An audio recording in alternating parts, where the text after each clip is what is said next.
Everyone is already waiting inside. Well, what are we waiting for? Let's join them! Please, wait a moment. Before attending the meeting, I hope you can promise me one thing. What do you need? Promise me that you won't commit to anything too reckless. What do you think? Okay.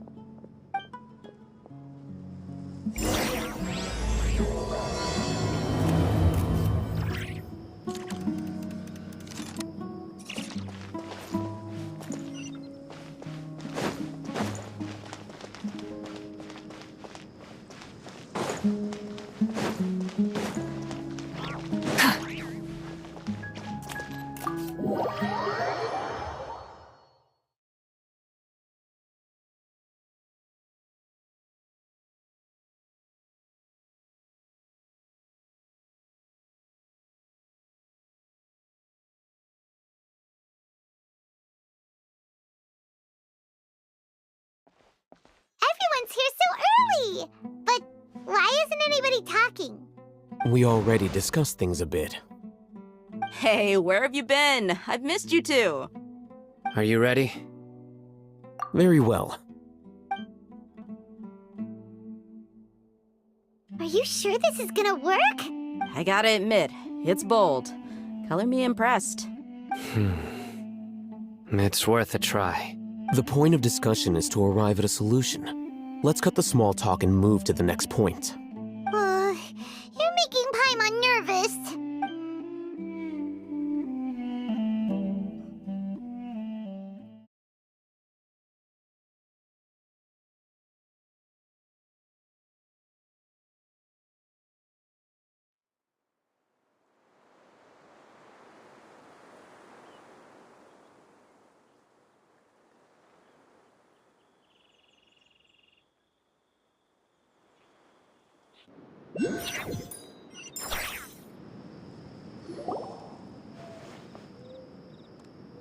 You're finally done.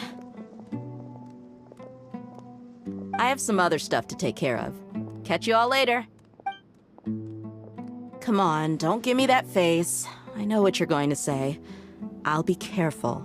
That's what I wanted to hear. Take care. Well, traveler, Paimon, judging from your expressions, the meeting must have been quite productive. You can tell? I'm not that good at scheming or strategy, but I can sense people's emotions. And based on your reaction, things must have gone quite well. Paimon's a little worried. Hopefully nothing will go wrong. To be honest, I feel the same. But you're already some of the most capable people I know. So you have my trust. Candace gave us a compliment. Your deeds speak for themselves. Candace, we stayed behind to tell you that, although you won't be coming with us, we'll be sure to remember your words. I'm very glad to hear that. I've said the same thing to everyone here today as I said to you when you arrived. Your safety is the most important thing. Only when you're safe can the plan be successful. So please, take care. You're welcome. And thank you for taking my advice. Good luck with everything. I'll be here in the village praying for you.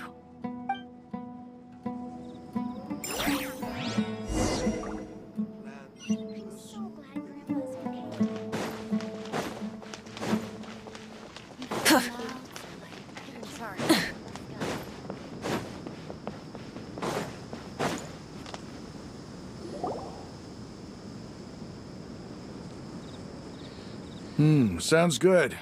I'll go make some preparations. Okay. I'll hit them! Have you finished saying your goodbyes? Yeah!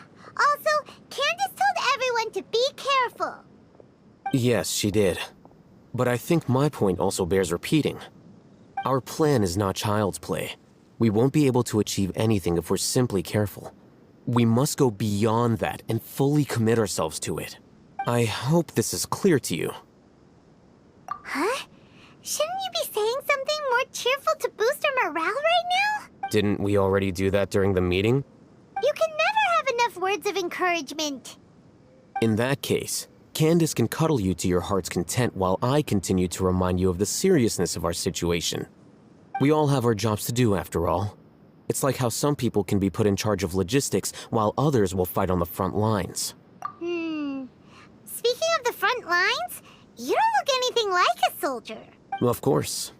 Compared to the mercenaries, I'm merely a feeble scholar. But the advantage of not being a mercenary is that I get to stay in a safer place and offer my strategic insight.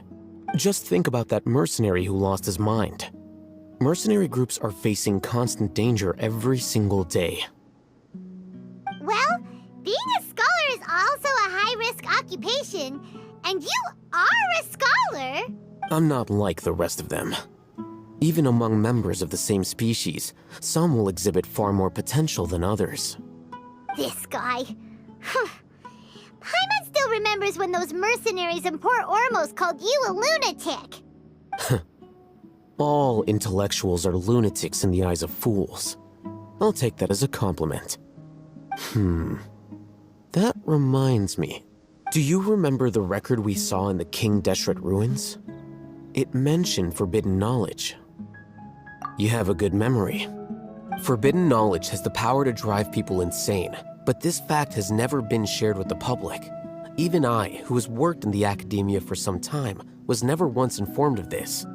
I think those mad scholars and mercenaries we encountered may have all fallen victim to the corrupting qualities of forbidden knowledge.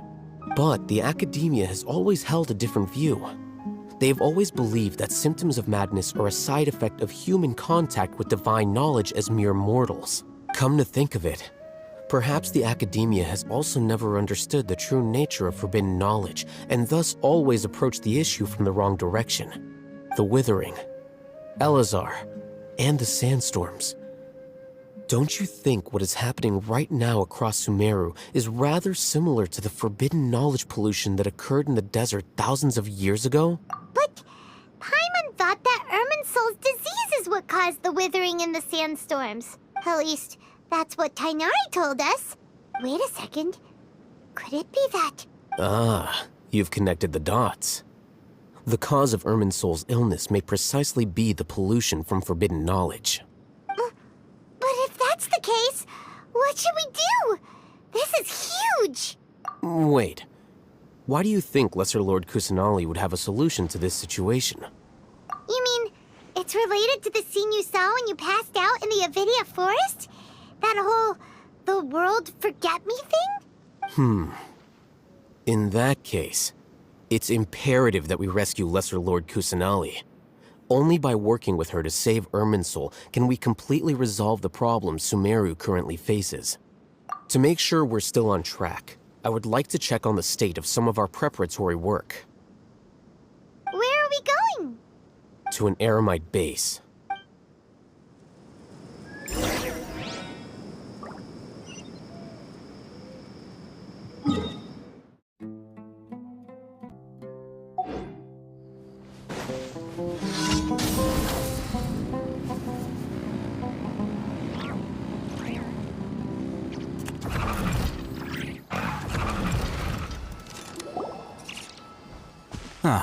They're here. Huh? What are they doing here? I gave them some technical work to do. Ah, it's the scribe. And is that the traveler I see? How's the work going? Ah, yes! We have fixed the devices according to your instructions. One of them is already ready for use, while the others are still under repair. Aren't those devices for canned knowledge extraction? What are you doing with those? Look here. Huh? More canned knowledge? Are you going to put more weird stuff into her head again? What's that look on your face? Are you scared? Paimon's a little scared, but very, very furious! That's an interesting response. Anyway, we're not going to use this just yet. As I mentioned during the meeting, this knowledge capsule contains a decree I drew up in the past. The academia should also have their own copy. And according to the plan we just came up with, Traveler, I want you to record something into this capsule. Do you believe we can save Lesser Lord Kusanali? Good. Conviction is the most important part of all of this. Now, please get ready and put on this device. You want us to record our conviction into the knowledge capsule? Yes, Paimon is still really worried. I understand. But trust me, Paimon, this is something we have to do. It's best if you can do as I say. Because, to achieve this impossible task, it sounds like you'll need to fool your own heart first. Although it may feel like a trick, self-encouragement may be the most important tool we have. Paimon can see the point you're trying to make. Imagine this. We have orchestrated our plan and successfully rescued Lesser Lord Kusanali. As a result, we have changed Sumeru's entire political landscape. Everything went without a hitch, and everyone recognizes and praises our achievements. Now, open your eyes. Here. What's this? Read it out loud.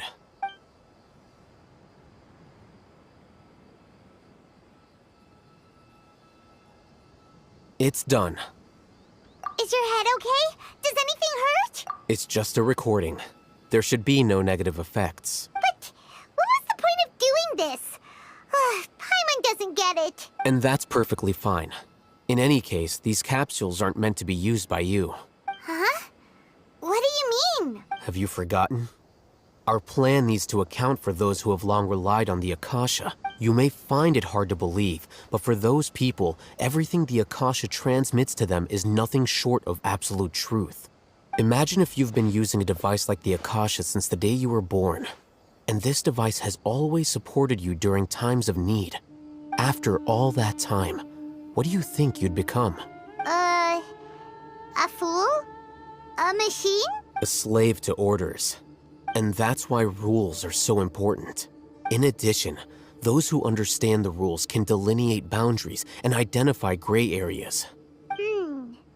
But why would you need to identify the gray areas? You could say that those kinds of ambiguous zones can be very interesting.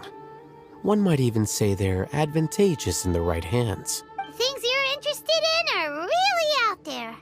Are all Sumeru scholars like this? Anyway, that's enough chit-chat. I'm going to take those two to work on some small projects. You can head to Caravan Rebot and start preparing for the next step. Small projects? We're going to tinker with the Akasha terminal and make a few modifications.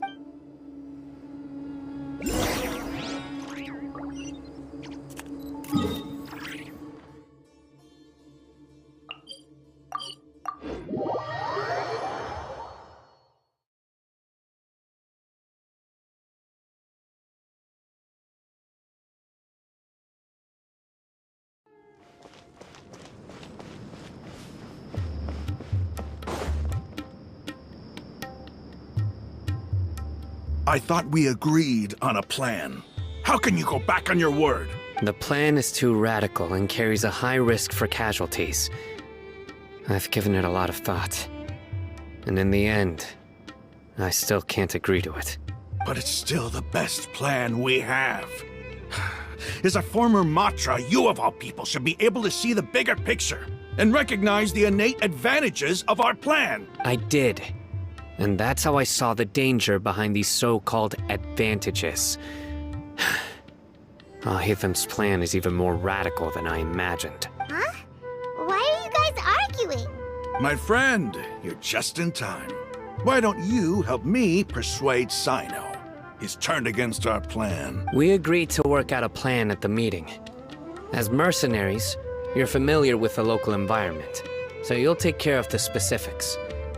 But then, you went to Alhaitham for suggestions. Had I known Alhaitham would give you those kinds of suggestions, I would not have agreed to the plan. Look, you already know that we're all on the same side here. don't you? Mercenaries place a lot of importance on their bonds of friendship, but also will not hesitate to make sacrifices if they deem the situation to be sufficiently dire. I'm sorry, but as things stand, I can't accept your principles. Seems you really do understand the ways of the desert. Traveler, Paimon, this is also something you should know. Ramon's plan is to have me work with the Caravan Reebok guards in my capacity as a Matra. We will arrest the mercenaries and escort them into Sumeru City. Wait, how can we work with the guards? We can't get through that wall easily, remember? Caravan Reebok would never let so many unregistered members of the Eremites enter Sumeru City. My plan will clear us of any possible suspicion, and also let us enter the city as a big group. There is no better way. That also sounds like something Al-Haytham told you. Am I right? Doesn't Al-Haytham know how dangerous this plan is? Of course he does. He told me, there is no perfect plan, but this can get the job done. He also said that with the help of Sino and the Traveler, our chance of success would increase significantly. I never blindly trust anyone, and I've always had a good eye for people. I think he made a number of valid points. It's my own choice to trust you. If I make the arrests alone, I can control myself and prevent you from getting hurt. But I can't guarantee that kind of discipline from the guards. To make the whole thing more convincing, you'll need to resist to some degree. Casualties are inevitable once push comes to shove. I'm okay with the deaths of enemies. But now that we're allies, I'm against the meaningless loss of our own. I can't believe a Matra would actually care about us. I've lived a hard life, and I can say that people like you are hard to come by. I've always treated my allies with honesty and respect. They have the right to know important things like this. Now you're making this hard for me. Hey, is there something we can do to help? I knew you would say that. We can help fight some of the mercenaries, which should reduce the number of times you'll have to struggle directly with the guards. That should help at least a little bit. Sino, on behalf of my people, I thank you for your kindness.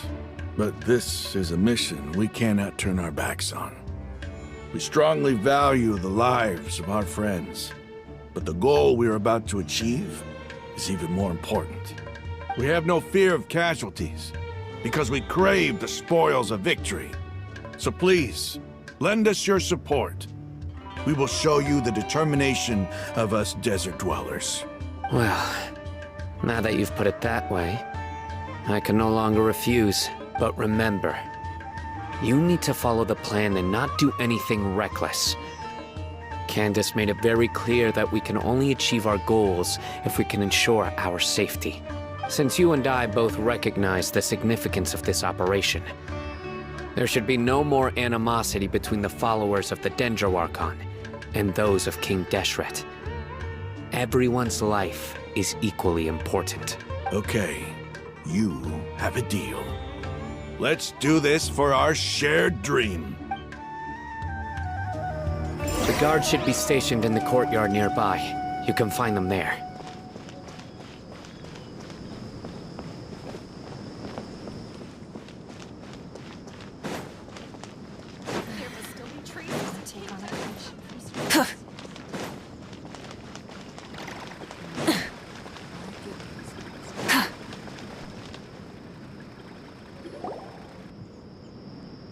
Guards! General Mahamatra!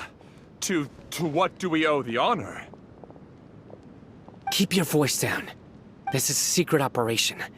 I'm going to arrest a large criminal gang near this location. According to the Academia's Guide and Regulations on Secret Operations, I have the right to ask for the cooperation of Caravan Reebok. Ah, of course, of course. Mahamatra Sino's order is the Academia's order. Just let us know what you need. But who exactly are you planning to arrest, and how many people are you expecting? Depending on the scale of this operation, we may need to report it to our superiors. They're a squad of Eremites whose number is comparable to Ain el Akmar in Port Ormos. They're involved in the theft and resale of supplies from the Academia. As many as Ain al-Ahmar. This should definitely be classified as a joint operation. Then I suggest that you report this to your superiors as soon as possible, and treat it as a top priority desert operation. I will need personnel. Got it. Please wait a moment. I'll contact them immediately.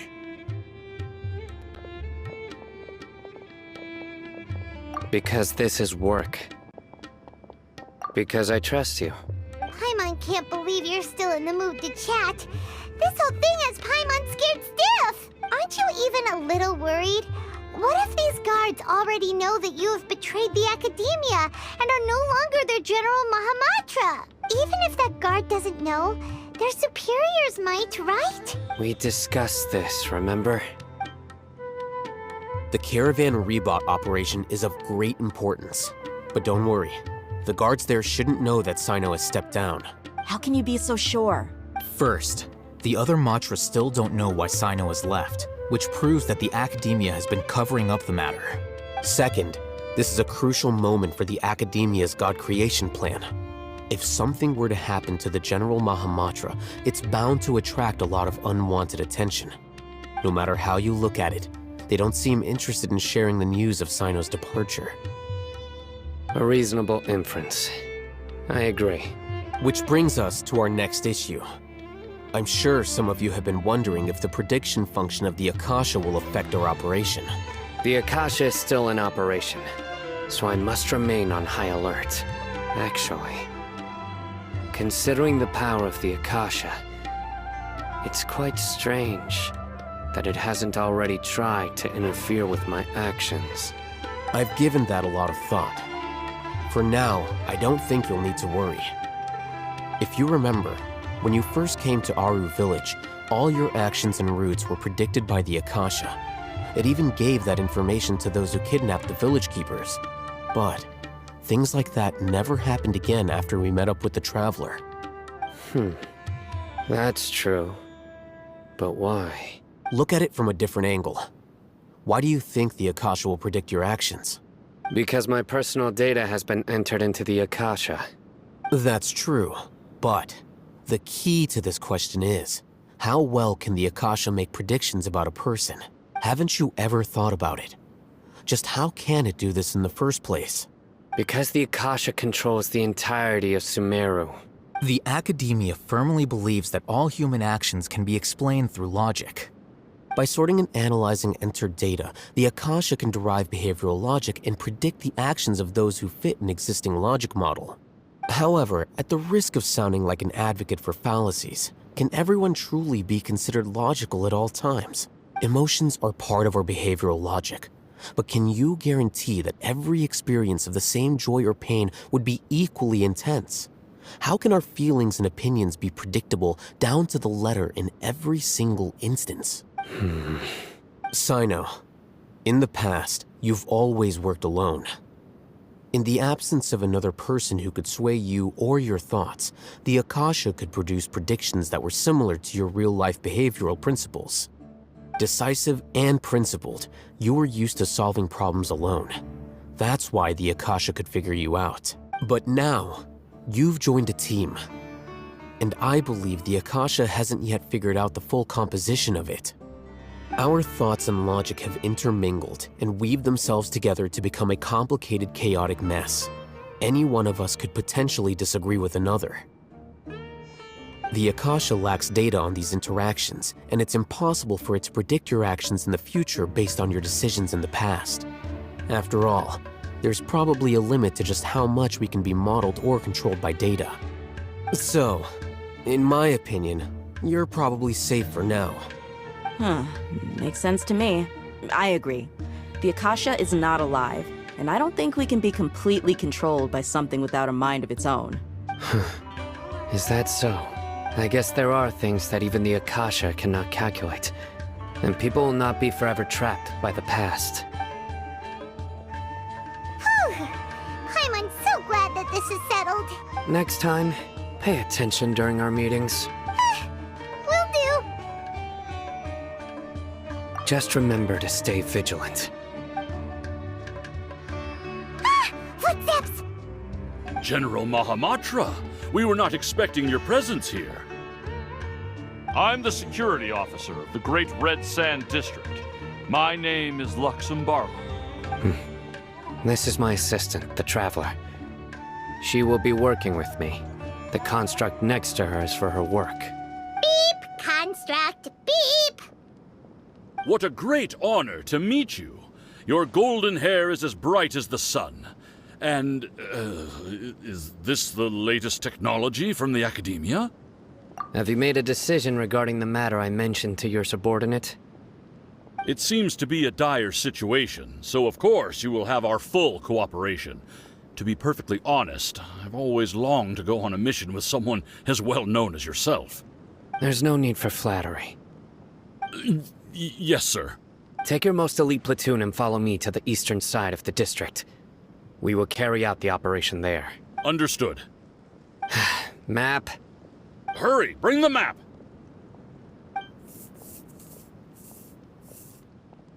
In 2 days, we will engage Ramon's Eremites and capture all of them. Any questions about the time or location? None at all, sir. Good. See you then. Yes, sir.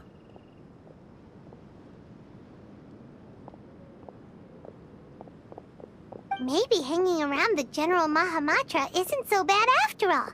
Everyone's so respectful towards us.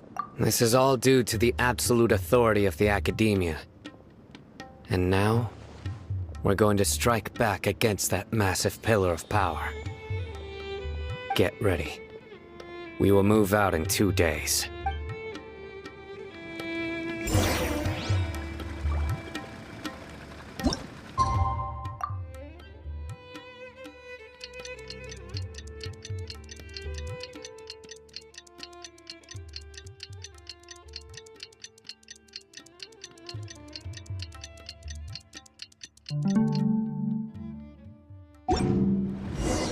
It's time for the operation! Let's go meet Sino in the desert!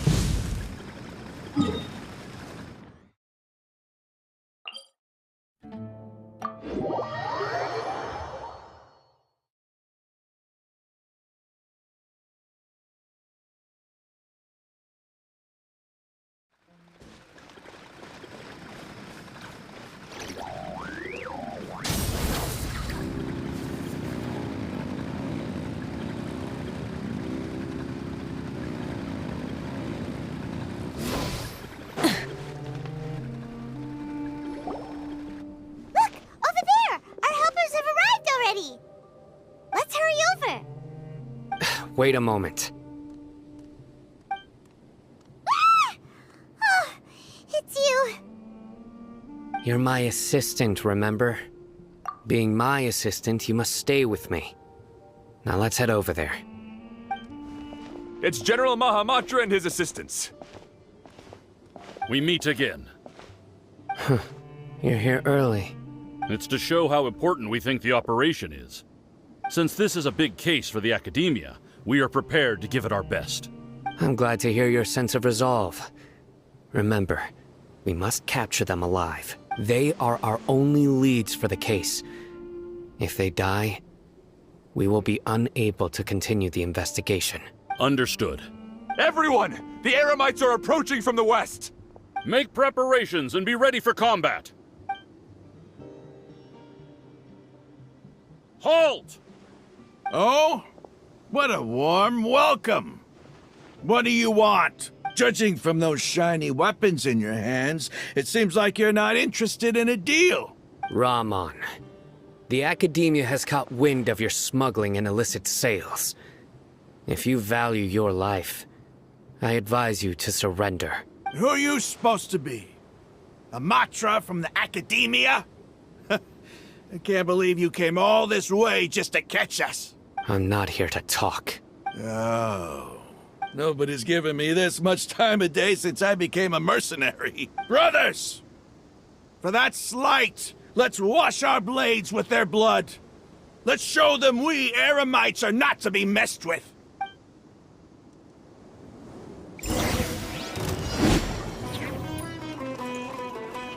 Light of the blazing sun!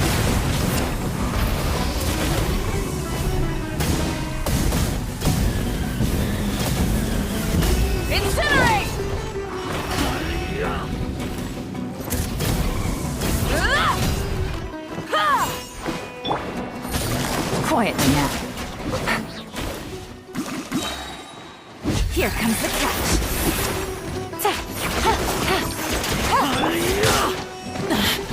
Light it up! Try and stop me!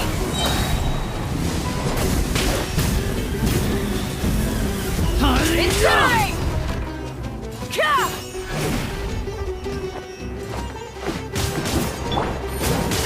Gotcha!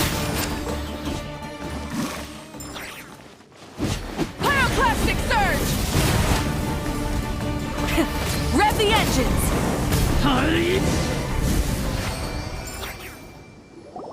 It's over. Ah! We have subdued them. The operation is now over. All Eremite mercenaries and related personnel in the area have been arrested. Ah, you pitiful Dendro Archon dogs! You'll regret this! I'm afraid you'll regret it first. King Deshret will curse you, and you will all! Silence! Oh, Restrain them and take them back to Caravan Rebot. Count their numbers and send them to the Academia as instructed by the General Mahamatra. Yes, sir!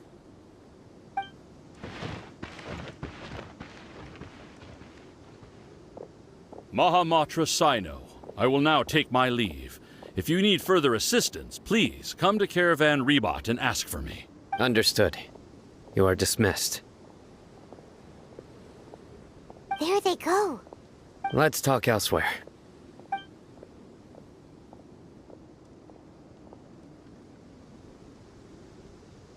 This part of the plan went really well.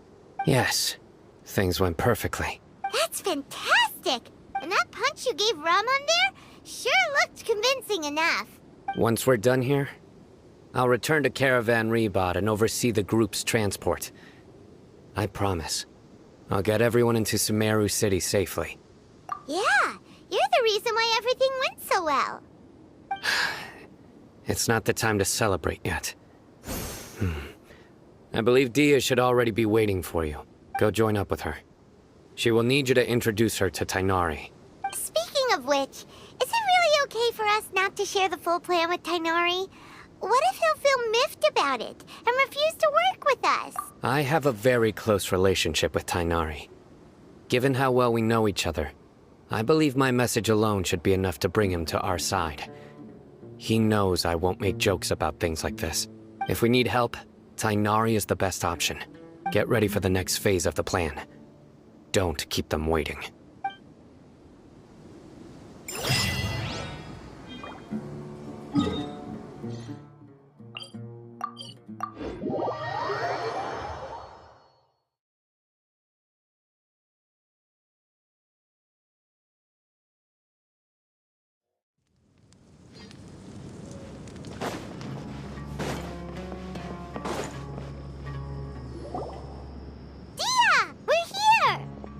It's about time. Didn't you say our part of the plan is the most important of all? And here you come rolling in late. In the time it took you to get here, I already did 5 laps around the place, downed 7 drinks, and even did some clothes shopping. Sorry. We didn't mean to keep you waiting. I just wanted to fix your attitude and rub it in a little. After all, you took your sweet time getting here, and we've got important stuff to take care of. I just like seeing that serious look on your face. All right, I'll stop. All joking aside, I'm glad you're here. Let's get moving and take care of this as soon as possible. But where should we start? Our responsibility is to get a status update on the Fatui Harbinger known as the Doctor. We need to make sure he won't get in our way when we rescue Lesser Lord Kusanali. Dealing with an institution that controls all of Sumeru is already hard enough. If the Doctor were to crash the party, it would be next to impossible for us to achieve our goals. Yeah, we sure don't want him showing up. Ooh, he really gives Paimon the creeps. Right? Hearing his name just reminds me of those stuffy old geezers in the Academia. I'd rather not have to deal with someone like that. According to the plan, we should first go to Pardis Di and ask for Forest Watcher Tighnari. If all Hatham and Sino's sources are solid, then we can be sure that Tighnari still has the Academia's trust. So, we'll find Tighnari and convince him to get us the latest intel on the Doctor. Then, depending on what we learn, we'll make any necessary adjustments to our plan. The sages have placed spies everywhere on the other side of the wall. I'll follow you as a bodyguard. You should be honored. I don't offer my services to just anyone you know. But Paimon thought mercenaries would do anything for Mora. That's certainly true. But when multiple employers are vying for your services, you should always go with the best offer. Let's see. If I were to charge you a bill, I guess I can apply a discount. How much more do you want? Paimon's not sure we can afford it. How much do I want? Hey, how about paying me with a smile? What do you say? I haven't seen you smiling much recently. If you ask me, someone like you must look lovely when they smile. Come on, give me a smile so that I can be less worried. Looking good! I hope this pretty smile will become our lucky charm. There are many kinds of smiles, but only a truly joyous one can bring blessings to others. Let's consider this smile a down payment for our future victory. Let's go. It's time to pay a visit to Pardis DI.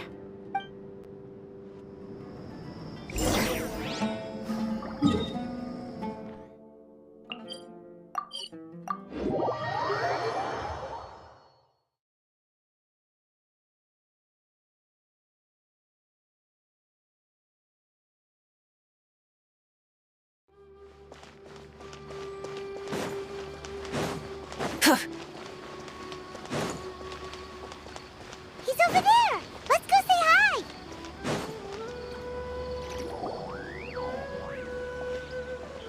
Tainari! Traveler, Paimon. And you are? Hey there. This is our friend Dia. She's an Aramite mercenary. A mercenary? You must have some big news for me. It's something really important. Please help us out. All right. Then follow me.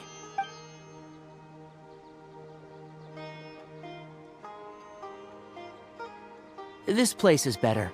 We won't be disturbed by any passerby. Okay. What is this important thing you want to ask me? The doctor. He's that strange-looking Fatui Harbinger with the mask. Paimon thinks he has blue hair. Yes, I know him. Actually, he left Pardis DI just a little while ago.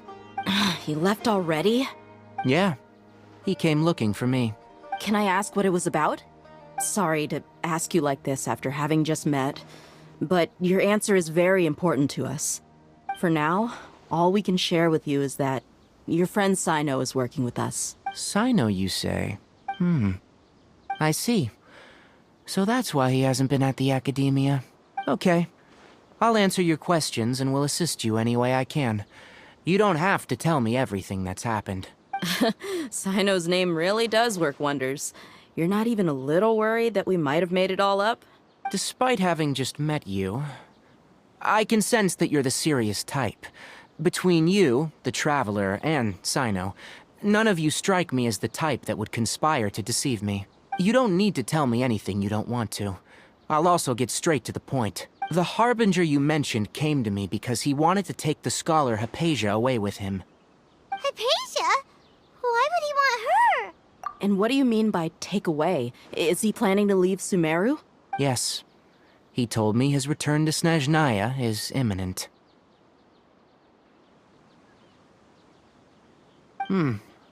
So you mean you're leaving this place soon? Indeed. Otherwise, we could have perhaps talked a little more. I was just about to set out when I remembered something important. To that end, I made a final trip to Pardis DI. Let me ask, have you been taking care of a scholar by the name of Hypatia? Your sources are accurate. No doubt because you've recruited many informants. But you're right, Hypatia has indeed been receiving treatment from me. Forgive me for asking, but how's the treatment coming along? Given the way you're asking, I assume you have something to say. Since you asked, I'll be frank. I would like to take Hypatia to Snezhnaya. It's incredibly difficult to transfer a patient. As a scholar yourself, shouldn't you at least be aware of this? Oh? I can't believe your utter lack of faith in me, to the point of even questioning my general level of knowledge. How unbefitting. Well, you're the only one who's ever made such a request. I have my ways of keeping her safe during the journey. In addition, I can also promise that under my care, Hypatia will receive the most advanced and effective treatment. I will personally supervise her treatment and see to her recovery. Would that be agreeable to you? Hypatia was born in Sumeru and remains a scholar of the Academia. Her situation has not become dire enough to necessitate her transfer to another nation. Transporting her to Snezhnaya is risky, and the potential benefits are unknown. As the person currently responsible for her treatment, I cannot possibly sign off on this transfer. Your suggestion is rude and reckless. I'll pass.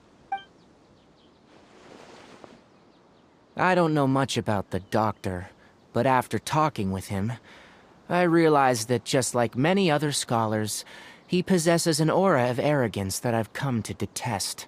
It's not so much that he's looking down on others, but more that he's confident in himself and his abilities to a point of near insanity. I would never refer a patient to someone like him. I prepared myself for a protracted battle of wits, and was really surprised to see him just give up on the topic. Still, his reaction really concerned me.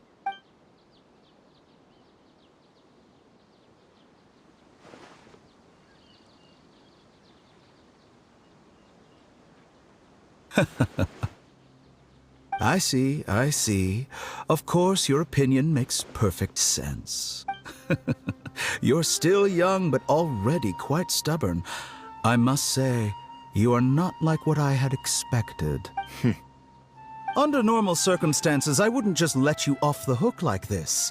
But unfortunately, I'm in a hurry today, what with Her Most Noble Majesty the Tsaritsa calling for our return. Luckily, there is still some time left for me to take care of everything before I leave. It's just as the Academia said, you're a responsible and gifted scholar. Sadly, even with all of that, you're still lacking a bit of shrewdness. And that's also why people like you can never realize that sooner or later, everyone must pay the price for what they've learned.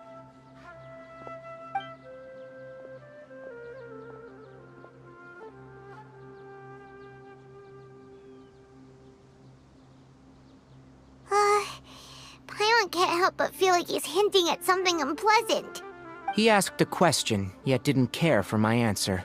Perhaps I'm nothing but a talking rock in his eyes. He never came off as malicious, but an utter lack of compassion permeated throughout our conversation. From his tone, I can sense that he's always looked down on others. I can barely believe it myself.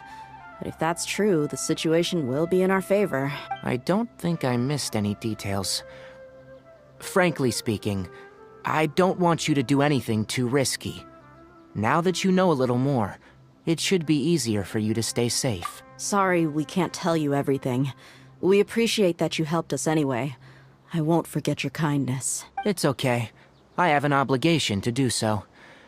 To be perfectly honest, all of this may have started because of me.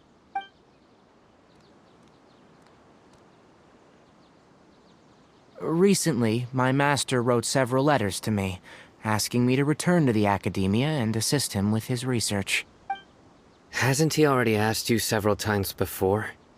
Yes, but there's something off about this most recent batch of letters. The handwriting and the tone are both familiar, but some details have been omitted. My master will occasionally leave a few dots on the back of the letter. 1 dot means that he wrote the letter on a sunny day, and 3 dots stand for a rainy day. This has been a habit of his for many years, but I didn't find any dots in his recent letters. I believe something may have happened to him. I get it. Since you are always at Gandharvaville, you would like me, someone already working at the Academia, to investigate this matter, right? I'd like to ask you to do that for me, if you can keep yourself safe. Please withdraw immediately at the first hint of danger. I can do that, but I have a feeling it won't be that simple. The Academia has been working on a big project. I'm not quite sure what it is, but your master might be involved with it. If the higher-ups really are hiding something, then it will be difficult to remove myself from the situation once the investigation starts. If the situation becomes critical, I'll leave the Academia. If you don't see me there for an extended period, that's your cue. All right, we've got a plan. I'll stay at Gandharvaville to support you.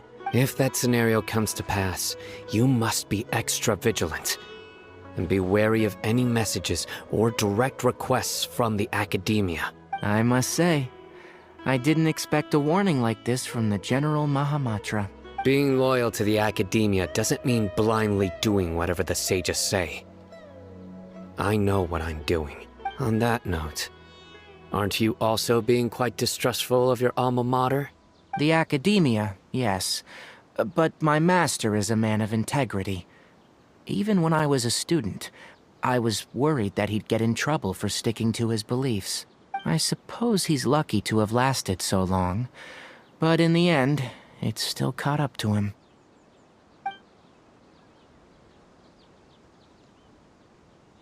I see. So you noticed something was up with the Academia from the very beginning. This may well be how Sino became involved in all of this.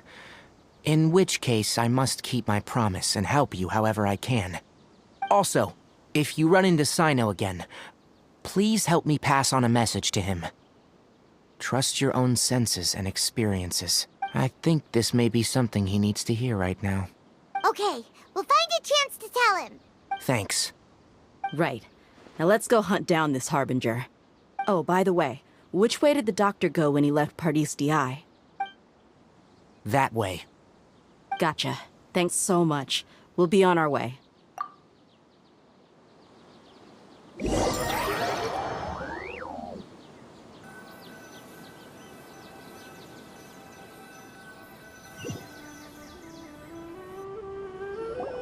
According to Tainari, the doctor is leaving Sumeru soon.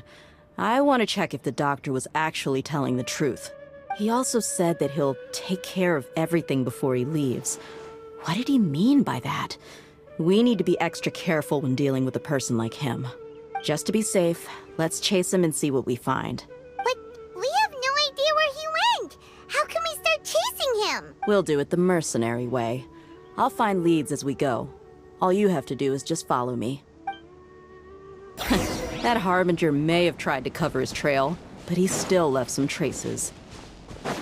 Or perhaps he never even thought about concealing his whereabouts. Maybe that's just how arrogant he really is. Yep, we're headed in the right direction.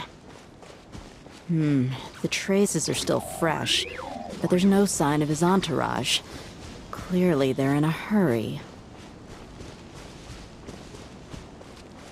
It's just as I thought.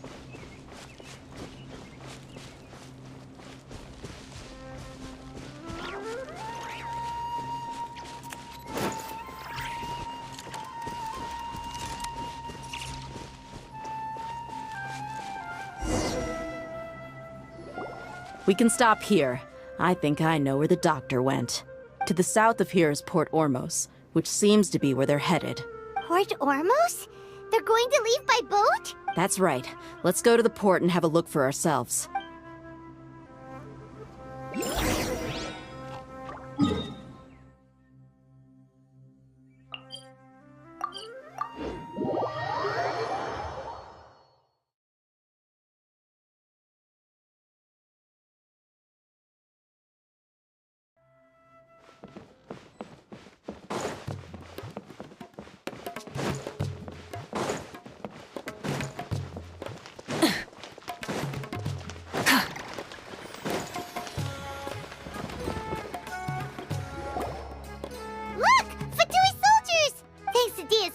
Skills seems we found the right place.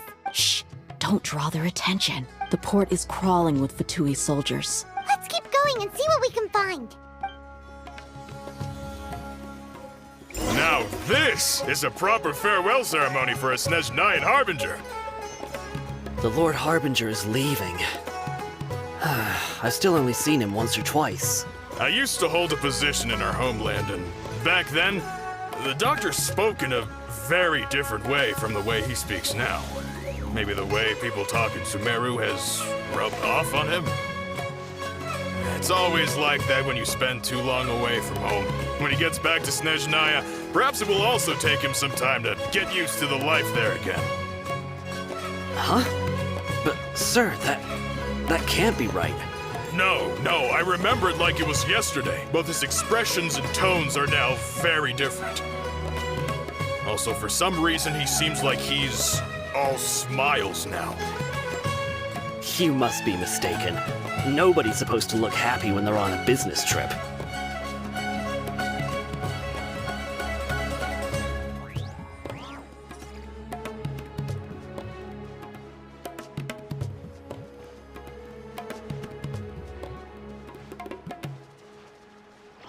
The doctor is on that boat. So he told the truth after all. He is actually leaving Sumeru. Let's get closer and find a place to hide so we can observe him.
This place will do. We can hide here while we keep an eye on the boat.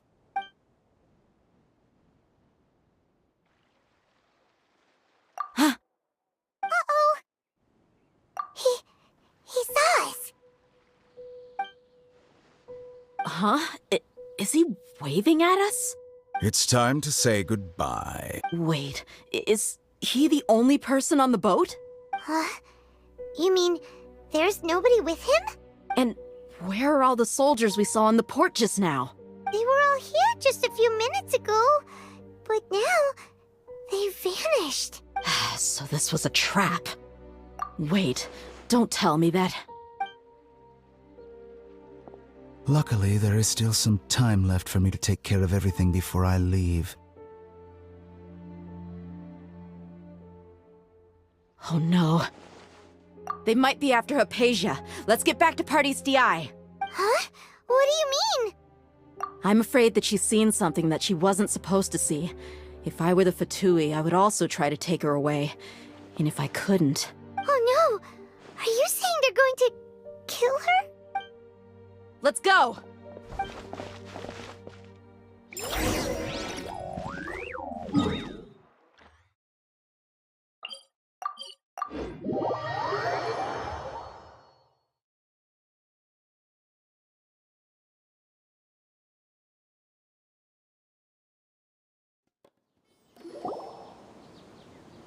Pardis DI is not a place you Fatui can just show up and do as you please. I believe we've already made ourselves quite clear. Our superior gave us permission to search for and collect medicinal herbs in Pardis DI for research purposes. But you've been in Sumeru for some time already.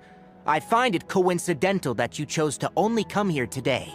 Even the Grand Sage himself may not have the right to question our research, much less an ordinary scholar like yourself. I've done my duty to inform you.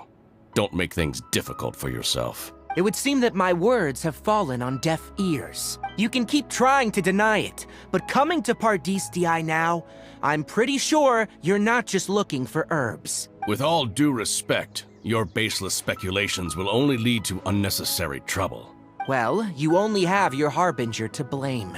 He knows nothing about keeping a low profile. I may be staying at Pardis DI as a scholar, But that doesn't mean I'm no longer a Forest Watcher. It is still my duty to protect the peace and safety of the scholars who have contributed so much to Sumeru. Then it seems our conversation has hit an impasse. No one will lay a hand on you, Hypatia. Not on my watch. Tighnari, are you alright? I'm fine. These Fatui have really crossed the line. Time to teach them a lesson.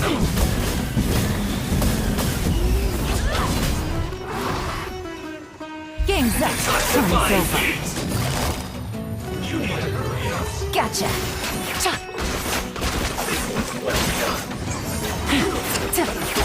Think you can get away?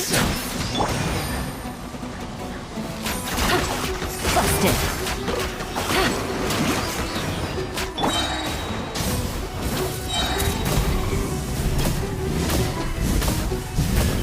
Pyroclastic surge! That seemed to work. There's no use resisting! Give us Hypatia! Keep dreaming. Yeah, Tighnari, beat him up!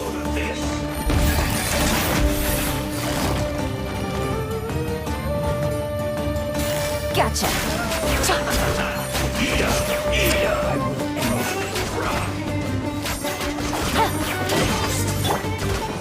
Light it up! Try and stop me!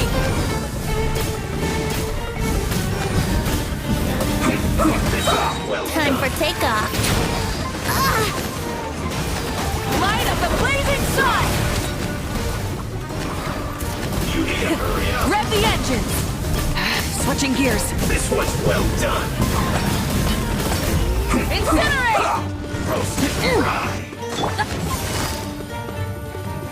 You need a hurry up. Game's up. Time's over. The doctor's orders are absolute! Yeah? You've been someone's lapdog for so long that you don't know anything else now!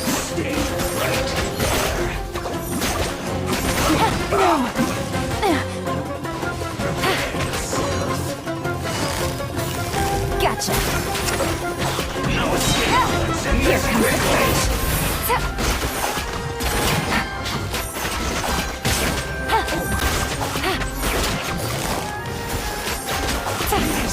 Think you can get away? Rise with the sun! This is it. Busted!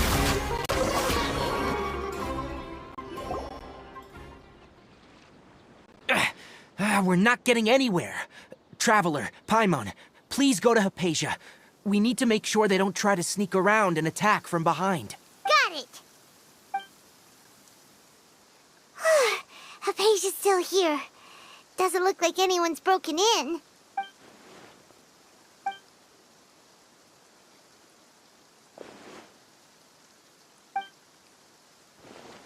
Well, how is she? Oh, that's good.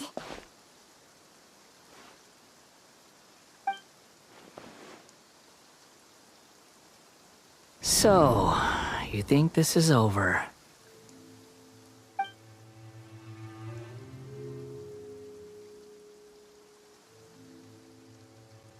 What? The Balladeer is here?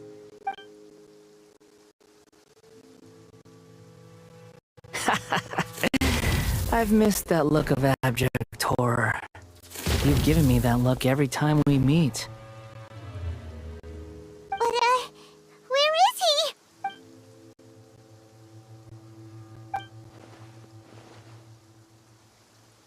I can hear all of your thoughts, you know. Don't you remember? I already saw you the first time you came to Party's DI and made contact with Hypatia. I didn't need to do anything. It is her honor to be able to connect her consciousness with me. Who are you talking to? It can't be the Balladeer, right? That's impossible. I know you must be curious. I might as well tell you that I decided to enter Hypatia's consciousness the moment I sensed your touch. I wanted to observe you on a fool's errand. Hey, Traveler! What are you doing? My deification is nearly complete. All that's left now are just some final details. Do you understand? Even if you manage to rescue Lesser Lord Kusanali, it will be impossible for you to defeat a bona fide god like me.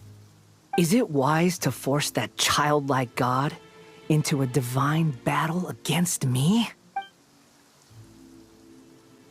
Scholars consider the God of Wisdom to be the sum total of their faith. It's how they can justify reverence for a god as they construct it. But this also shows that humanity's worship of gods is a combination of blasphemy and exaltation. It's truly laughable. Yes. What is it? Yeah, I'm in a good mood, which is why I'm talking to you like this. What do you mean?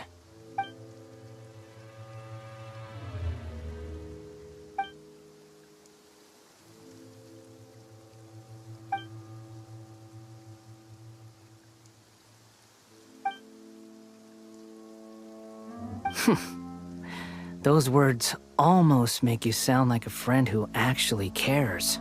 But you're wrong. I'm different from all of you. I was born to become a god. My entire life up until this point has just been a meaningless routine. Just think about a sheet of paper. By itself, it holds no meaning. The content recorded on it is what gives it value. All I had recorded down before were some painful memories and boring human feelings. Such senseless drivel should have been erased a long time ago. Indeed, to me, the sight of you fools in your futile struggles is far more amusing. Tell me, just what has this world done for you to protect it with such zest and conviction? I'm connected to your consciousness, so I can hear what you're thinking and sense the depth of your determination. This is a good conversation we're having. So here's a word of advice. Let go of your misguided guardian complex. You know nothing about the truth. It'll be for your own good, as well as everyone else's. Humans are a species that can only find bliss in ignorance.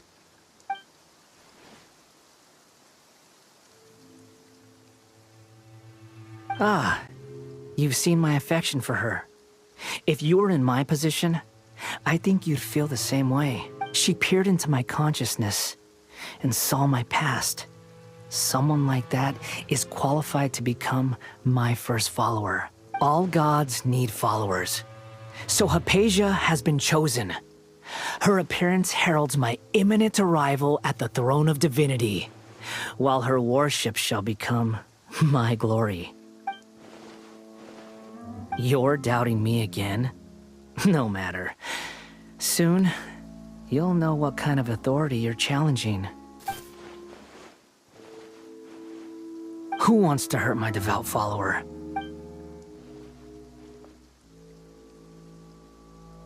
The doctor wants to hurt my first follower?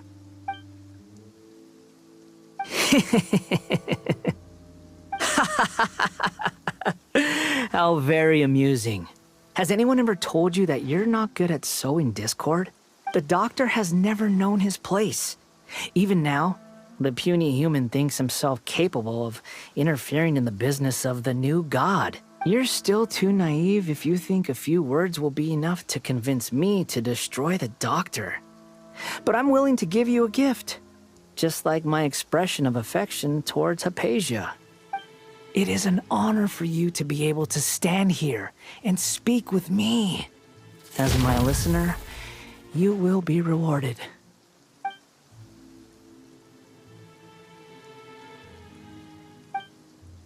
Both good things and bad things can be called gifts. After all, gods have never needed to be reasonable. Paimon hears thunder! That person Paimon couldn't see was the Balladeer? Oh, he sure chatted with you for a while. Where is the storm headed? That means anyone outside is in danger! Let's go! Tainari and Dia still must be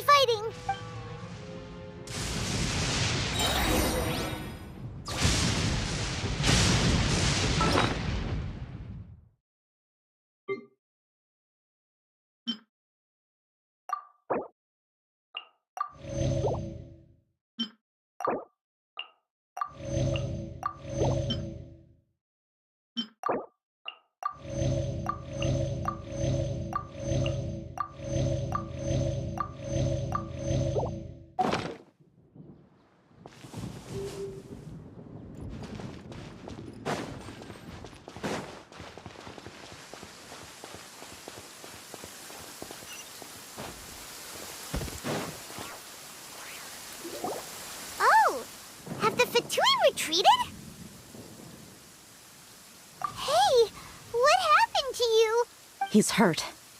I'm fine. Ow! Don't move.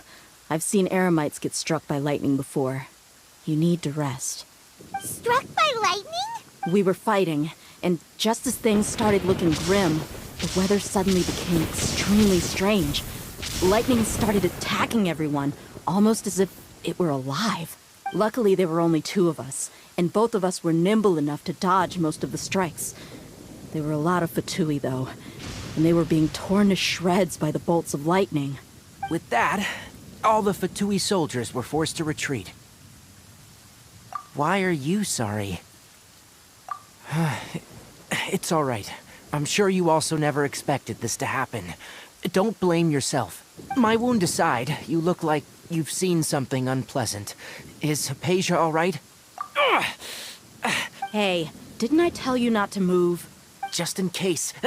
Let's go to Hypatia's place and talk about things there.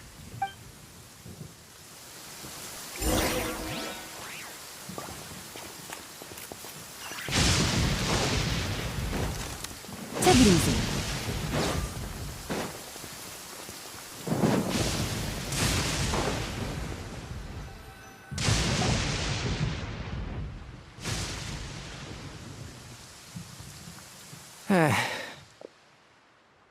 Thank goodness she's fine. Hey, how about taking care of yourself first? I understand my condition. The wound is not fatal. I'll be all right. Ugh. The more you understand medicine, the worse of a patient you become. I know. They always think they can push through the pain. Oh, he sat down. Let me rest for a bit. Sorry, traveler. Now you may start.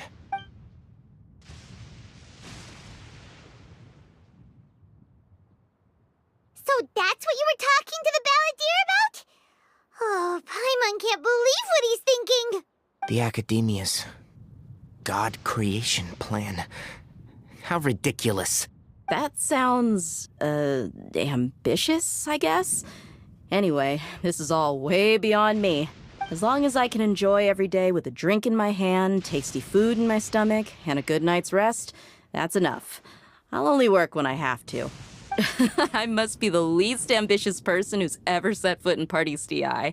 Don't say that. I haven't even thanked you for your help back there. Don't mention it.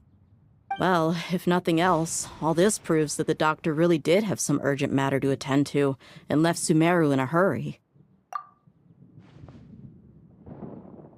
Maybe the Fatui want to cover up some secret of the balladeer. Is that why they tried to seize Hypatia? You said the balladeer claimed that Hypatia has seen his past. So, what could be there? Have you noticed? The balladeer is not happy with the doctor's actions. He thinks the doctor has no right to consider himself as his equal. So, if the doctor was to show up again, would the balladeer zap him with lightning? Based on what the traveler has said, I think he would. Having the doctor gone benefits him as well as us. In other words, we've successfully completed this stage of the plan. The doctor is out of the picture now. Yay! That's a big accomplishment! I'm also happy for you. Thank you for the help, Tainari. Make sure you rest up for now. Yeah, all right. Okay, that wraps things up for us here at Party's DI. Traveler, it's about time we rendezvous with the others at the Grand Bazaar. Let's continue to keep a low profile. You can head there once you're ready.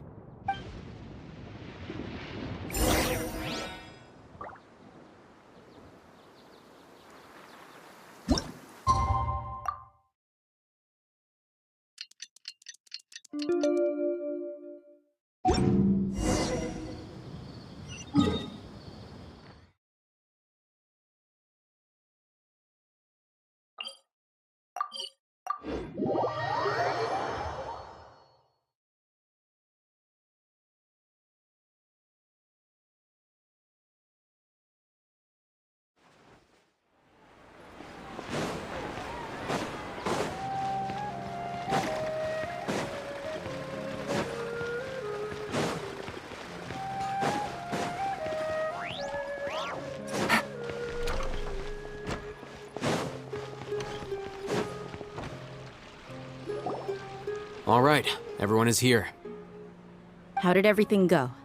Any luck with your missions? Let's report back one by one. I'll start first. We've made the necessary modifications to the Akasha terminal. In addition, the props required are also ready. I'll go next. The Traveler and I went to Pardis DI. The situation was a bit complicated, but we found Tainari. Unfortunately, he was wounded during a fight. Who was behind it? Well, that's the tough part. What should I say, Traveler? The Fatui or the Balladeer? After some back and forth, we confirmed that the doctor has left Sumeru by boat. He has something urgent to attend to back in Snezhnaya. So, we've successfully removed the doctor from the picture. Also, Tainari's already resting, so he'll be okay. Good.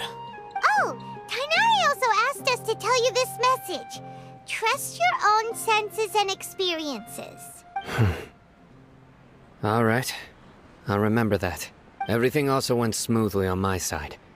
The Eremites should have arrived at their destination by now. To avoid alerting the quarry, they will stay there for now. I can't believe you actually got so many Eremites into Sumeru City. It's all thanks to Rahman and his brave team, as well as their bold strategy. It appears to have been very effective. I'm glad to hear it. Well, is that everything? Okay, this meeting is adjourned. Huh? Wait, you mean that's it?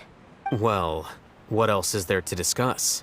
Shouldn't you end with some words of encouragement? You know, to fire us up now? Personally, I'd rather we all go home and get some rest. I'll hate them. Ugh.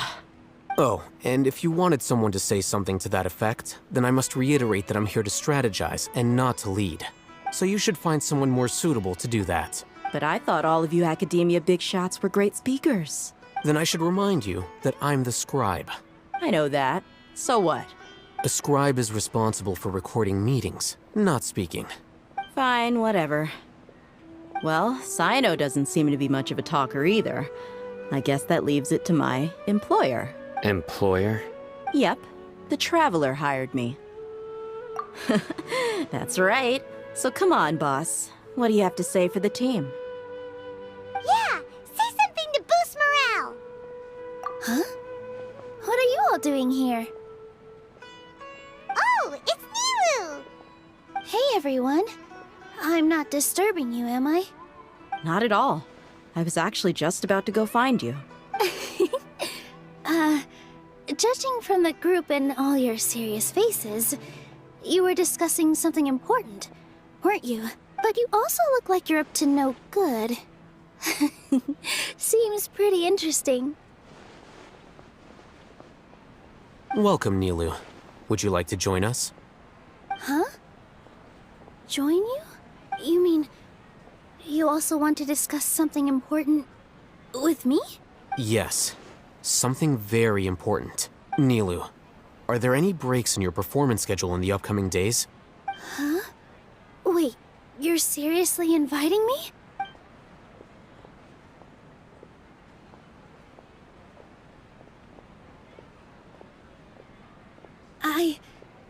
I can't believe my ears. You are truly the bravest and most passionate people of Sumeru, well, that I've ever met. Ahem. Oh, right.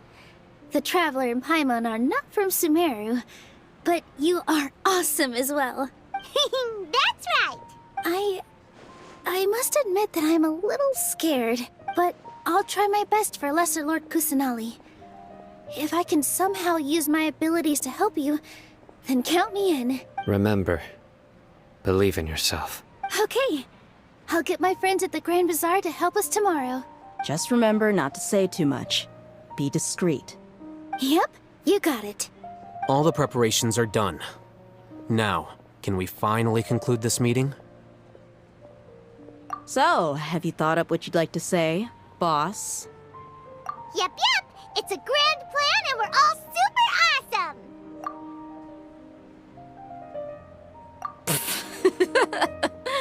Well said. A good night's rest before an operation can be the difference between success and failure. Thankfully, I've had my place to myself recently. It's been nice and quiet. Huh? Oh, nothing. Alright, let's all go home and get a good night's sleep so we can be up early tomorrow. Okay. So I guess that means it's time to say goodnight now. Yep! Good night, everyone!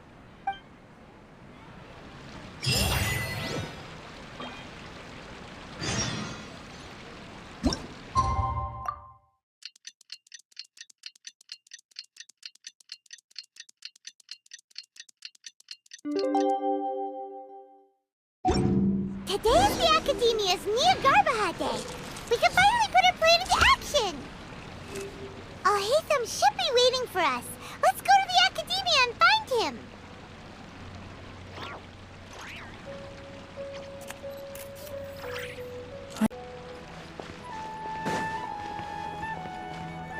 Take it easy.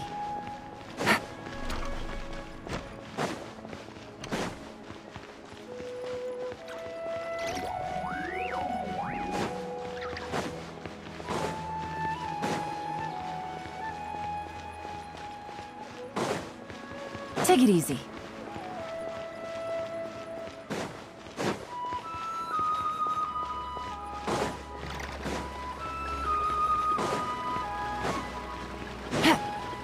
Take it easy.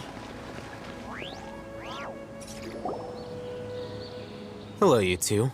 Sleep well? Not really. Paimon got too nervous thinking about today and didn't fall asleep until the sun was almost up. What about you, Alhaitham? Naturally, I slept just fine. After all, a good rest should be considered part of the plan, since energy is an important resource. You just want to show off how calm you are. It's crucial to dissipate any tension before we execute our plan. The only thing you're doing is being annoying. Anyway, do you need me to go over the game plan again? Our target is Grand Sage Azar's office. Everyone in the Academia knows that's where the Grand Sage's console is. Only they can operate it. Many restricted commands and operations are executed via that console.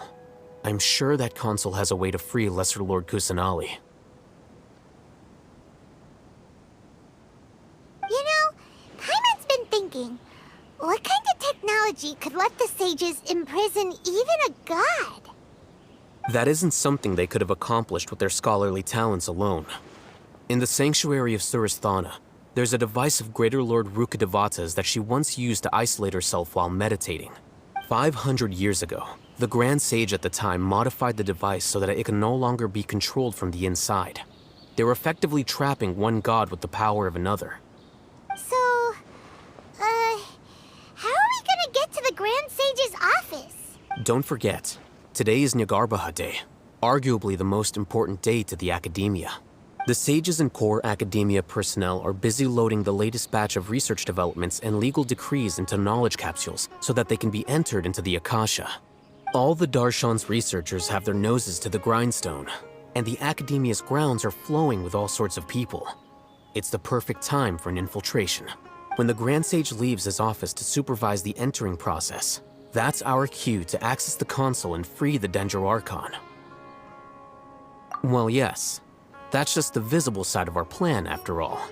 If precedence holds, the Academia should have already started preparing for Nyargarbaha Day. Everyone should be in position. All that's left is for us to lead the charge. Let's go. So are we just gonna walk in through the front door, or...? Yes. Were you expecting a stealthier approach? Paimon can't think of a good comeback. Alright, it's all on Alhaitham if things go south.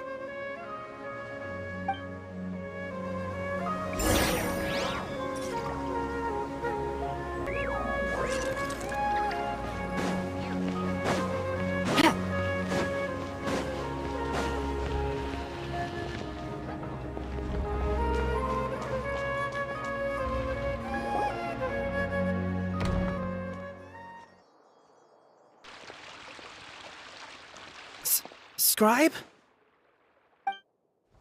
Please, wait. Are you Scribe Alhaitham? That's me. Is something the matter? I'm in a hurry. No. I was just surprised to see you here. I had heard that the sages were looking for you not long ago, but I didn't know what for.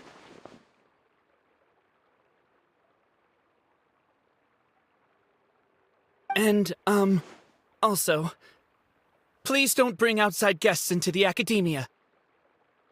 Outside guests? How did you arrive at such a conclusion? Your groundless inference shames the Haravatat Darshan. What did you say? I'm the top student in Haravatat, and I earned 3rd place at the last Inter-Darshan debate. Don't look down on me! That wasn't my intention. As your Haravatat senior, I just assumed that you possessed a greater aptitude for critical thinking. Look, based on what you already know, the purpose of my return and the reason they're here should be obvious. Is that so? Wait a moment. Let me think. Don't tell me the answer. The sages search for you. A blonde-haired traveler. Outside guests. So, from the start, the sages weren't looking for you, but this traveler? And you were gone from the academia for so long because... Hey, shh. Yes, you've proven yourself as the top student in Haravatat. I surmise you've arrived at the correct conclusion. As I expected. Please, forgive me. I wasn't thinking clearly just now. Thank you for getting me back on track. It's nothing. We'll be on our way then. All right. Thank you for your contributions to the academia, Scribe.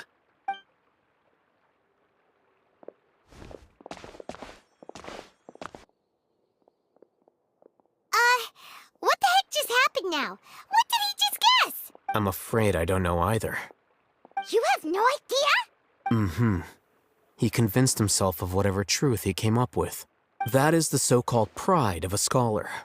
If someone questions their academic facility, they will instantly feign understanding to keep up appearances. Nowadays, the academia is rampant with this type of scholar. Their obvious farces of intellect only serve to highlight themselves as fools. Wow, so there are special ways to deal with smart people. We don't even need to make up our own excuses. We shouldn't waste any more time. It would be problematic if we missed our window of opportunity. Let's go.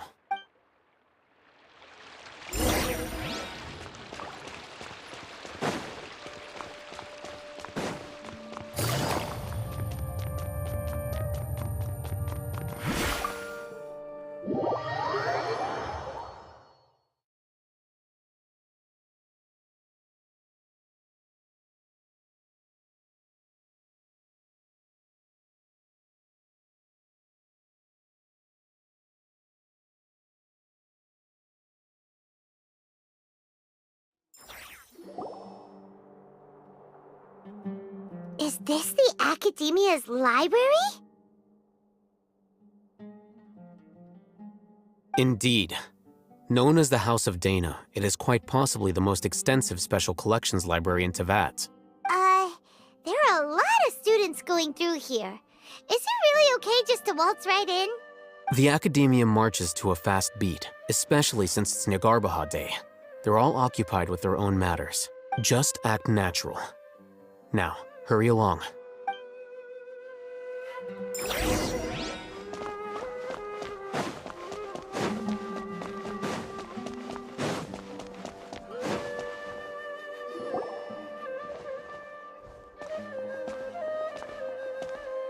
What's this platform for? It's a lift that Academia personnel use to access higher floors. Are we gonna take it then? The Grand Sage's office is up there somewhere. No, not right now. We can't guarantee that we won't run into the Grand Sage. Let's step back and observe for now.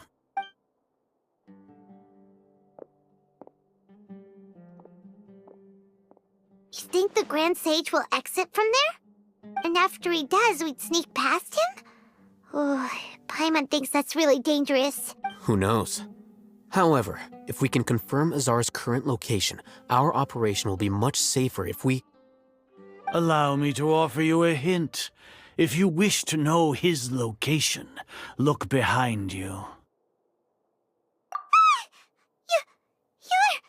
What's Grand Sage Azar doing here? Do not tell me you believed the Academia would not grow suspicious of you after such a prolonged absence, scribe. An eyewitness had informed me of your whereabouts, so I came to personally welcome you. Grand Sage, I didn't expect you to care so much about me. I'm truly flattered. I'm sure. But compared to you, I am far more interested in these two unexpected guests. You are the Traveler and Paimon, correct? It's a pity that only now have I been afforded the opportunity to formally meet two of Sumeru's most esteemed guests. I do apologize for my lack of decorum. Excellent. You immediately initiated discussion instead of attempting to prepare some perfunctory excuse. You clearly understand the situation at hand, and have no intention of making a reckless stand. The foot traffic here renders this place unsuitable for discussion. Please, follow me to my office.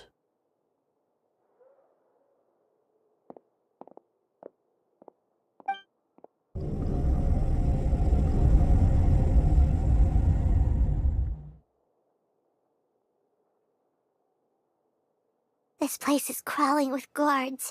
There's no way out for us. All right then, Traveler. What did you wish to discuss with me? Today is Niagarbaha Day, so I still have many responsibilities to attend to. There is little time for idle chit-chat before I detain you all. You seem to know quite a bit about our endeavors. If that is so, then you should be praising our great work, rather than using your trivial misgivings in a futile attempt to sway me. Trivial? Then tell me, what do the Fatui want from me? Worthless. Those are all completely worthless. Benefits, divine power. These materialistic words do nothing but debase our great work. Creating a god. Yes, we are using human wisdom to create a god. If humanity cannot attain omniscience and omnipotence, then we shall create a god to reveal them. This is the pinnacle of human wisdom. We shall regain a god's guidance at long last. No longer will we flounder in the interminable void of consciousness and knowledge. Even Irminsul will be freed from its plight. For our nation of scholars, this is the ultimate aspiration. No cost is too great to realize it. You will never understand the rapture of having a god be born within your very hands. With your degree of knowledge, you cannot even comprehend such an emotion. Gods exist on a plane that far eclipses humanity's. Lesser Lord Kusanali, what can she even do? Care for the people? Fend off sandstorms? Fabricate silly fairy tales? These are but child's play for the Academia. Does that make us equal to the gods? We are a people favored by Greater Lord Rukkhadevata. Though I may have personally not seen it, our forefathers bore witness to true wisdom. The ascension of the Lesser Lord has brought nothing but bewilderment to the scholars.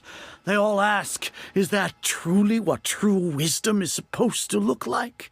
With that in mind, it is better to keep her isolated in the sanctuary of Suristhana, so our academy will not become embroiled in turmoil. What a pathetic justification! Do you really think that only the super smart or powerful should be able to call themselves gods? As per your judgment, Grand Sage, they are indeed dangerous individuals.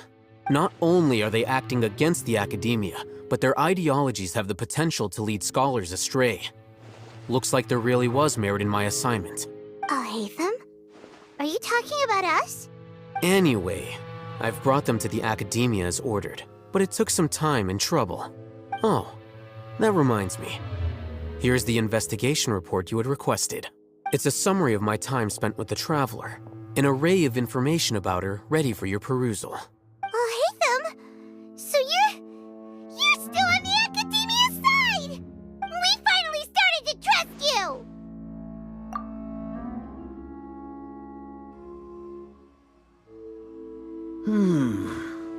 Excellent. excellent. Detailed contents with no errors. I would expect nothing less than an immaculate report from the scribe. As it is Niagarbaha Day, I'll enter the information on you into the Akasha. Surely you know what that means. We'll be monitored, just like Sino. With the Akasha's calculation prowess, all of your actions will be predicted with an accuracy of at least 98%. Furthermore, your data will be updated in real time whenever new information presents itself. To put it into words you can understand, wherever you go, you will be walking under an invisible leash. This is Sumeru's greatest penalty for dishonest persons. Are you not familiar with the concept that great responsibility begets an equally great suspicion? In any case, you are Sumeru's most concerning external variable. Locking you down will greatly decrease the chance of any undesirable outcomes coming to pass. You're despicable! Despicable? Perhaps from your perspective, but I suppose you had mentally prepared yourselves for this, no? Your ploy was to sacrifice the traveler here, was it not? Lord Azar, I know what you're trying to say, but I've been following your plan this entire time. Why are you doubting me at this juncture? Must I delineate your entire plan? Very well, I will spell things out. First off, I received an eyewitness report that you were spotted with the traveler at Caravan Ribat. However, you immediately departed for the desert and escaped surveillance range. Judging by the time, you all likely encountered the truant General Mahamatra in the desert. Am I correct? Maybe Paimon shouldn't have mentioned Sino just now. The Academia had not received correspondence from its scribe for a prolonged time. You were also in the company of the Traveler, a close associate of Lesser Lord Kusanali and General Mahamatra Sino. With their instigation, what was the probability that you would betray the Academia? Rationally speaking, 50%? 70%? What do you think? Regardless, that's only a guess. The facts are that I've brought the Traveler right before you, and I gave you my report. Indeed, your boldness deserves praise. To think that despite status as an outlander, the Traveler is still willing to sacrifice for the sake of your plan. If I'm correct, you have a contingency plan to save Lesser Lord Kusanali and ruin our great work. Sneak into the Academia on Niagarbaha Day, using Alhaitham's status as the scribe. For there is a good chance that an opportunity to save the Lesser Lord will arise. Should your intentions be discovered, Alhaitham will turn traitor and sacrifice the Traveler, thus proving his innocence. He can then stay inside the Academia and continue searching for a way to proceed forward. As for Sino, according to the Akasha's calculations, he will soon return to the Academia and confront me in person. I suppose this is also a part of your plan? You'll see me as a traitor regardless of what I say, no? Even if you impugn me, it would have little effect on you all. You misunderstand. Losing our scribe would irreparably damage the Academia's regular operations and the development of Sumeru's future academic systems. However, under the current circumstances, even that is trivial compared to what we stand to gain from our great work. You said that I betrayed the Academia, but you, Azar, you've betrayed all of Sumeru, betrayed its archon. So flight has turned to fight at long last. Guards!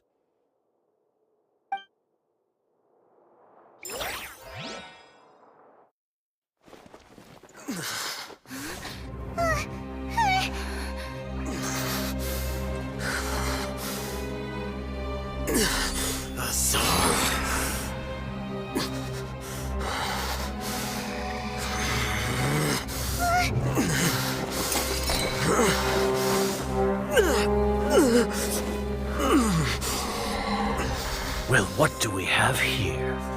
So you stole that divine knowledge capsule. Traitor! You traitor! Even the most rational scholar will yearn for the power of a god in a moment of desperation. Aren't you doing the exact same thing as me? Alhaitham? Unfortunately for you, no god will lend you their power. Azar!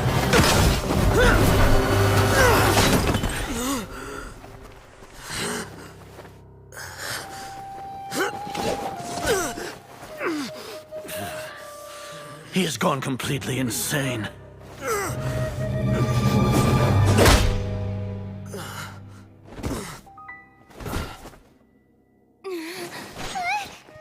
Take him to the Matra and exile him to Aru village. Then find someone to take these two to the confinement room. I'll deal with them later. Grand Sage, we've finished all required preparations for Nyargarbaha Day. We may begin to enter the capsules now. Excellent. You may begin.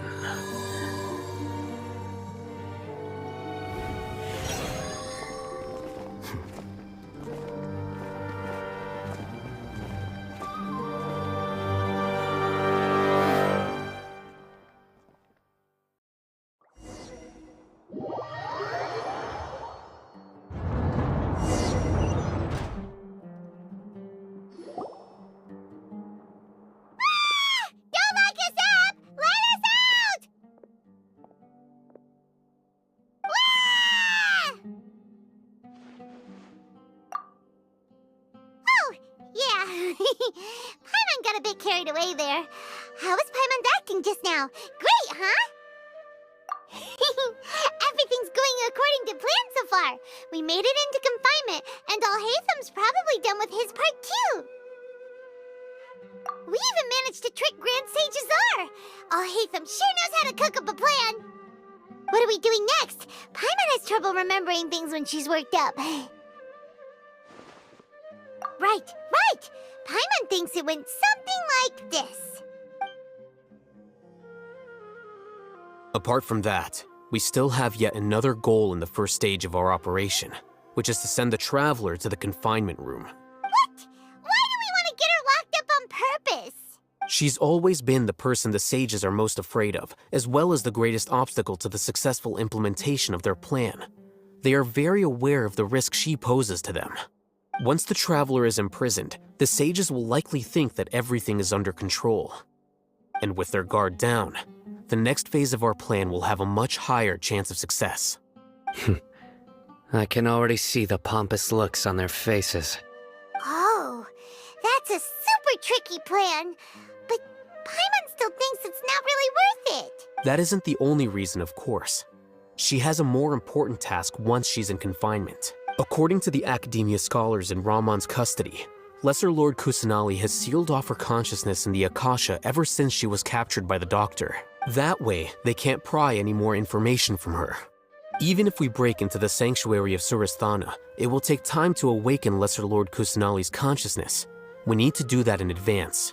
So our job is to wake up Nahida! Okay, totally worth getting thrown and jailed for. The confinement room is inside the Academia, close to the sanctuary of Surasthana.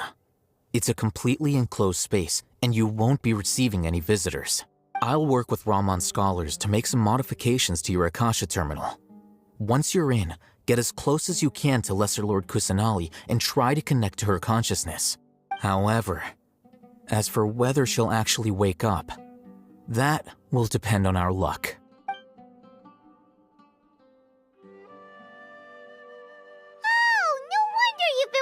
Akasha terminal today. It's the one that Alhaitham modified. Paimon thought they'd take our Akasha terminals when they'd locked us up in here. Were they being careless? Alright, so what now? Sounds easy enough. We can finally talk with Nahida after all this time. Let's do it. There's a light flashing on your Akasha terminal. It's almost like... The faster it blinks, the better the signal!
When did it first start?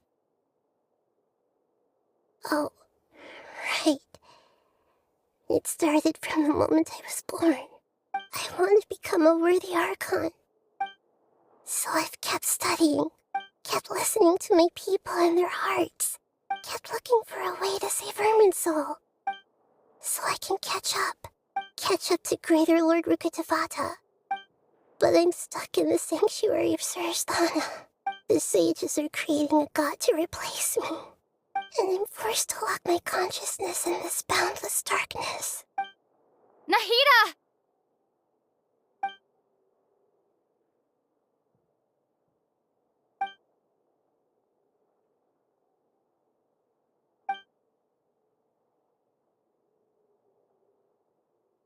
Nahida!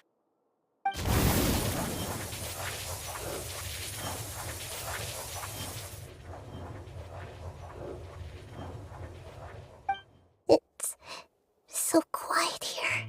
Now that I think of it, I don't think I've ever actually listened to my own inner voice. Do archons have them? Should archons have them? Have I been doing the right thing? Am I really not needed?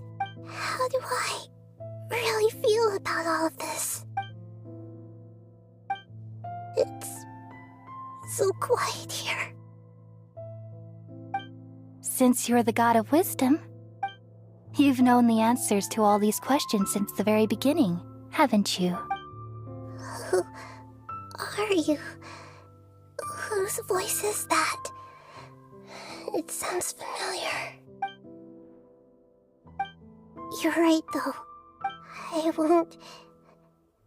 I won't ignore my own voice anymore.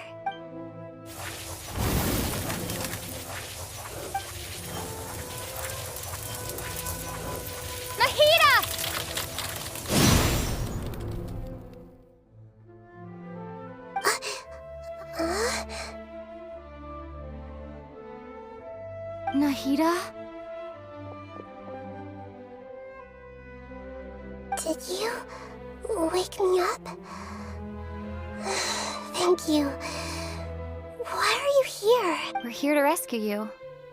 Are you alright? I'm fine. It's just... when I think of everything that's happened to me, I feel really angry now. You should have been angry ages ago.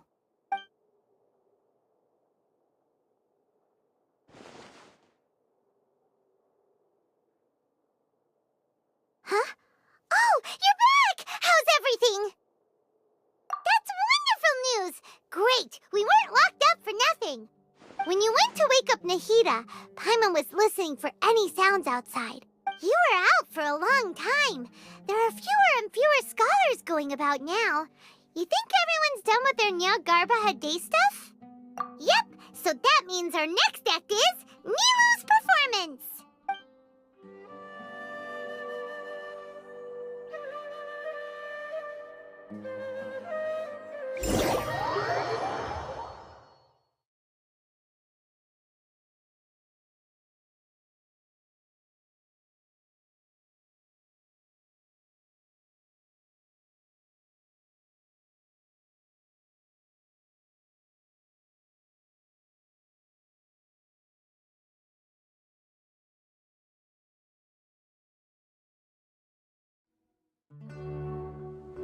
Nilu, are you sure about this? You're taking such a great risk for them. I'm sure, and I'm going. You know that I don't like to pass up any opportunity to dance, and this one is especially important. All right. You seem to have a lot of trust in them, so I won't say more on the subject. But if anything happens, the few of us here may not be able to help you. Don't worry. They've been through worse. Everything's going to be fine. All right. You know, if you really do get arrested, we'll do everything we can to get you back. Be careful, even if it's only for our sakes. Thanks, Mr. Zubair. You're so very kind.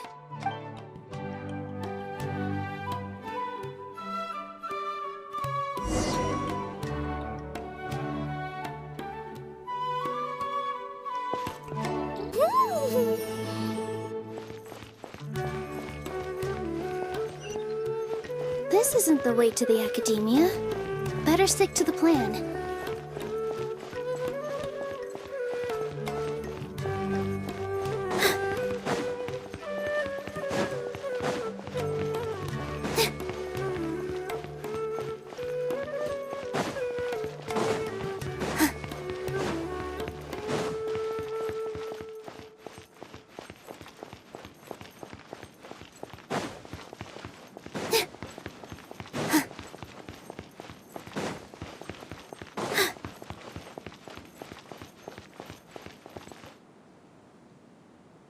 Nilou, how's it going?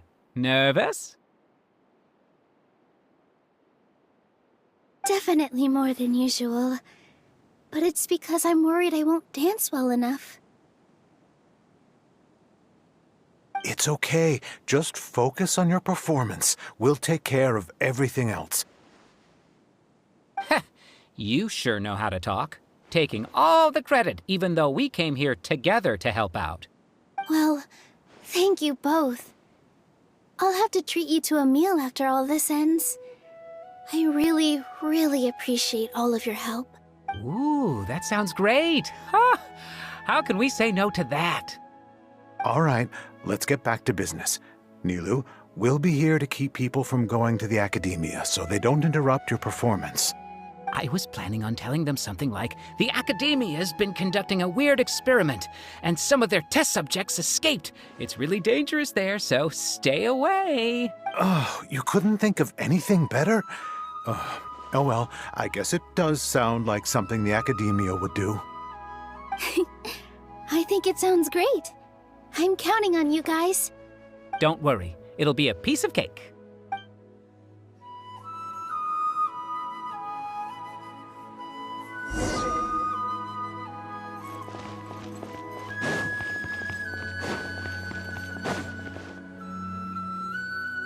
Hey, Nilou!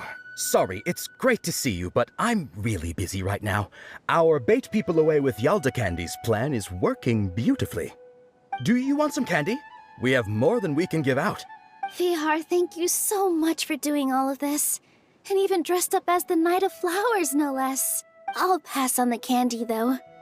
I cut back on sweets in the period leading up to a performance, and I'm about to start one.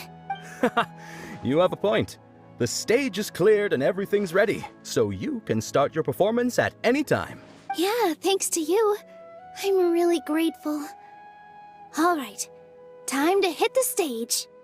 You're welcome. The honor's all mine, since I'll have such a great view of the show.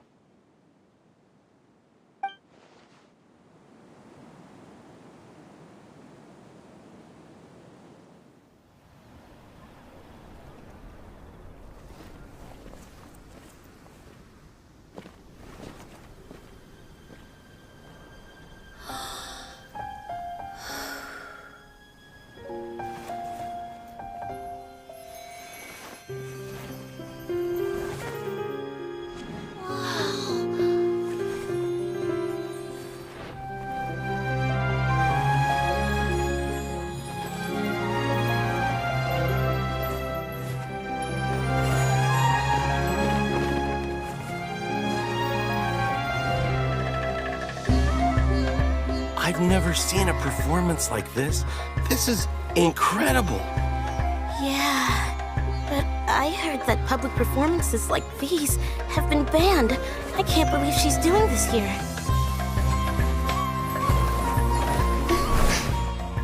Grand Sage, there's some commotion outside. How uninteresting. Issue the new Prohibition Act from the Akasha to the guards. They'll know what to do.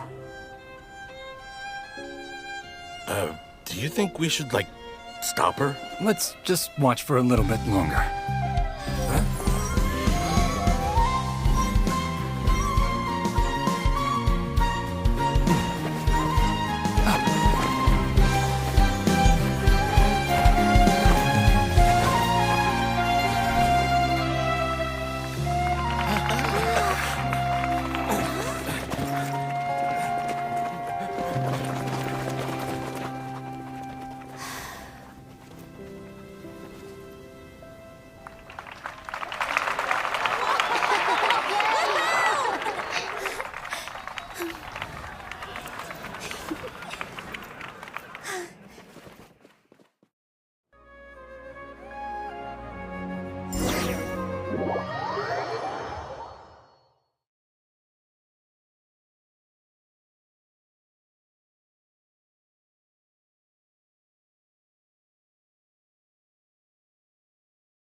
Did you hear that? It sounds like a lot of guards just ran by. Does this mean the plan has moved on to the next stage? Yep. It's great that everything seems to be going well. Come to think of it, when did Alhaitham replace the knowledge capsule that was about to be entered into the Akasha? Oh, so that's when he did it! Paimon was too nervous to notice. Speaking of, didn't Alhaitham also yoink the divine knowledge capsule from that mercenary leader in Port Ormos when everyone else was distracted? It's a time-tested trick of his. Why are we complimenting him? Yeah, he's smart and all, but he still makes Paimon's blood boil. Let's review our plan for this stage again. It's not like we have anything else to do right now anyway, and it'll help us feel more confident. Paimon remembers that Nilu's task was supposed to go a bit like this. Now that Lesser Lord Kusanali's consciousness has been forcefully sealed, the core figures of the Academia and their guards have started to wear their Akasha terminals again. With the Doctor's technological support, they think they have nothing to fear. How despicable of them to rely on such a person. But this is also our chance. I was originally asked to draft the knowledge capsule for the Artistic Performances Prohibition Act when I was still at the Academia. It should be on the Grand Sage's desk right now, and will be entered into the Akasha during the next Nyargarbaha Day. Are they really going to stop all artistic performances? That's horrible! I'll make an identical knowledge capsule, but this time, I'll smuggle some misleading information into it. We only need to find an opportunity to switch the capsules. Once it's been entered into the Akasha on Nyargarbaha Day, if someone were to be seen performing in public, the sages would definitely use that opportunity to announce the ban, and so the misleading information will be disseminated amongst the guards. Sure sounds complicated, but it seems like if everything goes well, we'll be able to get rid of all the guards in the Academia without any effort. That's pretty clever, getting right into their heads. I just have one question. Even if we manage to get the misleading info out to the guards, how can we be sure that they'll believe it? People who are used to relying on the Akasha become less inquisitive, and their ability to distinguish truth from misinformation is significantly reduced. They will view everything the Akasha releases to them as the unequivocal truth. The Akasha will turn humans into machines. I've seen it happen many times. Yikes. Good thing I didn't wear it for long when I was working in Sumeru City.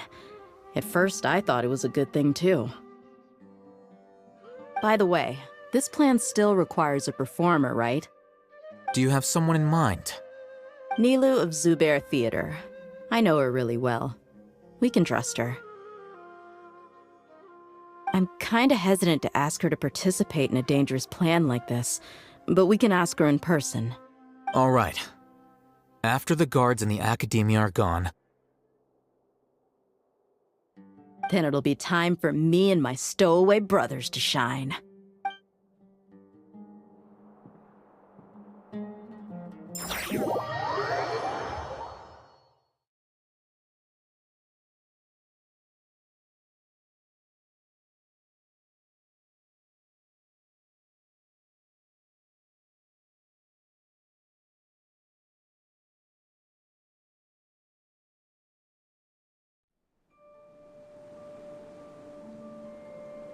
Here they come. Did you see that, Raman? They came out from the Academia in droves. After laying low in the city for so long, this is the moment we've been waiting for. My brothers have already sprung into action. We couldn't do anything to them inside their coop, but outside the Academia, this is our hunting ground. With a lioness like you, the prey sure won't be able to run far. We still need to eliminate the guards as soon as possible. If we give the sages enough time to realize what's happening, the plan's doomed. All they've done is to sit on their cushy salaries and twiddle their thumbs all day while we fought and struggled every day in the desert. The only advantage they might have is their numbers. Speaking of which, most of the guards who report directly to the Six Sages belong to the Corps of 30, but they have a completely different reputation. Following those blasted sages every whim, throwing away all the principles of being a mercenary. As someone in the same profession, I'm obligated to teach them a good lesson today. Indeed. The trap has been set. All we need to do is lead them there. All right, let's each take a road and herd those scattered guards back into one place. Make sure to attract their attention. Isak will be the key. You gave such an important task to that child. Will he be okay? It'll be fine. Isak was so determined to help, so let's put our faith in him. Besides, even if he's caught, the guards would be too scared to do anything to him. They've never seen Lesser Lord Kusanali in person, after all. You've got a point. Anyway, I think I see them coming. Let's head out. Good luck.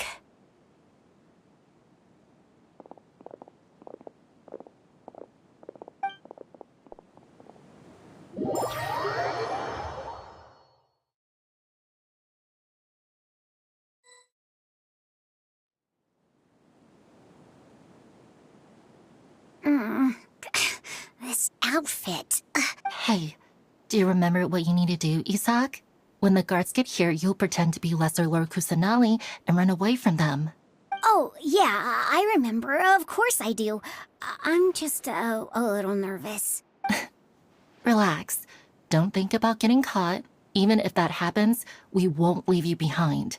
You only need to think about getting the guards' attention and leading them to the Grand Bazaar. Leave the rest to us. Okay, got it. I'm here to pay back Lesser Lord Kusanali for helping Grandpa. I won't get cold feet. Hey, they're here. I can see the Academia guards. All right, it's time, Isak. Take a deep breath and go. You can do this.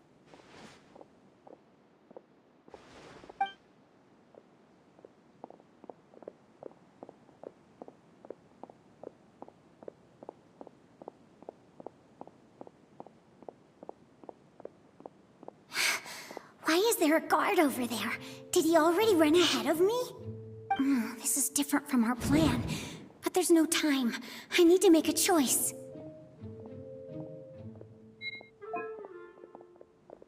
Huh? Did I just see something dart by? I'd better go have a look.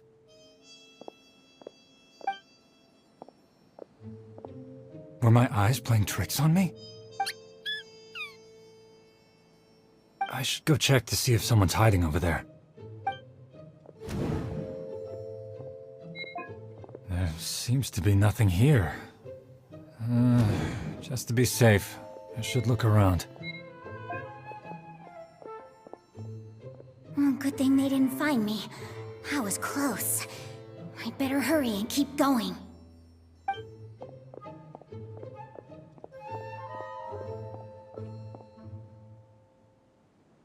Hey! Lesser Lord Kusanali's over there! Stop! What? Lesser Lord Kusanali? How did I not see anything just now? Oh no, they found me. Where should I go? The target suspected to be Lesser Lord Kusanali has escaped into the Grand Bazaar. Assemble and arrest her!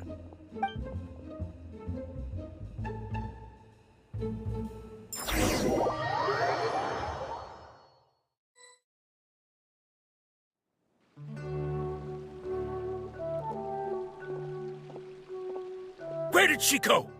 How did she disappear? Did we lose her? Hurry up and find her! Hey, why is your team here? Didn't we say to split up our search? Hurry! Hurry! This place is... Why are you all here? Yeah, isn't it one heck of a coincidence? Everybody's here. What on earth is going on? I suppose that's all of you? Who are you? Did you set us up? What are you planning? Phew, that was rough. We almost got caught. Little brat! So you're not actually Lesser Lord Kusanali. Who exactly are you all? Eremites from the desert? Just some colleagues. Think of this as a business competition, or a personal grudge. After stepping into our traps, stop thinking of yourselves as hunters. Behave like the prey you are.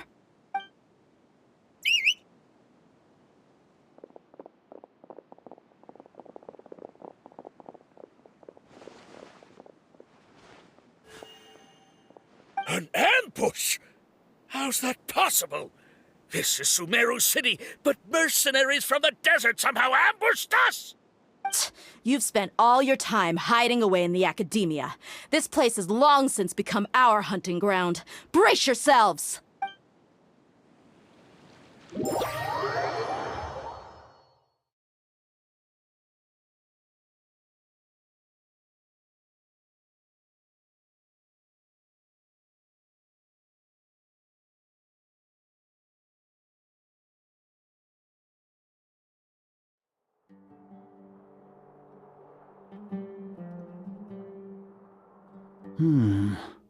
This is odd. The academia has quieted down after the conclusion of the Nyagarbha Day ceremonies, but it's much quieter than usual. Where are the guards? Why have I not seen a single one? Guards? Guards! Grand Sage, how may I be of assistance? I called for the guards. Why did you come? My apologies, Grand Sage. Right now, all Academia guards have entered the city to perform the ordered arrest. I thought you knew. Arrest? Who is there to arrest? I have an ominous feeling. Arrest Lesser Lord Kusanali, right? Is that not what the order was? Lesser Lord Kusanali? You mean she has disappeared? Yes. I wouldn't dare make up something like that. Right now, everyone is in a panic, and many are saying that Lesser Lord Kusanali will take revenge on us. What happened? Just what is going on? Lesser Lord Kusanali somehow escaped? Was it Alhaitham and his party that freed her? That's impossible. The Academia is heavily guarded today, and any order to release Lesser Lord Kusanali would be strictly confidential. Besides, Alhaitham and the Traveler are already in our hands. What manner of trickery did they employ? How could Lesser Lord Kusanali disappear into thin air? Disappear? Wait. How was the arrest order distributed to the guards? It was issued by the Akasha earlier today. Only you have the authority to send messages like that, so I thought it was your order. Let me check.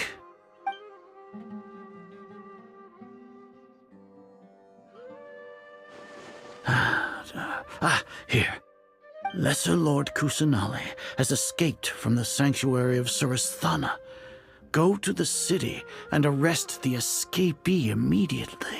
The Akasha indeed contains this information, and it clearly appeared in my mind. How did they bypass my permissions to issue this kind of message? Was it the report about the Traveler that Alhaitham submitted? No. I specifically checked that knowledge capsule before entering it into the Akasha. Could that have been a red herring? Well, even if I figure it out now, it won't make any difference. The important thing now is to confirm Lesser Lord Kusanali's status. Have you been to the sanctuary of Surasthana to confirm that Lesser Lord Kusanali has indeed escaped? Confirm? No, I haven't. It may be a bit offensive to say this, but Grand Sage, what you're saying doesn't make any sense. How can the information in the Akasha be inaccurate? What the Akasha decrees is fact. That is common knowledge to all of us. If we have to confirm the information and knowledge from the Akasha ourselves, then how is that any different from us learning that information ourselves? Wouldn't Greater Lord Rukkhadevata's legacy lose its meaning that way? In the beginning, it was I who asked you to believe in the Akasha, to believe in the legacy left by Greater Lord Rukkhadevata. Are you trying to use my words against me? No, Grand Sage. I'm merely confused because I believe in you. I never meant to refute you. Stay here and see if there are any suspicious people around. I'll go to the sanctuary of Surasthana on my own. Yes, Grand Sage.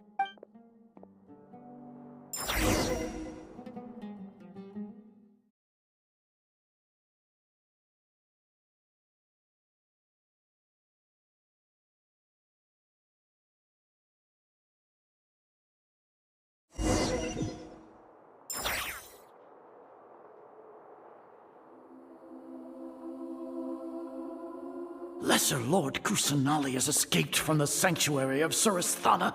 Go to the city and arrest the escapee immediately. How can that be? Stop thinking about it. Stop. It must be a trick of theirs. As long as I personally confirm it. Ah! Impossible. That's impossible. There must be something wrong with my eyes. Huh? She really appeared again? What is the meaning of this? What a comical sight, Azar. Oh! Once the Akasha has put certain thoughts into your head, even the Grand Sage can no longer see what's right in front of him. You all can only see the world in your mind, the one you think you know. And precisely because of this, you disregarded Lesser Lord Kusanali's existence.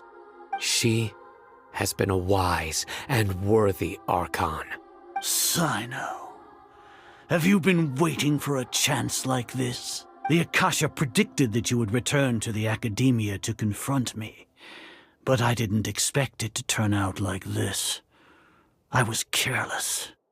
No, you were blinded. Your faults stem from your reliance on the Akasha. You're still the same as always. I truly did not expect a proud person like you to cooperate with Alhaitham and the Traveler. People change, Azar. Admit it. The Akasha can't predict my actions anymore.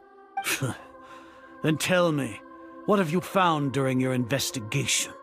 You want to buy time? This is the sanctuary of Suristhana. Under your own regulations, even Academia staff are forbidden to come here. No one will come to save you. As for the investigation, I've at least confirmed that you are guilty of insurgency against the Archon. A serious crime. So what? Did you do all of this so I would plead guilty in front of you, General Mahamatra? No.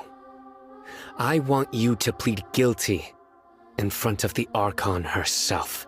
You once said that I had no standing to judge you. So now, how about judgment in the name of a god?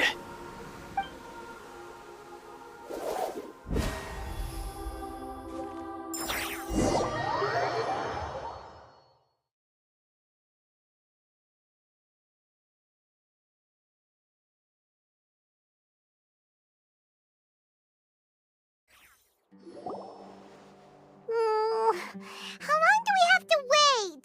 Paimon wants to know how things are going out there. Paimon hasn't heard any sounds outside for a while.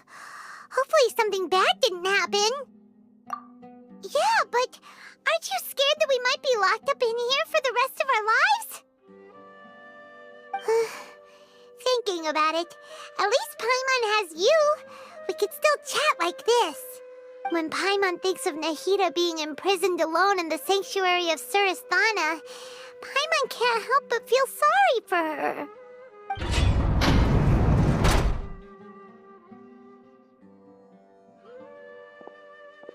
Here comes your savior. Dia! Paimon just knew you would come to rescue us! You two really owe me some big thanks. I had to search through who knows how many guards to find the key here. It felt even more tiring than whacking them. I'm exhausted. Thanks a lot. Need Paimon to rub your shoulders? No, that's, I'll pass. What are you afraid of? Oh, are you ticklish? Now isn't the time to talk about being ticklish. Things in the city and on Sino's side are both going well. The guards that stormed out of the Academia are all taken care of. The Corps of 30 is in charge of the city's defenses, but we already talked to Asfand. They've been fed up with the sages bossing them around. As long as it doesn't break their employment contracts, they'll turn a blind eye. That's probably because you've been super great friends with them for a long time. So, how's Sino doing? The Grand Sage is in his custody. Even I know how terrible it is to fall into Sino's hands, so he probably does too. Sino forced him to release Lesser Lord Kusanali. He has no choice but to obey. So, hurry to the sanctuary of Surasthana.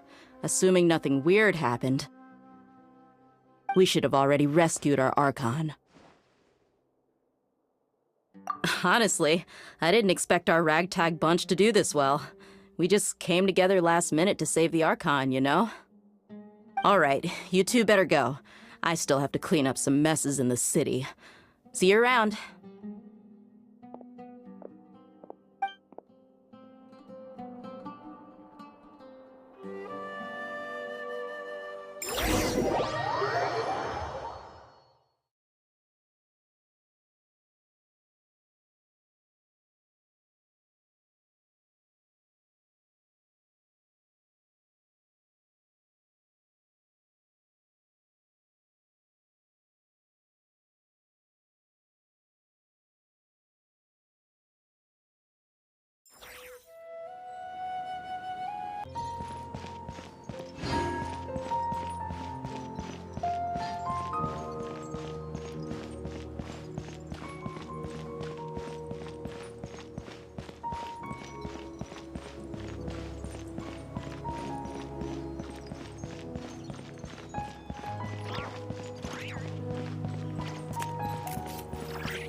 Should I say it's nice to meet you?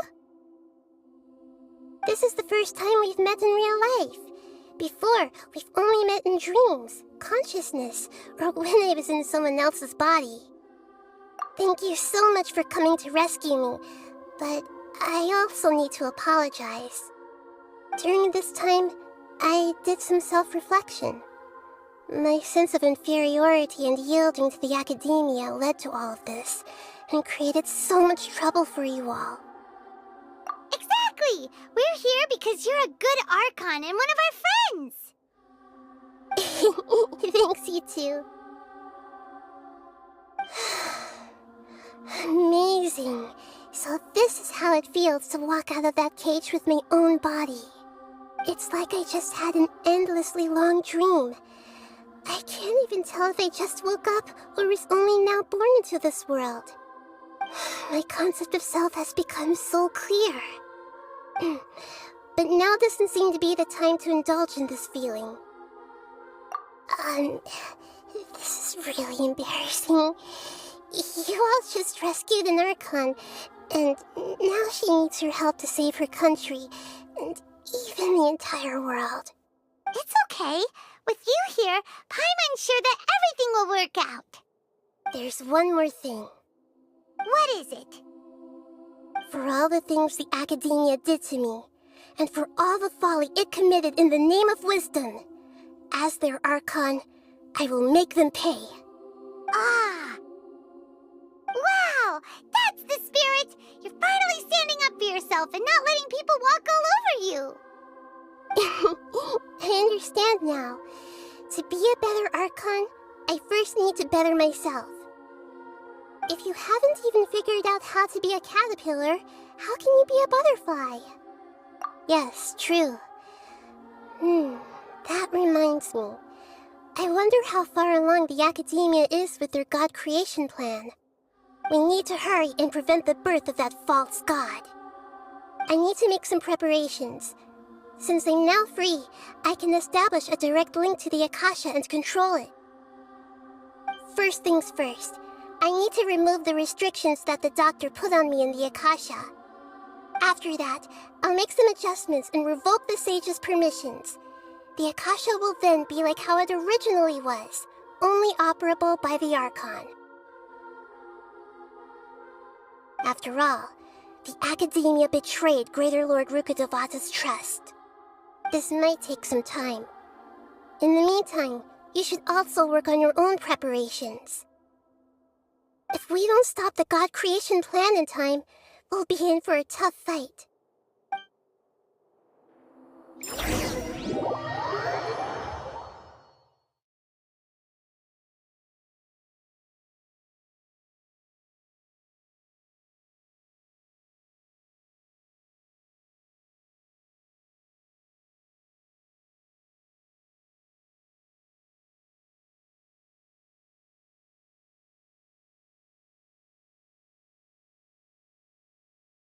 We might as well prepare for a fight. When we're done, we can take a walk around. After all, we missed out on a lot of stuff when we were locked up.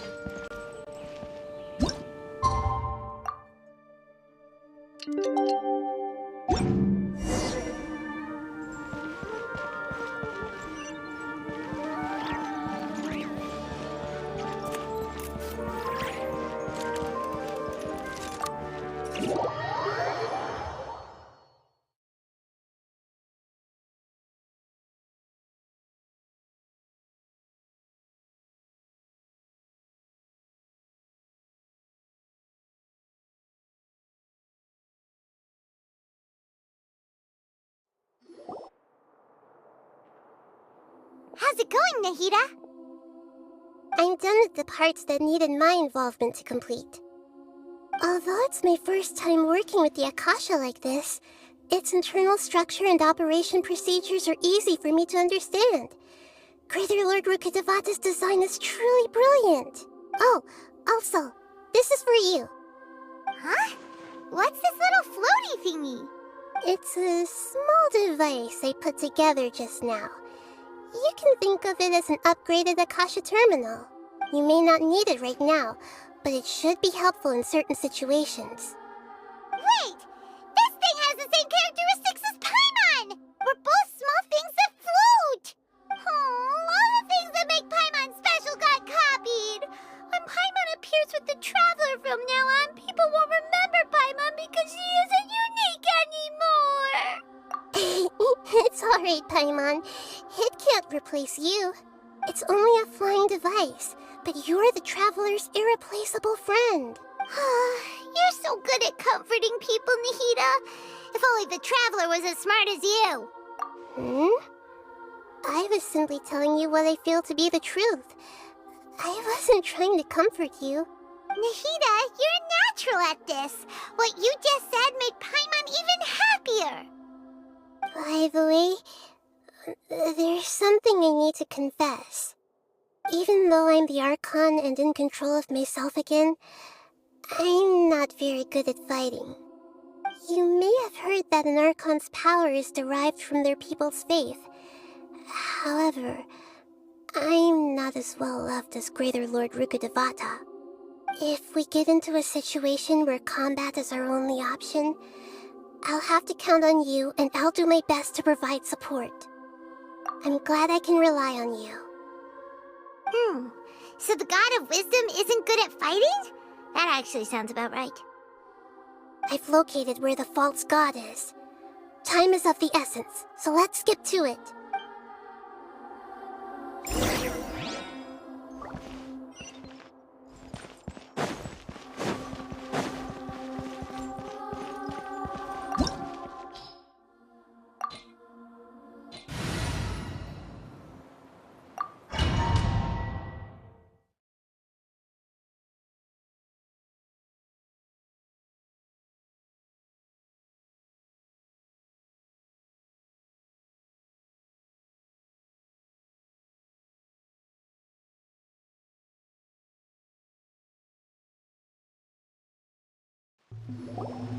What is this place?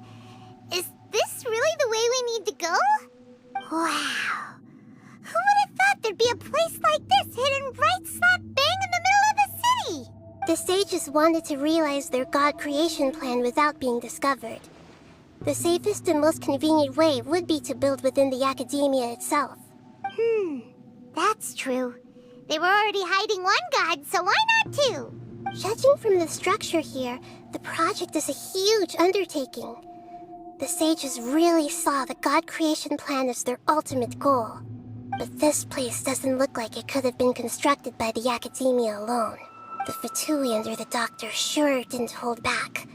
They provided a lot of technological support. Yeah, or else they wouldn't have been that generous. Is that it, though?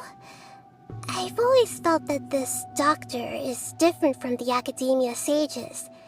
He doesn't seem to share their sense of urgency.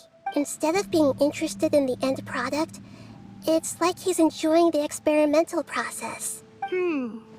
The Fatui Harbingers are all such weirdos. So, the doctor being weird is actually normal. So, this Fatui that they're trying to turn into a god is called the Balladeer? We had previously come into contact with his consciousness. He harbors particularly strong obsessions. One is the desire for a gnosis, since he was created to be the vessel for one. The other obsession is probably related to his past. I can't quite explain it. Paimon knows that he was a prototype puppet for the Raiden Shogun before he became a Fatui Harbinger. That's why he wants a gnosis so badly. There's no way he'd willingly be a test subject. Now with that temper and ego of his. It sounds like you know the Balladeer quite well. I see. Tell me more about him and what he's like. The more we know now, the better we can plan for and react to any future situation.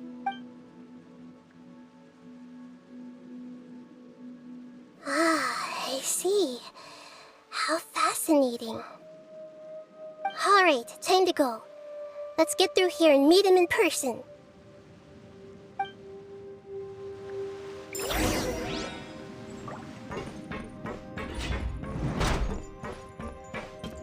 Time to work. Game's up. Let's begin.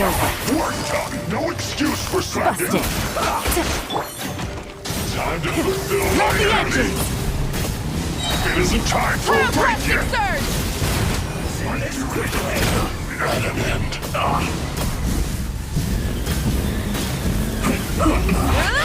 This isn't good.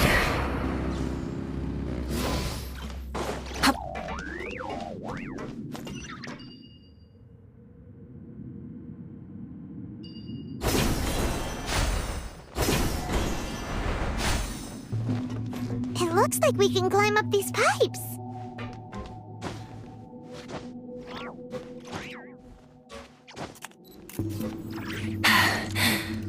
Phew.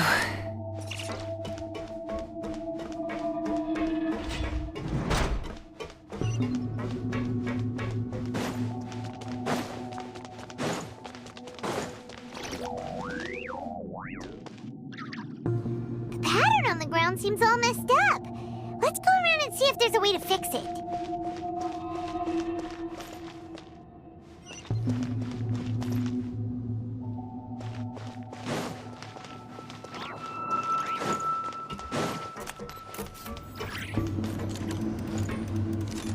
It seems to have stopped. Let's continue.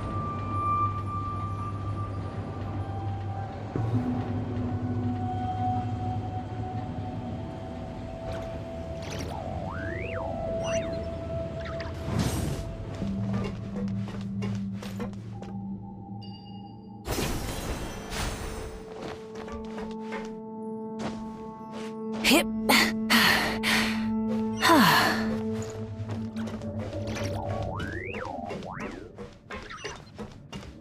Burn it down. Let's begin.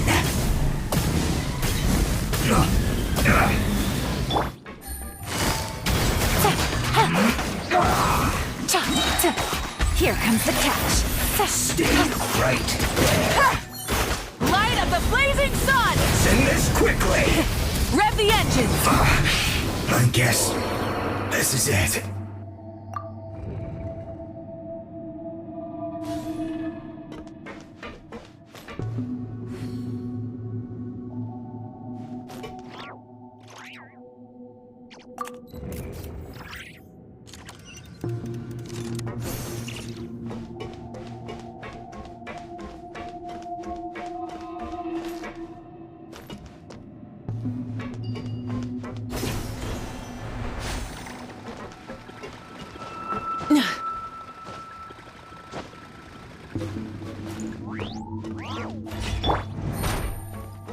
10,000. Light it up! Don't get frostbite. Flash frost. Incinerate! Freshness preserved. Chill to the bone.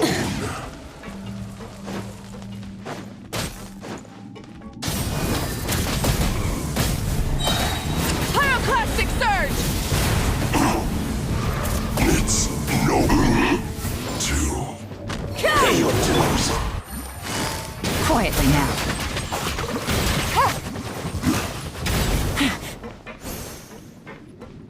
Take it easy. Gotcha.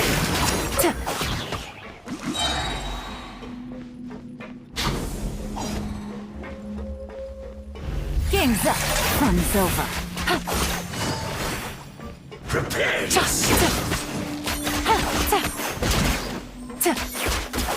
So soon? Busted. Can't run from death.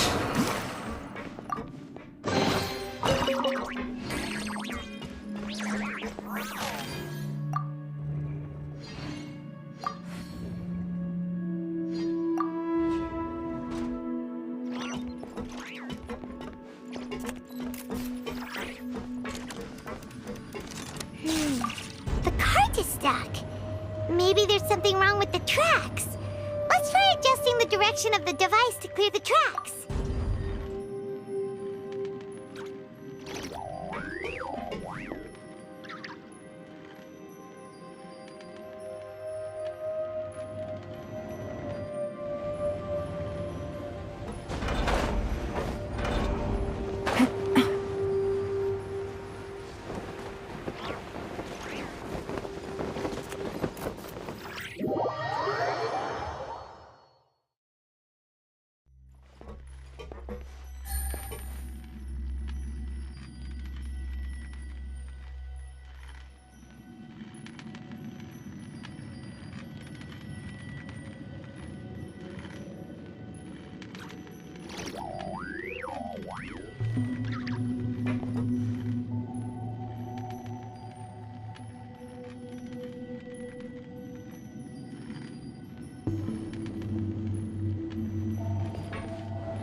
Gotcha.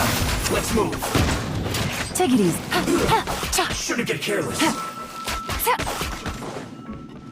Have a load of this.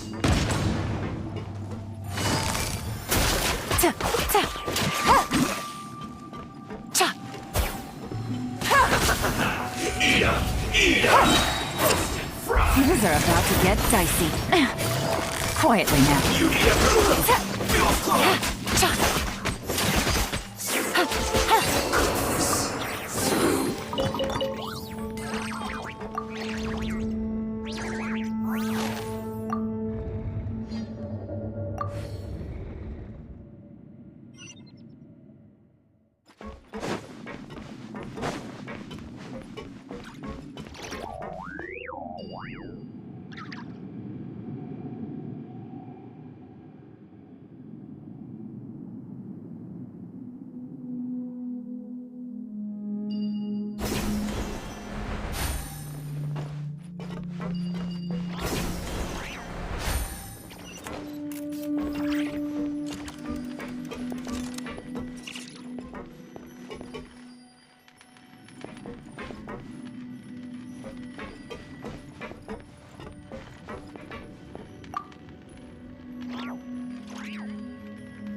No more words. Gotcha. Send this quickly. Burn it down.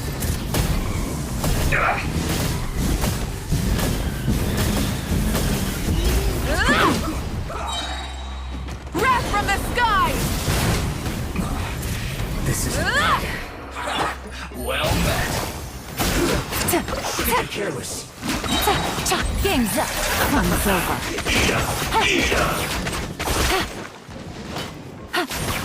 Take it easy. This one's well Try done. it now. What's your fault? I miscalculated. Light it up.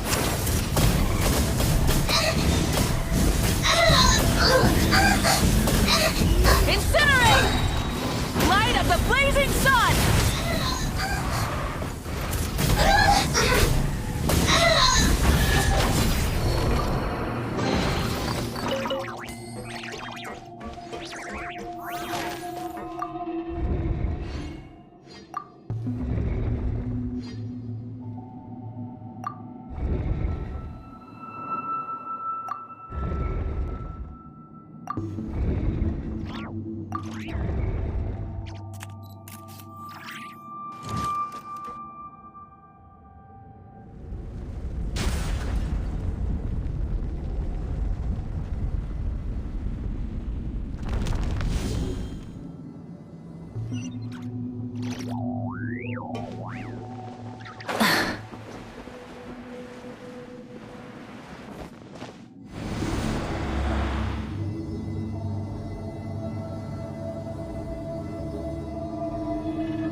Looking at its operational status, we must prepare for the worst.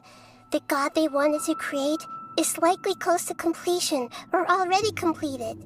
Oh no, what should we do? Paimon can't imagine how hard it would be to fight against a Fatui Harbinger with a Gnosis. Are you nervous, Paimon? If you really want to know, of course Paimon's nervous. Aren't you too, Nahida? Yes, I am. This is probably the first time I faced with a calamity of this degree since my birth. I feel not just nervous, but curious as well. Curious? Curious about what? Curious about our fate. To me, everything we perceive in this world, everything we learn, and everything that happens to us is considered knowledge. And if it's a form of knowledge, then it can be understood. However, only fate is about that which has yet to occur, so it has always drawn my curiosity. So to me, fate is the ultimate knowledge. That's also why I love observing humans and all the things that happen to them. It all brings me great satisfaction. And now, at long last, I'm not just an observer anymore. I will personally experience my own fate with you by my side. Isn't this such a wonderfully exciting thing? Ah, so that's what you mean. Paimon thinks she understands what you're feeling. Agreed. Okay, let's continue on. I can sense his aura from here.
world would be so eager for my birth. I remember you, Booer, the god of wisdom, and standing beside you, the traveler. Is he all-knowing and powerful now like Greater Lord Rukkhadevata? No, I can't feel the same kind of divinity I felt from the Greater Lord. It seems that the sages didn't get the chance to infuse the divine knowledge capsules into him. But even still, he has undoubtedly become a true god now.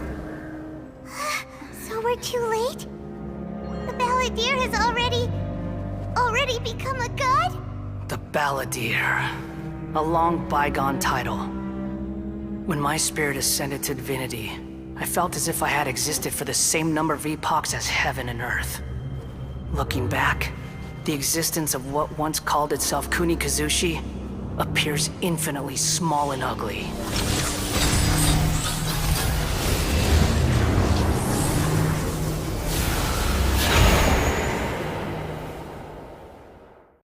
This imposing aura, it really feels like the gods!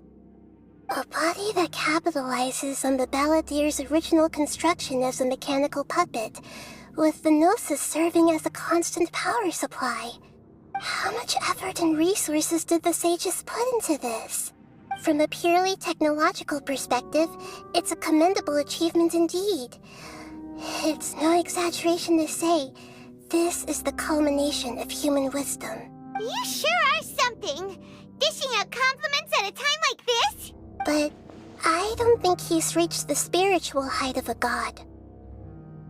Strife is engraved upon every god and every gnosis brought forth into this world.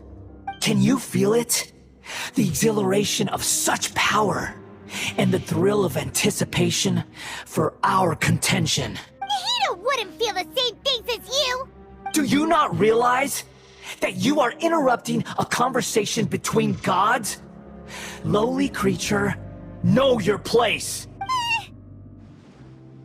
The strife engraved upon a Gnosis. You're talking about the Archon War. Tevat's current peace was not easily won. I didn't personally participate in the Archon War, but the way I see it, all those losses were meaningless, driven by the demands of the laws. There's no point in bringing it up again.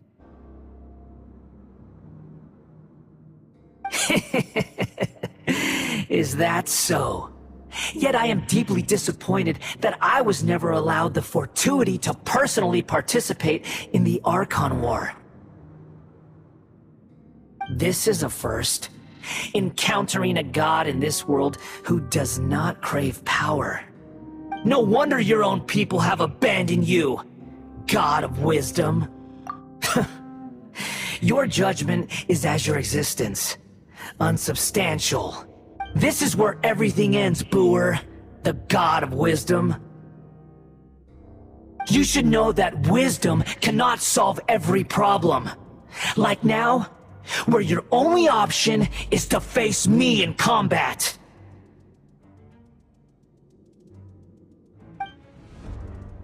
Come! Let us reenact a scene of the Archon War.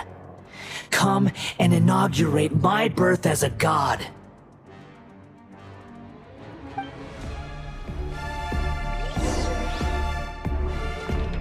Burn it down! Perish! Incinerate! Things are about to get dicey. Insignificant pest! Take it easy.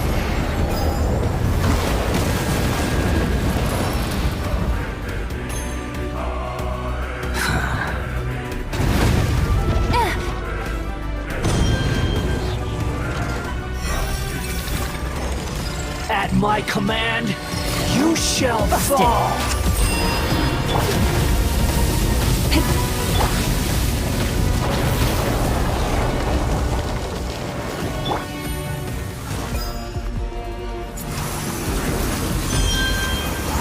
Perish!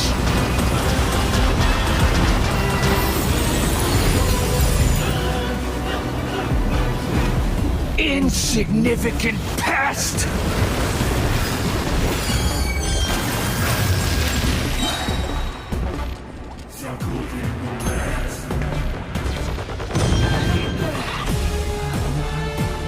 Feeble human! Light it up! Wrath from the sky!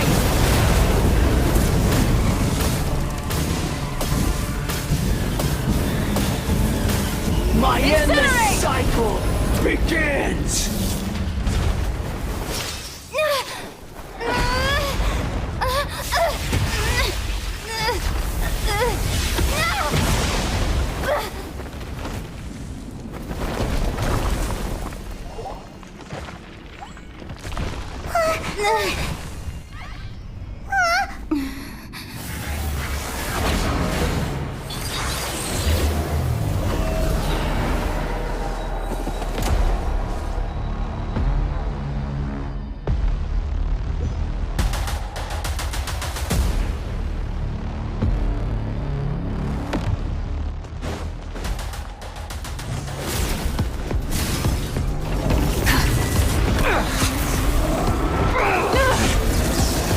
Rise to the sun!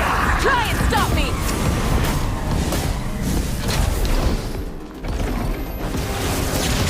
Kneel!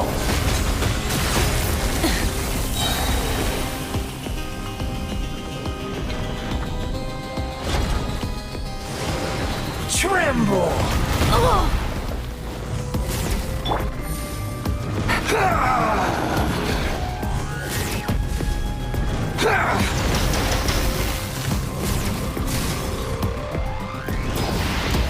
Burn to oblivion!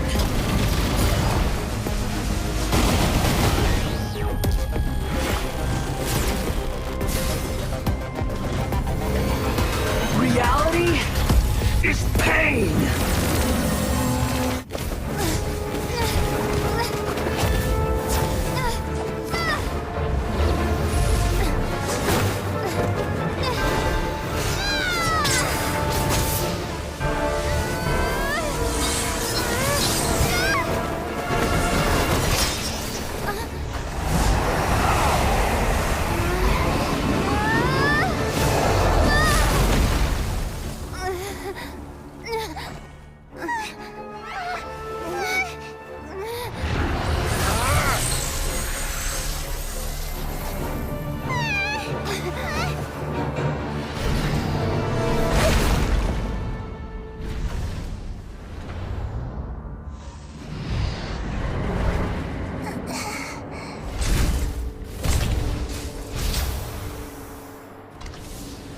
This is supposed to be a battle between gods, yet you choose to hide behind a mortal.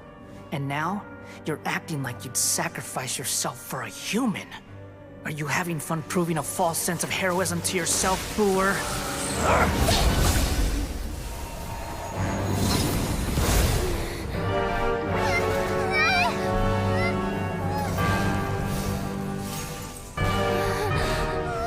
The data collection is almost complete.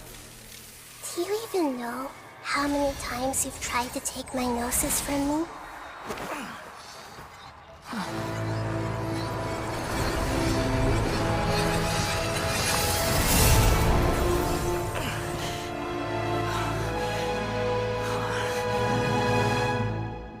We just concluded the 168th loop. Did you know that in the effort to create you, the people of Sumeru were forced to live through the exact same number of Sub-Zerus festivals and Samsara cycles? The power of dreams. When did you use it on me?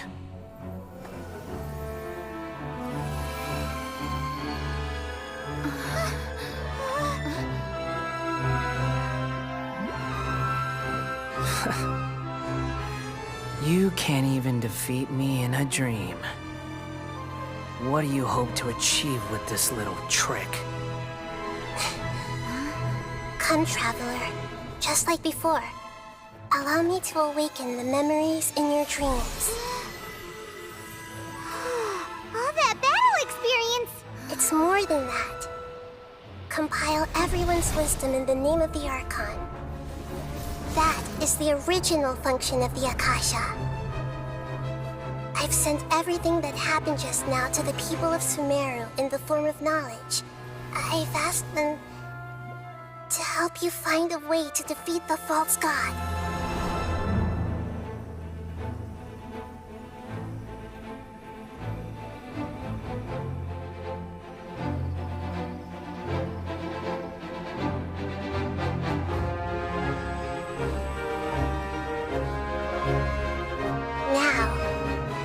Sumeru's wisdom is at your disposal. Meaningless tricks won't save you.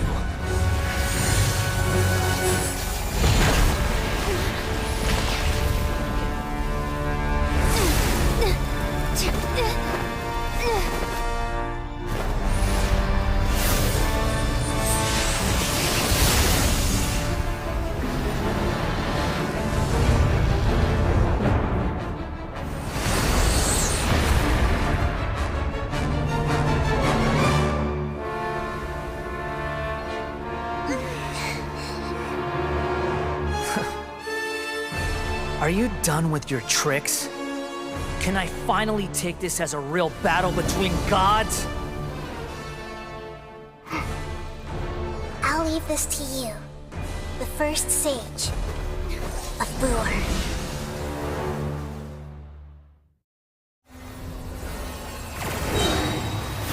I am the all-knowing God! Share my knowledge! Pyroclastic surge! Kneel!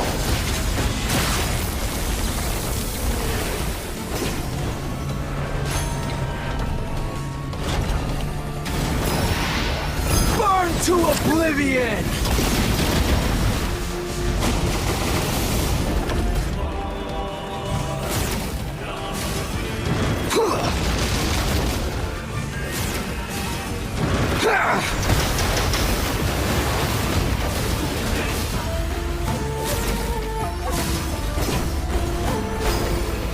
Reality is pain!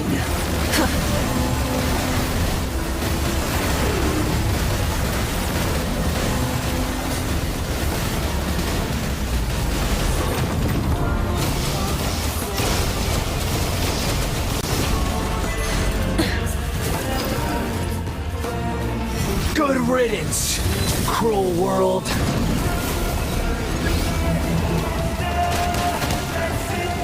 Burn it down! Full throttle! Incinerate!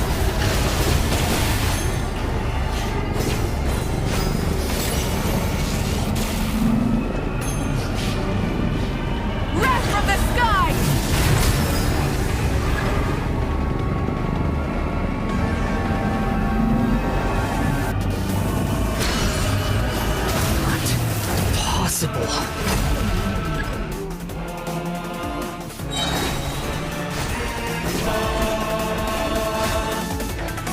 Light of the blazing sun!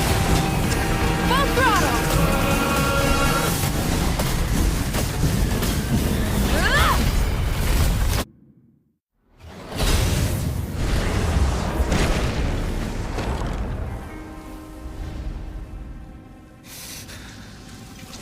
Humans. Filthy humans.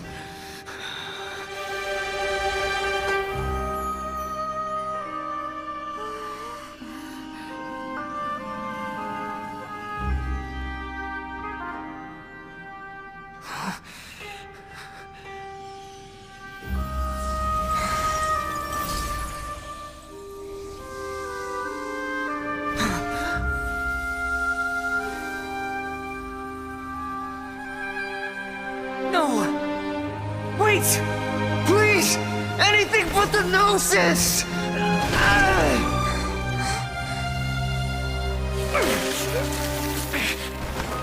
That's mine! Don't even try! I'll never go back!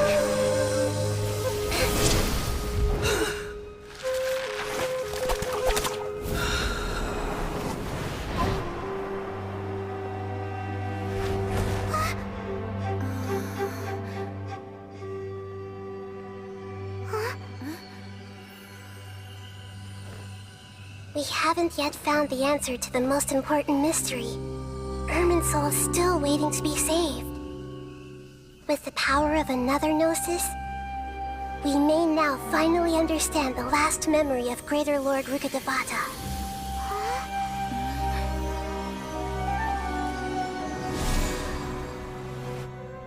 This is... That's right. This is the last memory of my predecessor.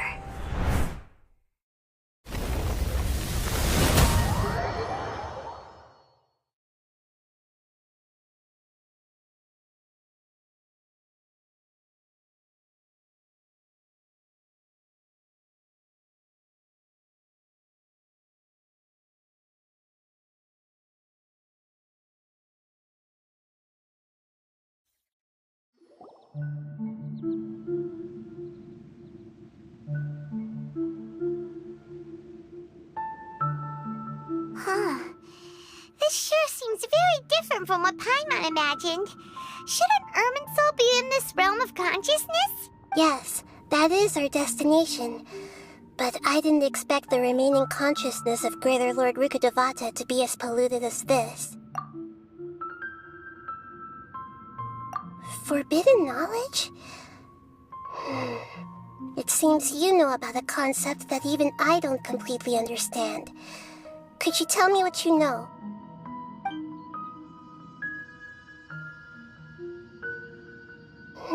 Your inference seems logical enough. Forbidden knowledge once polluted the desert thousands of years ago, but was successfully repelled thanks to King Deshret's self-sacrifice, and Greater Lord Rukkhadevata nearly exhausting her power. Then, a second instance of forbidden knowledge pollution occurred during the Conria Cataclysm 500 years ago. But I'm afraid it is much more serious this time, with Irminsul itself already in danger. So, if we're in the remaining consciousness of Greater Lord Rukkhadevata, and it's also been affected by forbidden knowledge pollution, then does that mean, in order to save us, Greater Lord Rukkhadevata? Yes. It's very possible that she sacrificed her life in the fight against forbidden knowledge. She didn't completely eradicate forbidden knowledge, but if it weren't for her actions, the pollution would have been far more rampant over these past 500 years. The way that everyone, including me, has forgotten everything about forbidden knowledge may very well be due to her restoration of Irminsul. Aww. Do you feel sad, Nahida? I'm just sharing her pain. The pollution of her consciousness here is severe. There is madness, chaos, and pain all around us. Did she fight to resist the forbidden knowledge pollution in such terrible conditions, all the way up to her last breath? She even used her last remnant of lucid consciousness to leave a clue for us to follow. Yes, her words were distorted by forbidden knowledge, so that's all we could hear. But now, we have a chance to find the answer to this mystery. We can cross the polluted consciousness until we found the right path to meet with her lucid consciousness. And then, we'll let Greater Lord Rukkhadevata tell us the truth in person. Each of us need to be mindful of the state of our own consciousness while we are here. Even with the Gnosis' protection, we must always keep a clear mind. Otherwise, we could go mad at any moment. That's so scary. Don't worry, it should be easy enough for you to keep that mind of yours clear, Paimon. Let's go.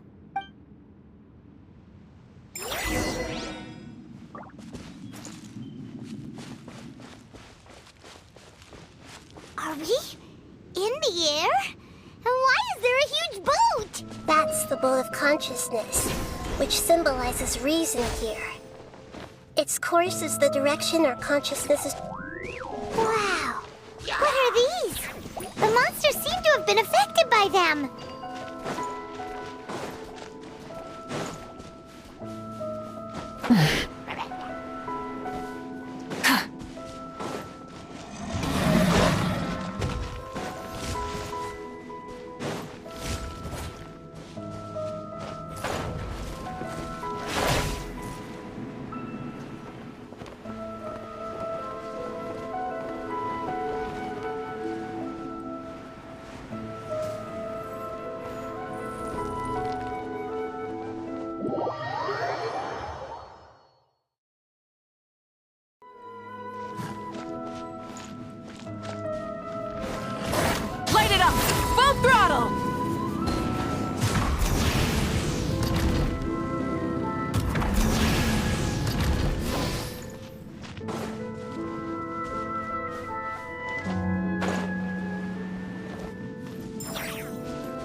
Brace yourselves!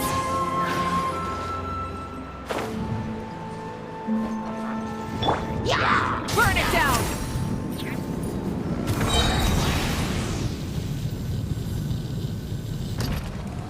Doing more. Pyroclastic surge!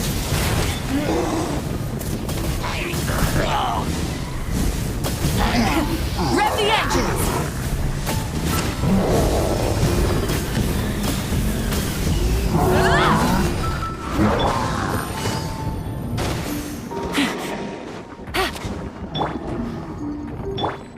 Light it up!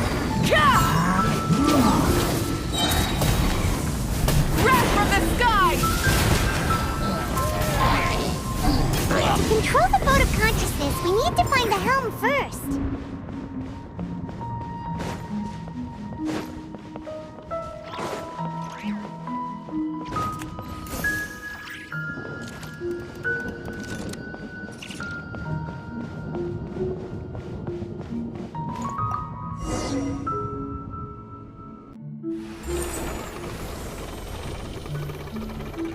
We changed direction.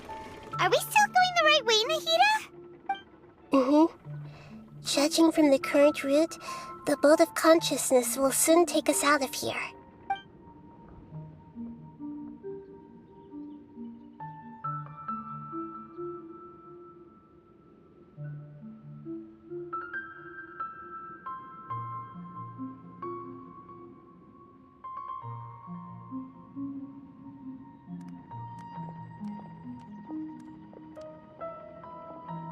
We'll be arriving at our destination soon. How are you feeling? Are your minds still intact? Huh? But everything's been completely normal for Paimon. Hopefully there won't be any more interruptions.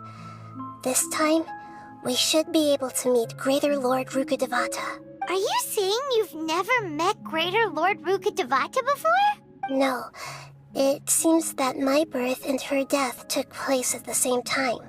Otherwise, I think she would have given me a little more guidance, and I could have done a better job. Hey, you've done a great job, Nahida. Let's get out of this creepy place and go meet her.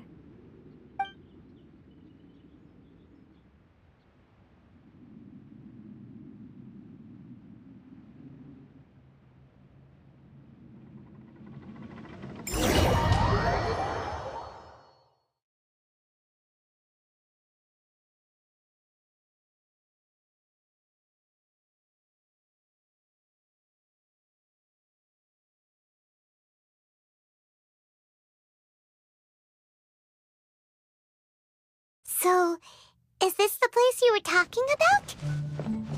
The base of Irminsul?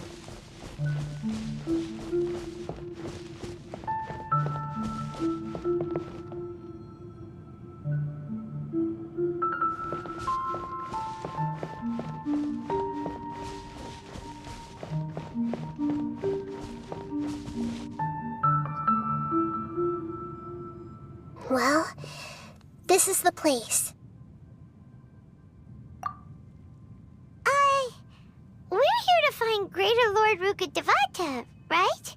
But the one standing over there is... Is that... me? She looks exactly like me. Are you Greater Lord Rukkhadevata? Yes, that's me. Are you surprised by my appearance? Irminsul and the surrounding lands have been reproduced here as they were years ago. But this is just a realm of consciousness. We are manifestations of the same nature. Hence why we would appear exactly the same. We're of the same nature? Why? Because you are me, and I am you. You are me in the new samsara. The new samsara? As Greater Lord Rukkhadevata, I'm the avatar of Irminsul, and you are the purest branch snapped from Irminsul. Imagine it this way.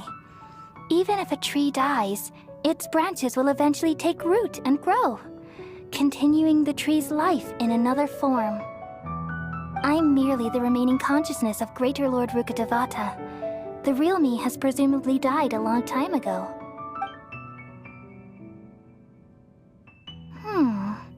Judging from your appearance, I've probably been dead for 500 years.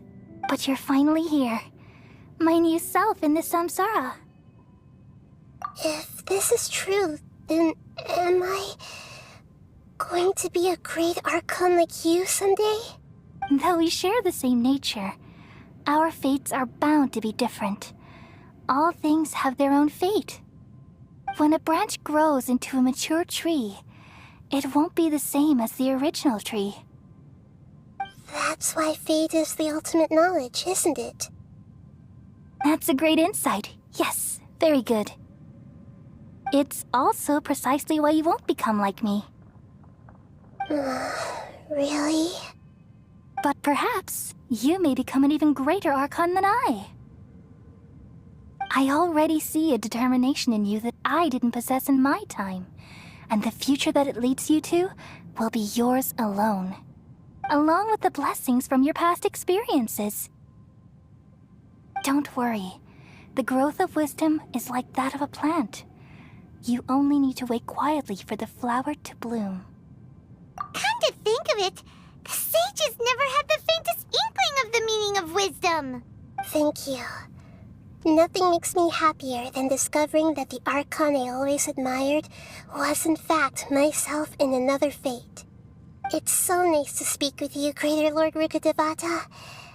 I've always wanted to meet you. The feeling is mutual. From the moment I snapped the branch off Irminsul and created you, I've also looked forward to talking with you. Could you tell me why you wanted to create me? And what exactly happened when you died? Ah, I see.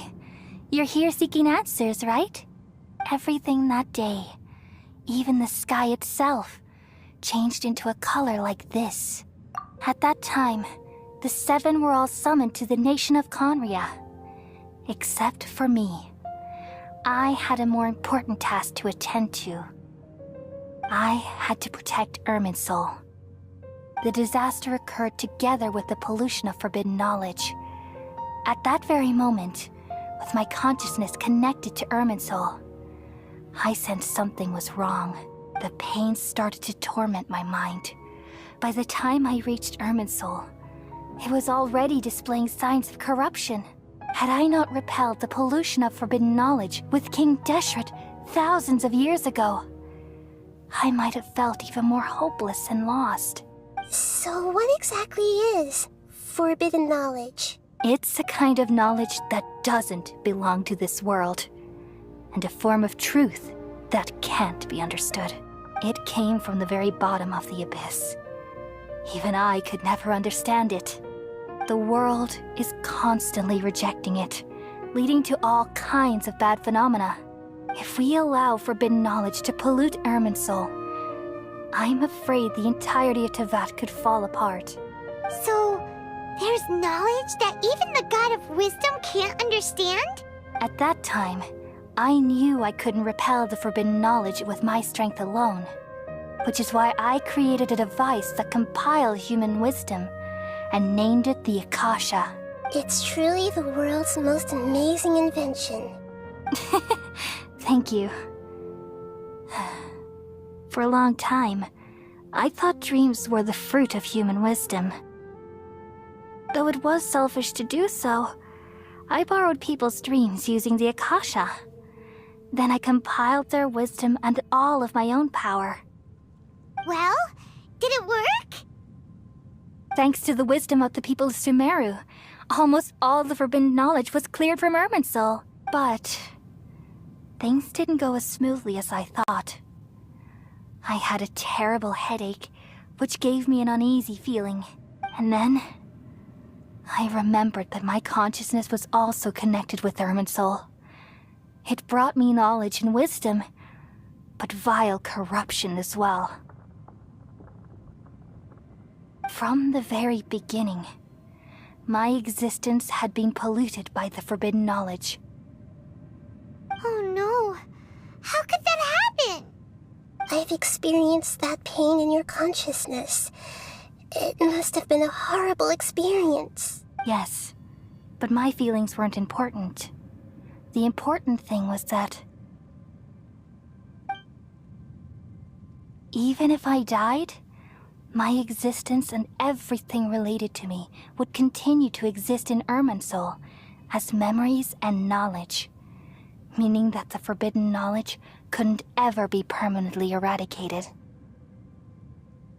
And there's no way for me to eliminate myself. It would be a sort of paradox. So, I took the purest branch of Irminsul as my incarnation in the next samsara, and left a trail of clues, all in hopes that you would come here and remove me and my pollution from Irminsul forever. Wait, no, I can't. So you realize what that implies? You are very smart indeed. Irminsul has all the knowledge and memories of this world, and as you've realized just now, removing me from Irminsul means I essentially will never have existed in this world. But this is the only way to save Irminsul. People love you so much, and they've missed you so much over the past 500 years. I am exactly the same. So how can we just forget you like this? Is there really no other way? There must be something else I can do. You're the god of wisdom, Boer. You should know that there is no other way. But this is so cruel. I don't want to forget you. No need to feel so sad, Boer. As someone who delights in wisdom, you should feel joy at finally finding the answer. These are the words in their entirety. The answer you've been seeking all along. Let the world completely forget me.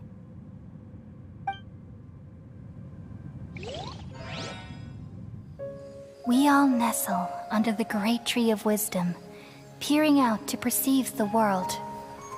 From the earth and from the rain, we perceive its wonders, until we become a white bird to perch atop a branch, and finally snap off the most important leaf. Once upon a time, I alone dreamed in this world. In my dreams, everybody would also dream after they fell asleep. Wild and wonderful thoughts would emerge from their minds. Some tumbled to the ground, and others floated to the sky, connecting all things in the world into one dazzling net. Among a plethora of worlds were numerous smaller worlds, all of fate, finding within the tapestry their brilliant glow. I gradually understood that these indescribable and constantly changing things are the most profound things in the world. Only they can completely repel the madness. Only dreams can awaken consciousness from the deepest darkness.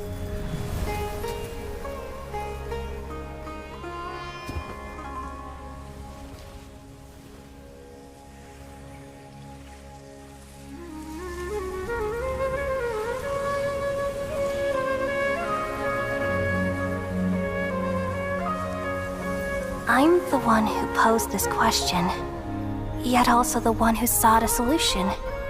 Saving the world with the dreams of the people used to be my answer. And now, you've also found your own answer, and I shall return all the dreams to the people.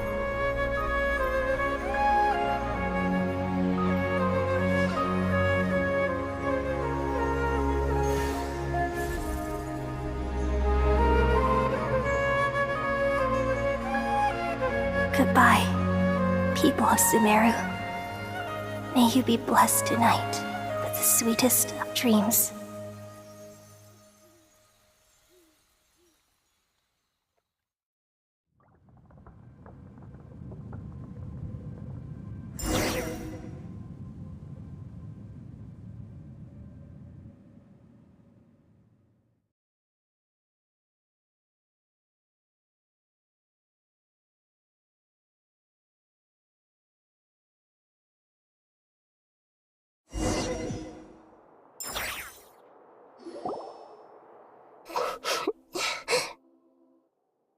I'm alright. I'm just a little confused. We've just saved the world, right? So why am I crying? I don't know where this feeling inside of me is coming from, but I feel very sad. Just now, we used the power of two gnosis to successfully connect with the Irminsul consciousness from 500 years ago. Then, we removed the remaining pollution from Irminsul. Yeah, what's wrong? Weren't you there just now?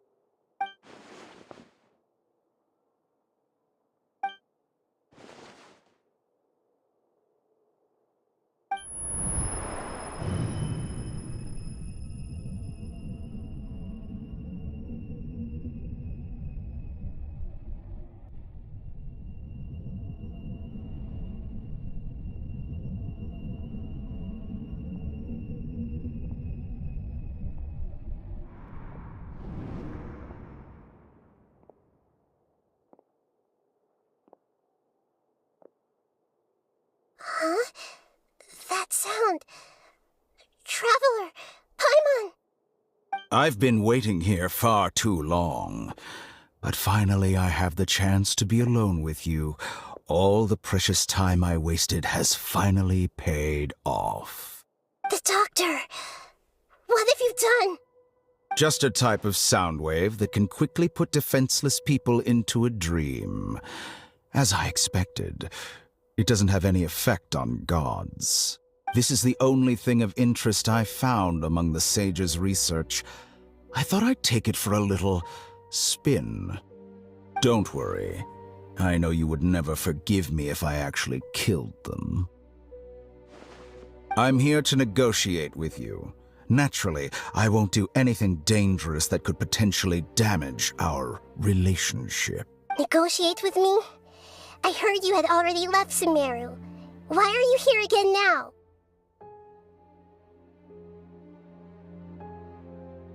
I left Sumeru, but I also stayed in Sumeru. Even the God of Wisdom is restricted by the habits of cognition. How disappointing. You mean there are many different versions of you in this world? An astute guess. Even the same individual will have different cognitions at different ages. A long time ago, I made a major decision in hopes of preserving all my perspectives of how I observed the world. Observation is the first step of any experiment, but observing the current world doesn't satisfy me. It lacks an important dimension, that of time. So I saved segments of all my ages and made them into independent individuals. That's all there is to it. Indulge me. How does the God of Wisdom find my method of seeking knowledge? It's an insult to the very concept of life. Life inherently has many rules and restrictions, each with its own significance and reason to exist. They can't be broken on a whim. Good. Amazing, even. Indeed, it's difficult for humans to make peace with themselves, not to mention oneself from a different period. Since you were in the academia, why wait until now to show up? You could very well have stopped us and helped that fake god. Simple. Let me ask you this. Would any staff member ever help the subject in the middle of an experiment? It was my experiment. So why should I interfere with the results? The academia saw the plan to create a god as their ultimate goal, yet you only saw it as an ordinary experiment. You really are crazy. If the experiment succeeded, you would have had a new god on your hands. How would you have faced your own god then? Would you still take the same stance? Would you still hold the same view of yourself? I'm first and foremost a scholar. These results should be left to the judgment of the hypothetical me confronted with that outcome. But you're right. And that's exactly why I'm disappointed with the conclusion of this experiment. As an individual, you don't have any sense of belonging. You seem to have even fewer convictions than a typical scholar. Oh no, I certainly have my own convictions. They just don't fit your standards, that's all. All right, that's enough conversation for today. The experiment is over, and it's time to tidy up the equipment and reclaim any useful materials. For example, the Gnosis. Lesser Lord Kusanali, you're an intelligent archon. I'm sure you understand the disparity in our combat abilities at this time. Besides, you have no way to use that electro-gnosis in battle. Didn't you say you were here to negotiate with me? Somehow, it's starting to seem like you intend to take it by force now. I'm merely stating a fact. After all, I'm also a scholar. Naturally, I hope to show proper respect and dignity to the God of Wisdom. Your hypocrisy is built on absolute confidence. I understand your scheme, but... what if I were to destroy the Gnosis now and awaken the heavenly principles? Awaken the heavenly principles? Do you think that's really possible? The heavenly principles have been silent for many years, but the Gnosis are symbols of their control over Tevat and all the laws. Will the destruction of a Gnosis attract the attention of the heavenly principles? And if so, how do the Fatui plan to deal with the consequences? Do you dare to gamble such a possibility with me? Gamble? How surprising. I thought you would show evidence or use rigorous reasoning to prove your point. The word gamble is the last thing I expected to hear from the God of Wisdom. But this is a clever move. You must have seen through me when I first captured your consciousness. As a scholar, I respect all possibilities. This has always been my principle and is an essential trait as an experimenter. Indeed, I can't ignore this possibility. So tell me then, what are your conditions? This foreign Gnosis will only lead to disaster if it stays in Sumeru. This is the prize I obtained after defeating one of your fellow Harbingers. Now, as the one who initiated this cascade of events, shouldn't you pay the corresponding price? Price? Interesting. What price would you have me pay? How about erasing all your other segments? So this is how you wish to restrict me, the most threatening opponent of the Nation of Wisdom. What you request of me is like plucking out the eyes I have placed in the dimension of time. Segments are extraordinarily difficult to make. They require extremely rare resources and enormous amounts of time and effort. Requiring me to destroy them all here and now. Bravo. A suitably wise decision on your part. Yes, how very interesting. Can I assume that you have long been wary of me? Among all the versions of me, this segment you see now is the most selfish. If it weren't me, your idea wouldn't have worked. What did you see when you were imprisoned? You were observing me, and that's how you know I've long grown tired of their doubts and endless arguments. Like you said, it's difficult to make peace with yourself. Being as smart as you are, have you managed to do that? I see. If you think all those versions of me are worth a gnosis, then deal. You sure didn't hesitate much. Is the relationship between all the versions of you really that bad? I don't think there's any need to dwell on that. The surplus versions of me can be exchanged for a gnosis. Do you think anyone can offer themselves at a higher price? Besides, with my abilities, it's only a matter of time until I find better perspectives. Perhaps it's best to say, you're just temporarily ahead. But what I'd like to know is, how can you be sure that I've really erased them? I can see your remaining honesty.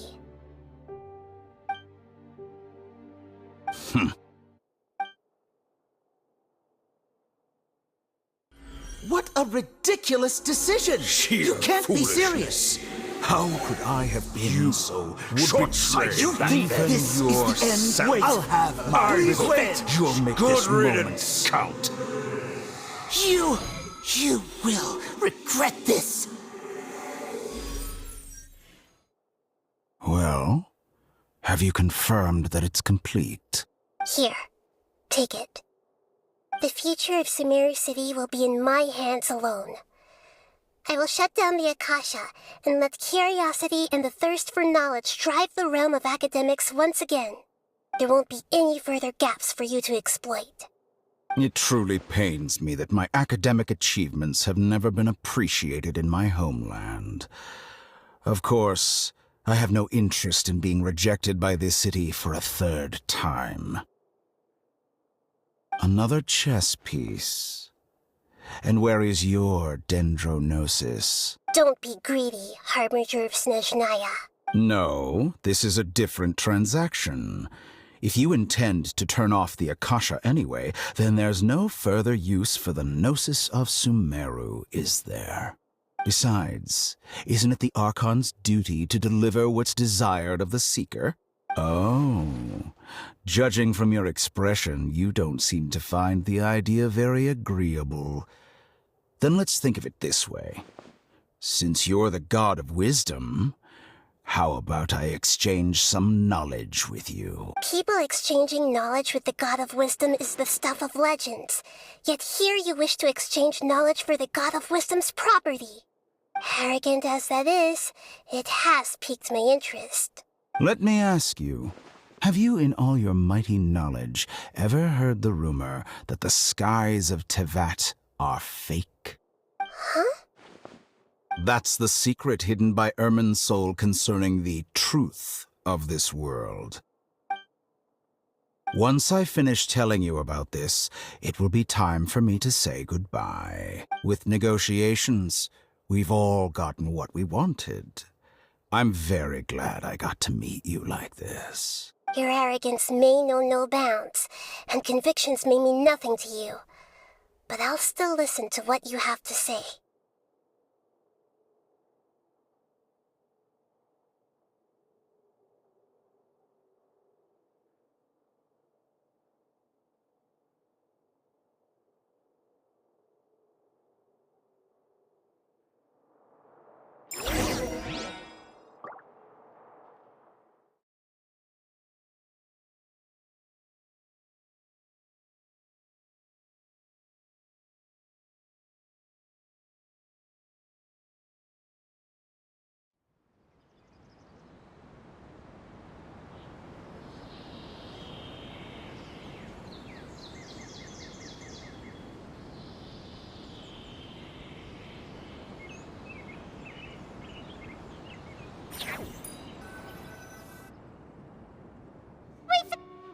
Together!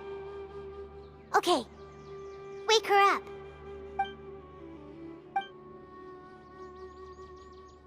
Are you awake? Kali says it's time for breakfast. Come on, get up! Good morning! How are you feeling today? Good to hear. It looks like we've recovered pretty well.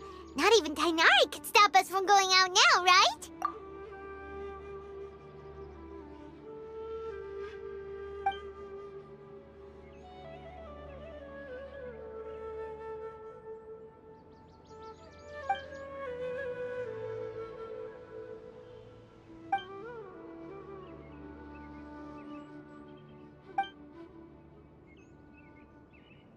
Come on, Traveler, let's go!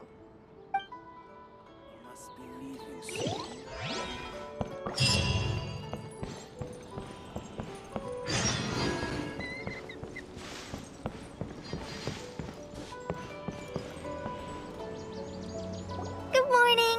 Looks like you're awake. Yep. I prepared some breakfast today. Please have a taste. I hope you'll like it. It's nice to have you here so we can eat something yummy. Well, now that I've recovered from Elazar, I'm feeling better than ever. I can even prepare 4 or 5 meals a day now. And Paimon bets they're all delicious. Oh, by the way, someone brought a letter for you after you went to sleep last night. Nope.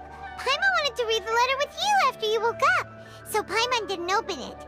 Alright, let's read it now. Oh, it's from Nilu. Ahem. We're going to hold a feast at the Grand Bazaar and celebrate Cyno's reinstatement as the General Mahamatra. As heroes of Sumeru, please be sure to attend. I'll wait for you. The date of the banquet is written on the back. It's in 2 days. Oh, I've also heard that you've become heroes here as well. That's amazing. Everyone's aware of your abilities. There's no need to be modest. Anyway, let's go to the Grand Bazaar to have a look. Oh, before you leave, be sure to inform Master Tainari.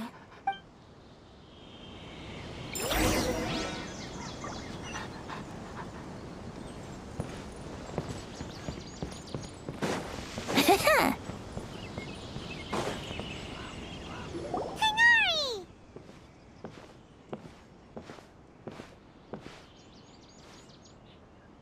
Ah, good morning.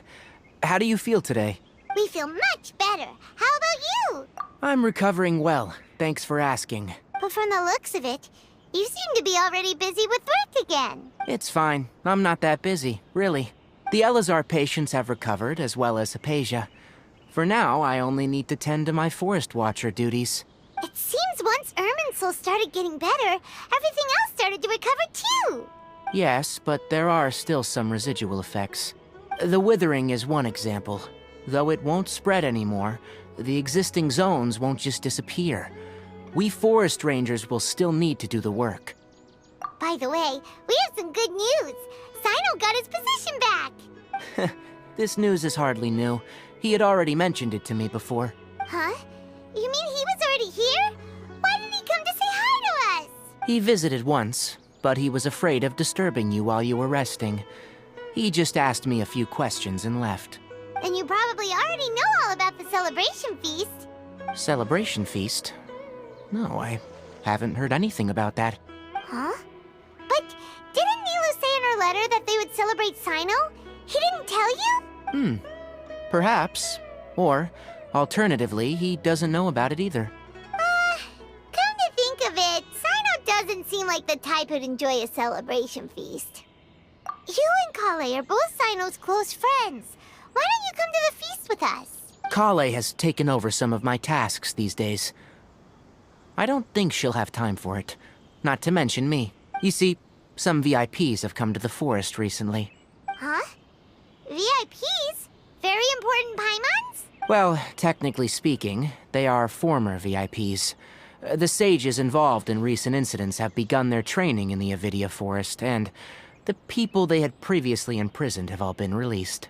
Huh? Yes, he's a little weak, but he isn't injured and his condition is stable.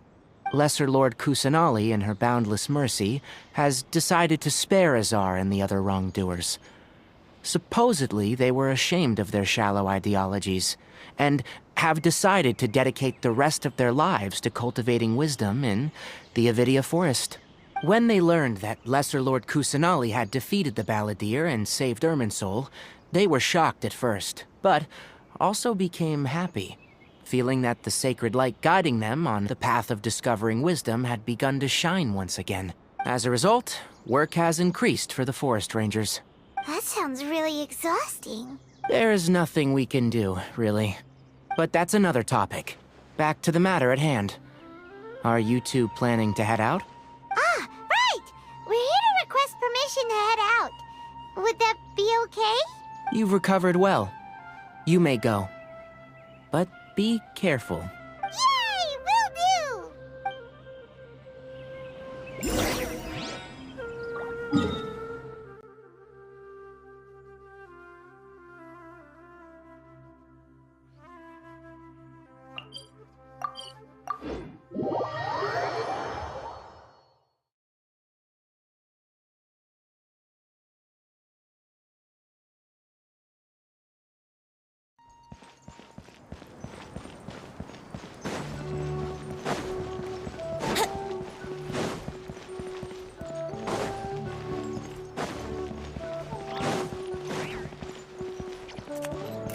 Wouldn't gliding be faster?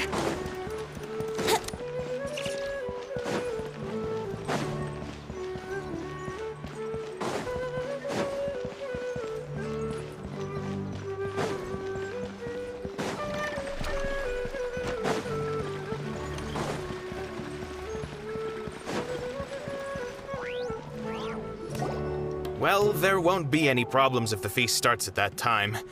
Everything has already been prepared.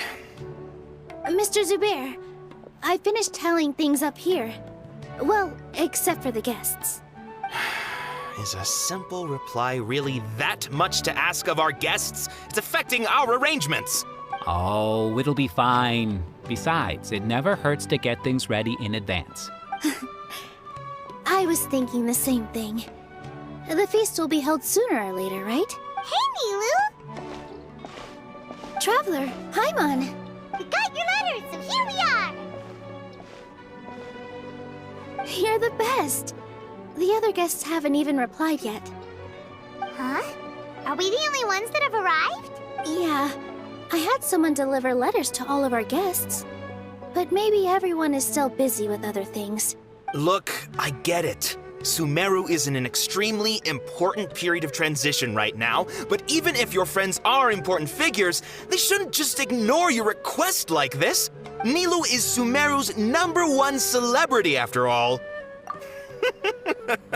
You have no idea how happy I am to talk to people with good taste. If you consider enjoying Nilu's dances having good taste, then almost everybody has good taste, because Paimon thinks everybody will love her performance. That's right.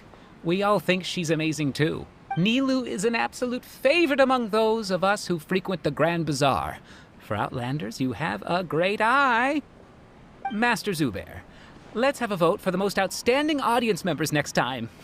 I think these two may win. Nonsense! It is not for us to determine the value of an audience. But indeed, we could try giving gifts to people with particularly good taste. I heard there's a device in Fontaine called a camera that can record people's appearances as pictures. Such pictures would make superb gifts. Ooh, good idea. I wonder where we can find one. You guys are so funny. There's really no need for that. I'm satisfied just being able to perform here. There's always a lot going on at the Grand Bazaar. Yeah, and that's why I love it here. Traveler and Paimon, could you help confirm if the letters were actually delivered? If for some reason they didn't receive the letters, then please tell everyone that there will be a feast here.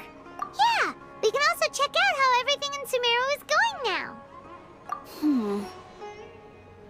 When I wrote the letters, I heard that Dia was in Port Ormos, and Alhaitham was at the Academia. As for Sino, we've only heard that he appears at the Academia from time to time. I'm not too sure about Ramon's whereabouts. My guess is that he's with Dia. As for Dunyarzad, I just hope she's feeling better. I sent her a letter, but I was afraid of disturbing her. If you have time, please ask about her for me. Okay, got it. Let's go, Traveler.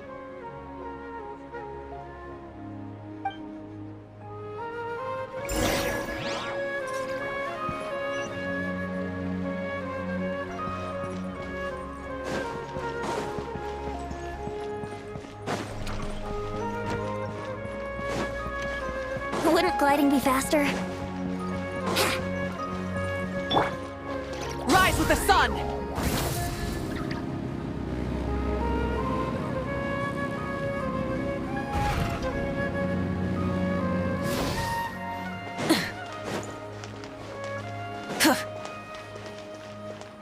Burn it down! Full throttle!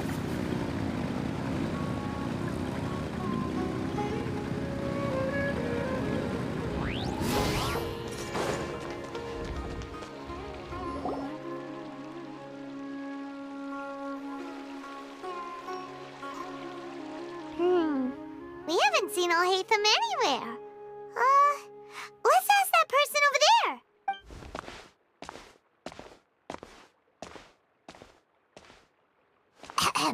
Hey there, have you seen Alhaitham around? Yes, it seems Scribe Al-Haytham has gone to the House of Dana. You should be able to find him there. But you're already the second group of people I've seen looking for him today. He must be quite the busy man. Oh? Who else was looking for him? Mr. Cavey was just here asking about him. You wouldn't believe how terrible their relationship is. And now you two are here. Don't tell me everyone's here looking for gossip about the sages. No way! We're strictly here on business. Ah, I see. Sorry, I thought maybe everyone's as interested in rumors about the sages as I am.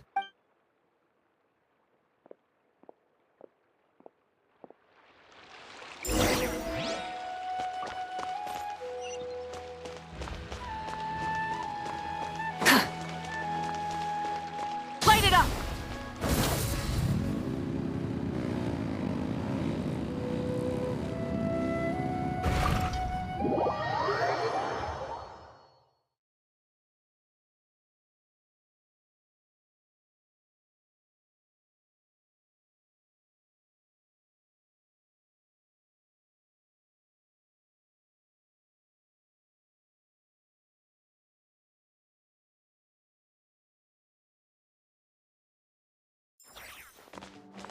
Rise with the sun!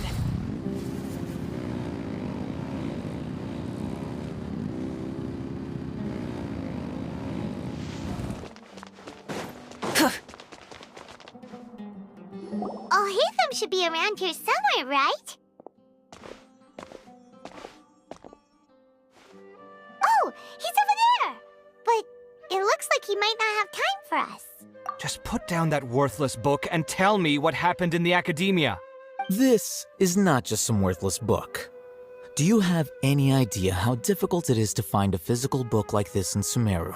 It doesn't matter. It's probably just another thing that you used your authority to get your hands on anyway. Just put it aside. Listen, I came back today only to hear that the sages have disappeared. Oh? You sound surprised.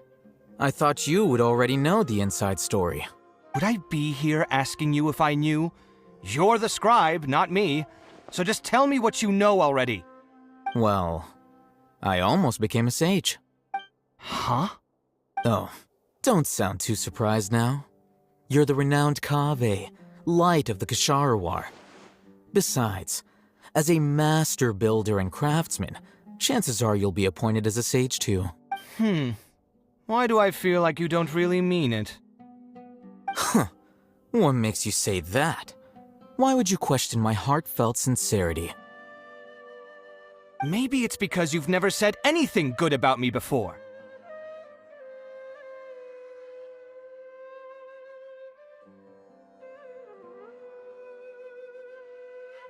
Yeah, well, I share a similar sentiment, and anyone who knows you as well as I do would surely do the same. Oh, you... See? This is why I hate discussing anything with you. Your ridiculous and arrogant attitude always gets in the way. It seems that you really can't stand my personality. Ha! What was your first clue? Well, then you might as well move out of my house. Are you threatening me? Stooping to a new low, I see. Ugh, and don't change the subject. You, a sage? What a joke. The academia might as well just close tomorrow. Are they having a fight? Forget what's going on with the academia. Haven't you been busy with your construction project? Tell me, when are you going to build yourself a mansion? Don't get me started. I get angry just thinking about it. So, what great building did our master architect work on this time? Like I need to tell you. Keep your nose out of my business. No, I think we deserve to know.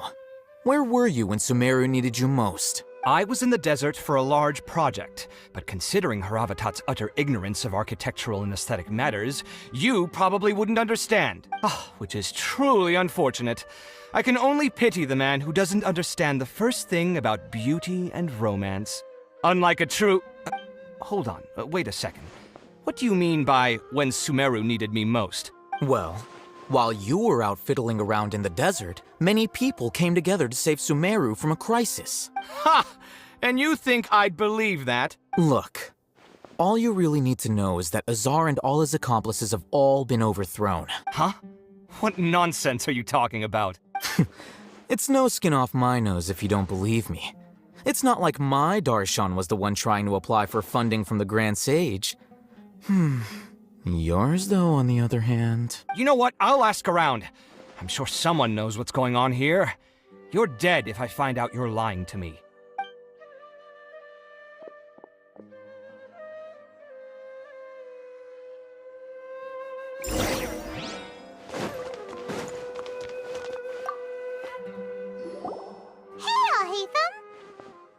Oh, it's you two. What's the matter? We're running some errands for Nilou. Have you received her letter? Letter? Nilou said she sent out a letter inviting everyone to a celebration feast in 2 days at the Grand Bazaar. We'll also be celebrating Zino's reinstatement as General Mahamatra. If she addressed the letter to all Hatham of the Academia, then the letter should have gone to my office. I've been busy these days, so I haven't had time to check for any new mail at my office.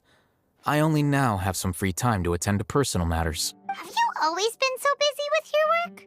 Of course not.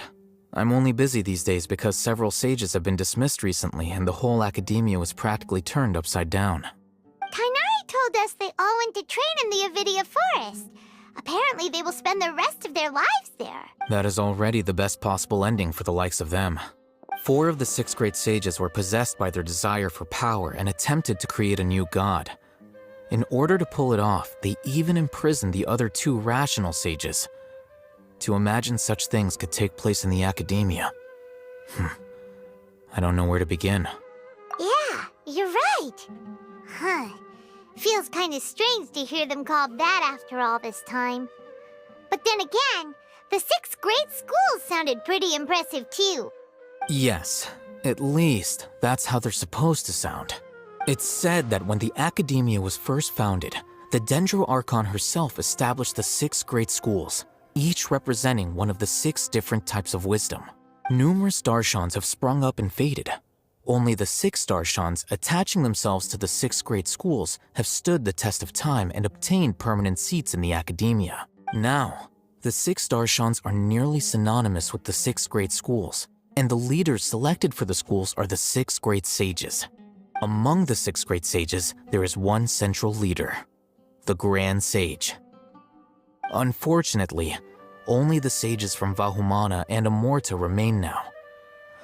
They were imprisoned for opposing Azar and were only rescued after Azar's downfall. So who's managing things in the other 4 schools now? Do they need to find someone new? Yes. Normally, new sages are selected based on a strict set of criteria. Oh, didn't you just say something about becoming a sage? If they pick you, then we'd have a huge connection in Sumeru. Yes, about that. You didn't let me finish my sentence. The person in charge of personnel affairs nominated me to be the Grand Sage in place of Azar and help Lesser Lord Kusanali manage the Academia. But I refused. Huh? But why? Can't you be a little more ambitious? I'm not even interested in being one of the 6 great sages. Like I said before, I don't like being a leader. Oh, all right. So are you busy these days trying to find others to take the job? That's not my job either. I'm only responsible for handling important affairs within the Academia before the new sages take office. And the first thing I'll do is reject Kasharawar's application for funding. By the way, who was that other person just now? Is he your friend? Do we look like friends? Paimon doesn't know. That's why Paimon's asking. His name is Kaveh, my roommate. You could say he's the representative for Ksharawar scholars, which is exactly why he always has so many problems. So everything that's happened recently must be a huge change for the people of Sumeru. Such is the work of the Academia Scribe. Well, anyway, no matter how busy you are, since you are our planner, remember to attend the celebration feast in 2 days. All right, I'll see you there.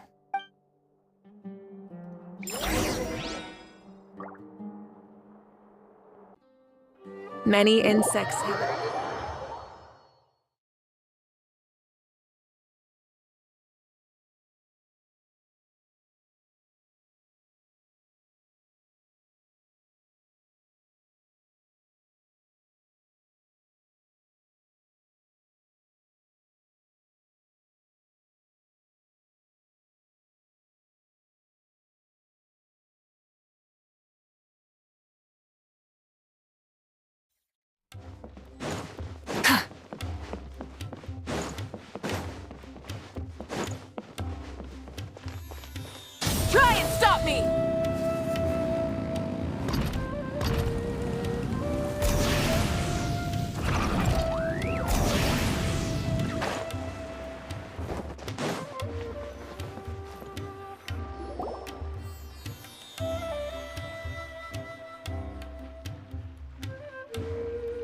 This is Port Ormos.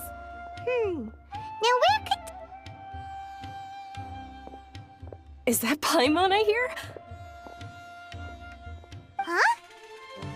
Oh, it's been a while. How are you doing? Dunyarzad! It's been so long since we've seen you! I'm doing well. I can go as far as saying I have never been happier in my entire life. I don't know if you've heard, but Elazar has completely disappeared, and all the patients have recovered. You kidding? Knowing them and the connections they've got, I'm sure they've heard about it. Yeah! That's right. My lady is feeling better now, so I'm accompanying her for a walk. Why do you still call me that, Dia? You've already informed my father of your resignation. I guess I'm just used to calling you my lady. Old habits die hard. Resignation? You mean you're quitting? Yeah, I might start losing my edge if I keep being a bodyguard for the Homayanis. You know that my parents and I are fond of you, and that we appreciate you very much. It wouldn't be a problem if you wish to continue to be our bodyguard. I'm not a woman that's easily persuaded. You should know that by now, my lady. When I took this job, I had already decided that I'd quit as soon as you recovered. It's time for me to get back out there and chase that horizon.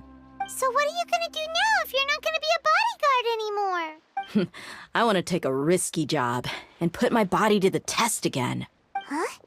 But we literally just finished one of the most dangerous jobs ever! Are you getting bored already? I know. If I hadn't joined in that plan with you, I wouldn't have come up with this idea. I guess I still get fired up by that feeling of going all out in a fight. It made me realize that I'm still a mercenary through and through. Life is short, and I'm happy that I got to be a part of that operation. But the whole thing also made me realize that there are still many problems in Sumeru. And as a desert dweller, I'm still not completely ready to settle down on this side of the wall. Well, I remember a friend had someone bring you a message. You mean I'll hate them? I didn't expect him to still remember that. I thought he was joking. We just came from talking with Alhaitham at the Academia. Did he tell you that he suggested that I come work at the Academia? What? I heard that Azar and his cronies fell from power, and Alhaitham told me that now was a good time to find a job in the Academia, but only if I wanted to. Whoa. Paimon can't see you being anything other than a mercenary. Me neither. But I think Dia would look great dressed up as a scholar. Ugh, forget about it. I wouldn't last 10 seconds in there. Alhaitham probably just liked the way I worked and knew I'm good in a fight, so he suggested I find some work in the Academia. But you know, if you take him up on the offer, Sino might actually agree and let you become a Matra. Because you're super amazing! The Matra have all the talent they need as long as they have Sino. I prefer to be free to live however I choose. In fact, I chose this job from the very start because I knew it'd be right up my alley. Even if being a mercenary means facing all kinds of danger. A lion has to return to the wild sooner or later. If anything, being your bodyguard has been unfamiliar territory for me. I don't want to see you go, but I'll respect your decision. I'm glad to hear you say that. Come on, no need for the sad face. It's not like we'll never meet again. Once the whole Dendro Archon thing is settled, everything in Sumeru will take a turn for the better. That makes me happy too. But a peaceful society will probably mean less demand for mercenaries like me. Before long, we'll be a dying breed. So I'd better get to work while I still can. Huh? But wait a second! You make it sound like you're leaving now! Well, no, not yet at least. I promised my lady I'd stick around until next week. So, have you been in Port Ormos this entire time? We were wondering if you had received a letter from Nilu. Oh, did Nilu write to us? She heard that you were seen in Port Ormos, so she sent the letter here. Huh. It was probably sent to the inn that we're staying at. My lady has been very energetic lately and keeps taking me on hikes, staying out even into the night. By the time we get back, the receptionist is usually off napping on the job. Right, and we tend to leave quite early in the morning, so the old man on duty is also usually dozing off. So what it really sounds like is that the person on duty is always asleep. I bet the letter's at the reception desk. I'll go check later. No wonder there wasn't a reply. You never received the letter. Good thing Nilu asked us to come and check on that. Sorry to make you two come all the way out here. It must be something important for Nilu to specifically write to us like that. Yes, she said they were preparing a victory feast in the Grand Bazaar, and will also be celebrating Sino's reinstatement as General Mahamatra. She was hoping you could come. Great! I'll be sure to attend. Count me in too. But is there some sort of dress code or anything for the feast? Can I just show up looking like this? Since it's being organized by Nilu, I don't think she'll be too picky about that. If anything, I think she wants to see us as our most natural selves. All right, then this is how I'll show up. The feast will be held in 2 days, so don't forget. Sure. Thank you so much for letting us know. We'll see you there. Oh, by the way, do you happen to know where Sino and Raman are? The General Mahamatra always comes and goes without a trace. Normally no one knows his whereabouts. Oh. But last time we met, he mentioned that he had something to do in Aru village. You can try your luck there. As for Raman, your guess is as good as mine. I only remember he said that he had something to discuss with Sino. You can ask Sino when you meet him. Don't mention it. You'd better get going. All right, on to our next stop.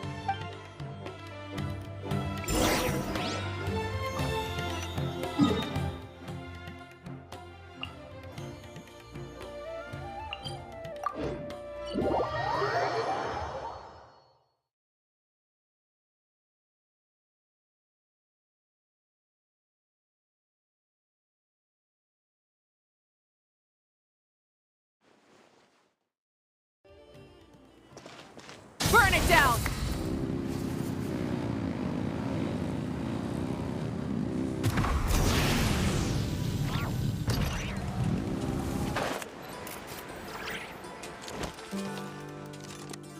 It's been a while since we last visited Aru village. Ah, there's Sino!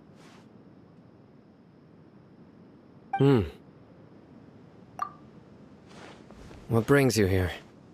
We recovered well, and Tainari agreed to let us leave, so now we're out and about again. It seems Gandharvaville's medical treatment is still as good as ever. Mm-hmm, and Tainari is recovering well, too. That's good to hear.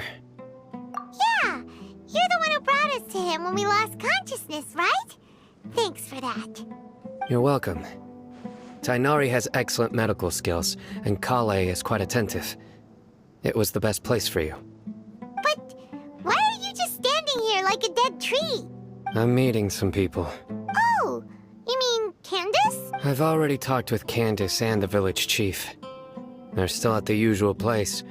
You can go there if you'd like to see them. But you know one of the people I'm meeting as well. Oh, by King Deshret's blessing, my friend suddenly appears in the desert. Don't tell me you've run into trouble and need us to help now. Roman! And... huh? Sataria? Oh, you know me? Oh, well, you're pretty famous in the academia. Don't worry, these are our friends. No need to be so guarded. I see. I'm doing well. Many good things have happened recently. Same here. Really, I feel that my whole life has started to shine after suddenly finding a new direction. Oh, tell us everything. Yeah, you go ahead. Alright, well, I suppose I should start by saying I've decided to leave the academia. What? It's not that I've given up on being a scholar. Instead, you could say I've found a new identity. I will no longer pursue research like a typical scholar, but I have not completely given up on my relationship to knowledge either. I can see what you're saying now. What do you mean? I plan to leave the academia and return to teach here in the desert. Wow, so you want to become a teacher? Sataria will return to support education here and teach people from the desert. She can't teach everyone on her own, but there are many of us Eremites all over Sumeru. She came to discuss a collaboration with me and hoped that I could bring her ideas to the Eremites. Yes, it's my hope that the Eremites can help me select a group of smart people with the best aptitude for teaching. I'll teach them, and after they've finished learning from me, they can go educate more people. That is the true meaning of education and the spreading of knowledge. The people of King Deshret suffer from sandstorms, exile, and ignorance. Miss Itaria is more than welcome to come teach here. Her arrival is like a star shining in the desert night. The stars have always guided caravans, thieves, soldiers, and travelers who get lost in the night. They lead those in the dark out of trouble and back to safety. Oh, please. Where's all of this coming from? I'm starting to feel a little embarrassed. You deserve these compliments. Mercenaries are accustomed to danger and don't fear death, which is why we recognize extraordinary actions that common people would easily overlook. Setaria's idea will bring much good to many people. At first, I feared it was destined to fail. Everyone knows that the Academia doesn't allow scholars to teach in the desert without permission. As you know, all knowledge is under their surveillance and control, and very few desert dwellers are as lucky as me. But what I heard at that time has been haunting my heart, as if there were lightning bolts constantly bombarding my soul. Setaria, you tread a treacherous path, and the longer you ignore it, the tighter the Academia's grasp on you will become. Setaria, why haven't you gone home? Never forget that the desert that belongs to you lies elsewhere. Miss. These words sparked something in me, and I knew that I had to bring something back to my people after going home. I gathered up the courage to approach the Grand Sage, only to find that he was no longer at the Academia. Lord Sino told me that Azar didn't belong there anymore. Azar has received much-needed punishment. Though, if you ask me, it may have been too light. You probably have already heard. Lord Sino helped me obtain permission to leave the Academia for the desert, and accompanied me here to discuss collaboration with members of the Eremites. My plan was able to go smoothly thanks to him and Rahman. You're all doing so much for the desert. Aside from that, I also have some other business to discuss with Sino. Lesser Lord Kusanali has allocated many resources to support and develop the desert. I've done some business for her, and part of it required the assistance of the Eremites. I applied for a few batches of educational materials from the Academia, and sent them to several groups in the desert, as instructed by Lesser Lord Kusanali. I believe the people will make good use of them. That's exactly what the people here need. Physical books and other related items. If it weren't for Sino and Lesser Lord Kusanali, I'm afraid we'd never be able to get our hands on them. Apart from this, the Academia is also recruiting scholars that are willing to teach in the desert. I'll let you and Setaria know as soon as I have any more news. We must be persistent about this, and maintain these resources to ensure long-term effectiveness. This is the first time in hundreds of years we've had a glimmer of hope. I think this may be the turning point for the desert. Remember these words. Here lies our faithful priest, Kasala. His wisdom is a miracle among the people, deserving of high praise and admiration. I hope people with wisdom like that priest will rise again among the desert dwellers. Then we'll once again see the wisdom and glory that once shook the world. Enough about us. Are you here to discuss some business too? No, not at all. We're actually here on behalf of Nilu. Nilu wanted to write to everyone, but she wasn't sure where the letters should be sent, so she asked us to come find everyone personally. A celebration feast will be held in 2 days at the Grand Bazaar. She hopes that all of you will be able to attend. At the feast, we'll also be celebrating Sino's reinstatement as General Mahamatra. Although, judging from your appearance, it seems you've already been reinstated.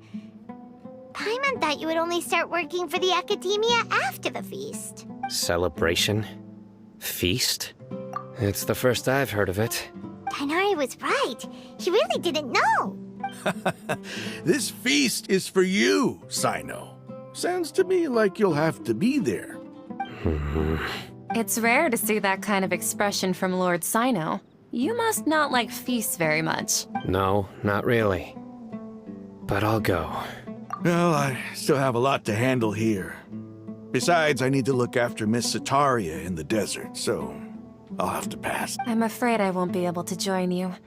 Although, if you'd be so kind, please give a message to Miss Nilu for me. The message is, I'm sorry for how I treated you before, but now I understand the beauty of your dance, It's like a light shining in the sky. You and the art you symbolize are not only beautiful, but also lively and powerful. So much so that it was prohibited. Please keep dancing. And someday, I'll be able to appreciate your art in person. Okay, we've got all that down. Our job here is complete as well. Oh, Sino, remember, party's in 2 days. Make sure you're there. Got it.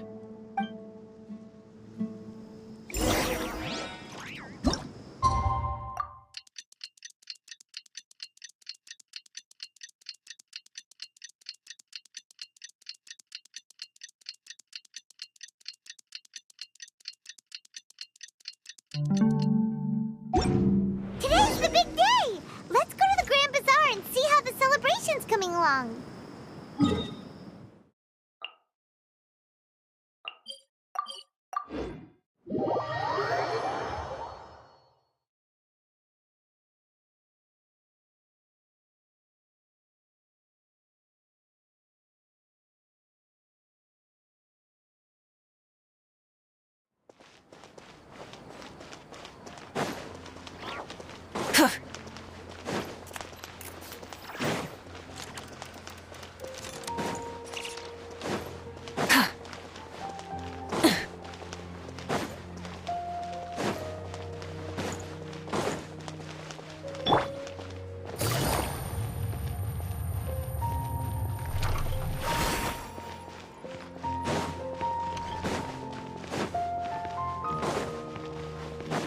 Take it easy.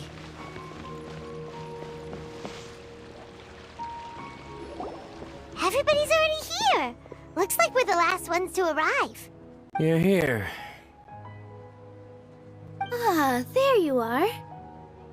Well, look who finally decided to show up.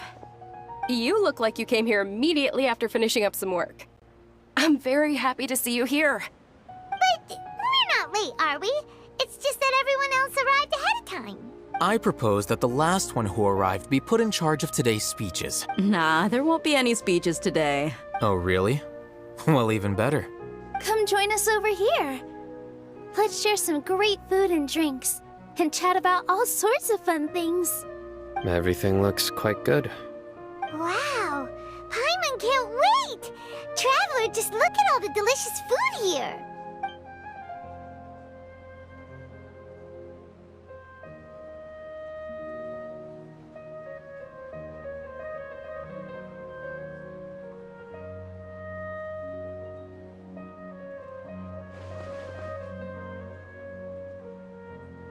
Whoa! It's so delicious! Oh, this grilled meat tastes amazing! The food was specially prepared for you by everyone in the Grand Bazaar. And we have gifts that were sent by the residents of Sumeru City when they heard we were holding a feast. Everyone that came said that you saved Sumeru, and wanted me to thank you all on their behalf. Ah, feels kinda nice to be seen as a hero. I could get used to this. Being a bodyguard is also a hero's job. You've always been amazing, Dia. My lady sure has a way with words. Thanks. I'm glad to hear it. And I'm happy to meet everyone that participated in the great plan. Don't mention it. Come to think of it, we've really done something impressive together. It's unbelievable! We owe it to our abilities. And luck. Really? Why do I remember everybody thinking that luck was against us and feeling like we hardly had a chance of succeeding? That's how I remember it too. It's luck that brought us together, and it was luck that let us form a team. Then, it took even more luck for us to formulate a plan and implement it successfully. Moreover, judging from the results, everything worked out well. Yeah, everyone gave it their all when it mattered most. It was almost like a performance. We took the stage and put on our best show. Everyone played their part. And thanks to everyone's efforts, the performance was a great success. So, would you say we're good actors too? It's such a blessing that Lesser Lord Kusanali was able to return to power at the Academia. Yes, even after being abandoned and neglected so many times, she's finally returned. Uh-huh. Lesser Lord Kusanali once used all her power in a great disaster, which resulted in her losing all her wisdom and memories of the past. The Academia basically abandoned her because of it. This should be something everybody should remember. Huh? You look surprised. I didn't say anything wrong, did I? No, everything you said is correct. That's good. Something wrong? Yeah, what's with that face? You knew all of this already. Even if those two giants of the Academia are here, I still have to say it. Those sages really have some nerve. 500 years ago, Lesser Lord Kusanali used all her power for the people of Sumeru. And what did they do in return?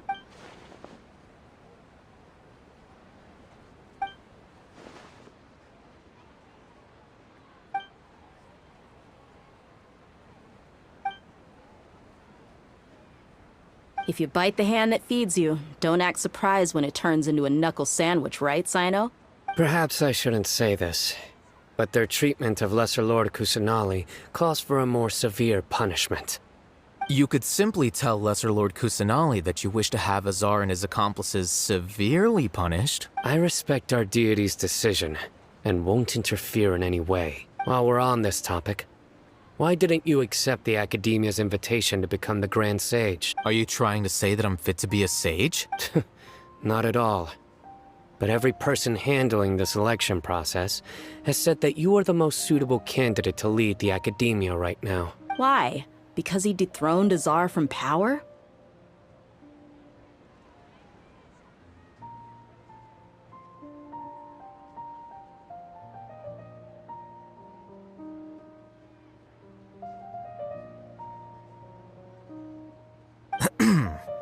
Could you try to put it another way? This is a good thing, yet you're making it sound like I overthrew Azar for my own personal gain. But seriously, though, I always wondered if you had some personal motives behind it. I did have my own motive, but it had nothing to do with being a sage. If the rules of our nation were suddenly cast by the wayside, then it wouldn't be long until chaos ensued.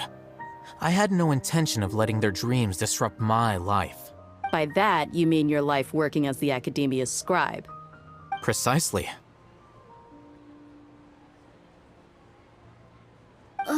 Wait, is that all? So, that's the only reason why you joined us and came up with all those plans? It's reason enough. You've certainly got quite the personality. You flatter me. All right then. How about you? You've already resumed work as the General Mahamatra, right? That's right. Will you be happy with that life? It's not about being happy. There are merely a lot of things that I must do. Even so, keep your spirits up and try to be happy, okay? And try to smile more every day.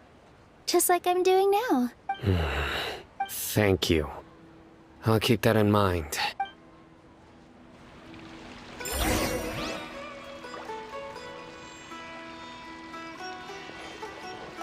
Ah, there you are, traveler. Well, how is it? Are you enjoying the feast today? If there's anything you're unhappy with, just let me know. I'll be sure to take note of it.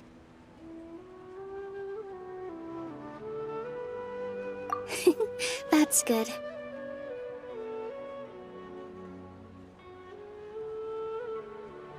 It's the first time I've ever invited so many exceptional people to one place. I was a little nervous myself. You see, every guest here is quite extraordinary. It's unbelievable that we've got everyone together here. Make sure you live it up tonight. I'll be happy as long as you're enjoying yourselves.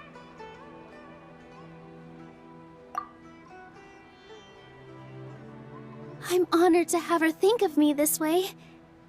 If I have a chance in the future, I would really like to invite her to one of my performances. I can't explain why, but I just feel elated right now. Thank you.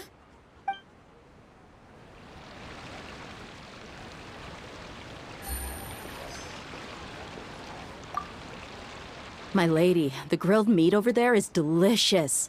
Have you tried it? Yes, I also tried some fruit just now. Oh, they're very sweet. What an amazing place to relax. No wonder everybody likes to rest at the Grand Bazaar. You said it.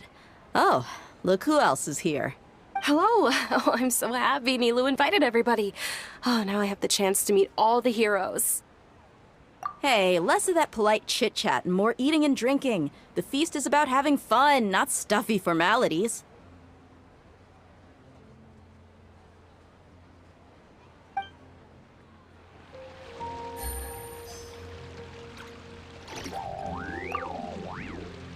I seldom participate in such lively gatherings, but the atmosphere here is quite good. No.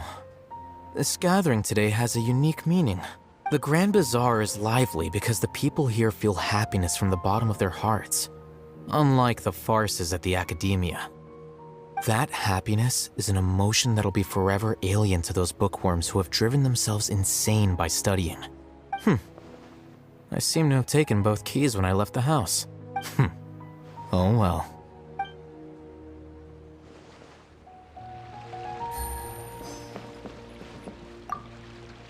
The atmosphere here is good, and everything is delicious. I don't often come to such places, but it feels quite good. I have a lot to handle these days. Otherwise, I could show you around.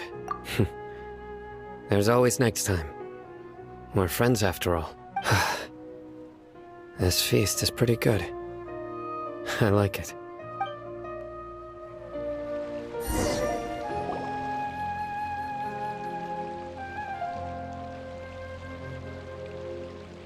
Hey, what's wrong? Your head is starting to droop. Hey, you can't just fall asleep here. Paimon will go find something delicious for you to eat. You'll wake up once you've put something yummy in your tummy. Of course, just wait here for Paimon.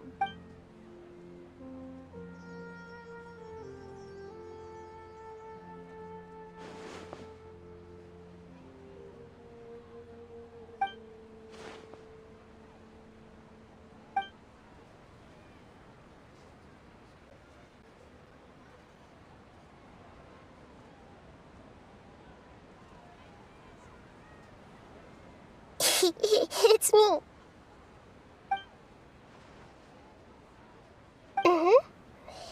You may blame me for being a bit too self-indulgent.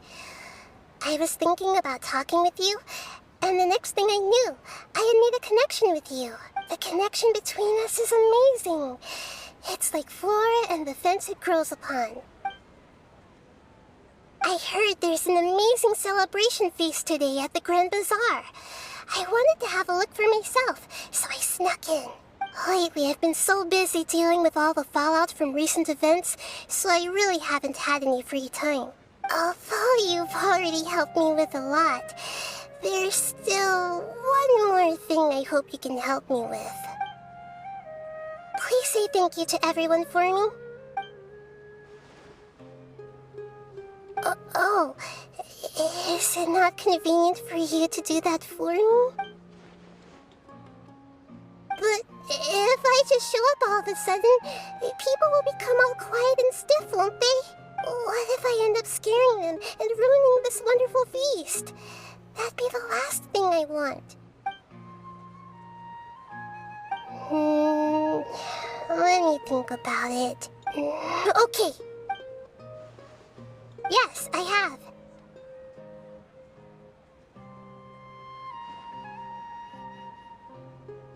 You said I should go thank everyone as myself, right? So... I've decided to borrow your body for the time being. Please don't blame me. The flora also climbs up to the fence to get closer to the sky.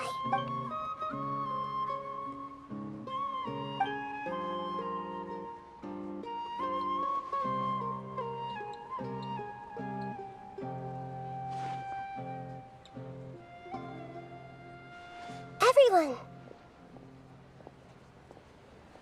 Are you awake now? Paimon was just about to bring you the food. It's me. Huh? That voice. Nahida? Hold up, what's going on?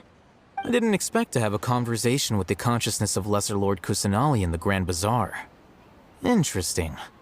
Is this also a part of the feast? No, of course not. Are you... Lesser Lord Kusanali? Hello, Nilu. You know who I am? Yes, I already know every one of you. Nilu, Alhaitham, Sino, Dia, Paimon, and Dunyarzad. Lesser Lord Kusanali? I took the liberty of occupying the traveler's body so that I could thank all of you in person. Thank you so much for rescuing me, even if that meant placing your own safety in peril and taking the risk of becoming enemies with the Academia, the sages, the doctor, the balladeer, and even the entirety of Sumeru. Without you, without any of you, I would have been in a much more difficult situation. Had you not helped me to resolve the crisis, not only I, but Sumeru and even the entirety of Tevat would have suffered great misfortune. People refer to you as the heroes who managed to rescue a god. I'm quite fond of this name. It not only explains your identities, but also bears witness to your relationship with me. Please, allow me to present to you my most sincere gratitude.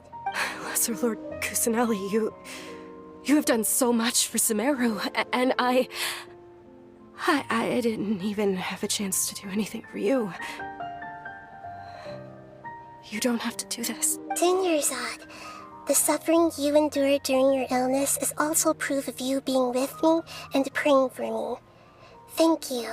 You don't need to be so ceremonious. It's always been my duty to protect you. This is how the relationship between the Academia and Dendro Archon should be. We just did what was necessary and set things back on the right path. You're an Archon, but you act so humble. You really don't need to be so polite with us. I'm honored to have been able to take part in this plan. I hoped you liked the dance I dedicated to you. Thank you, all of you. Thank you so much.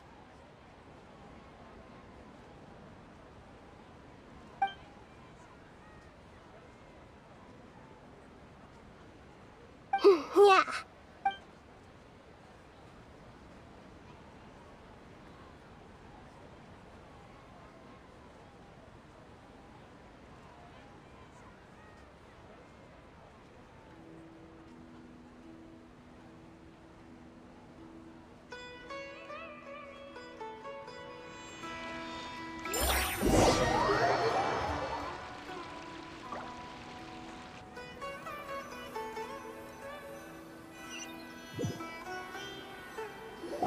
Are you awake? Did you rest well? After Nahida left, you ate a lot of food. You've become a glutton. That just means you still have a lot to learn from Master Paimon, the Sage of Gluttony. All right, since you're awake now, should we go and have a chat with Nahida?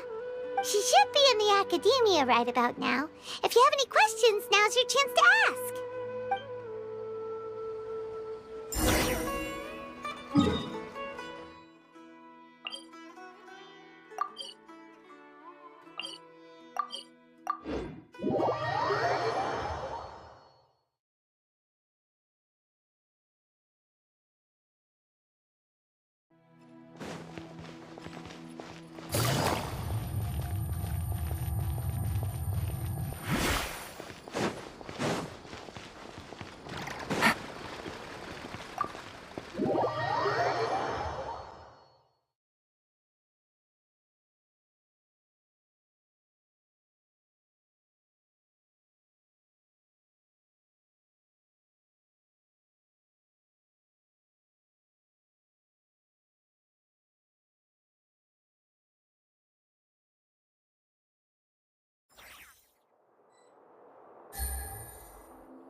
Hello, Traveler and Paimon.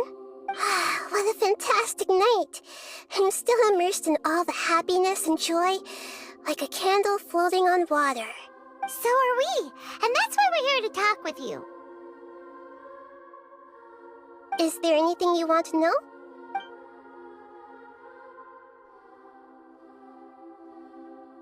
He's still in a coma. I've hidden him like how one would hide a feather. I know you have many misgivings about him, but as someone who had become a god, he has retained a number of very useful features. Don't worry, I'll keep an eye on him and make sure he doesn't do any evil. In addition, there are still some mysteries left in him. Some things may be very clear from my perspective, but he is still yet to understand them himself. His future will be determined by fate.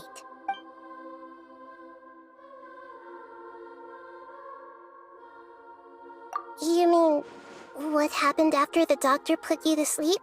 You guessed correctly. The top-ranked Fatui Harbingers, up to number 3, possess power comparable to that of gods.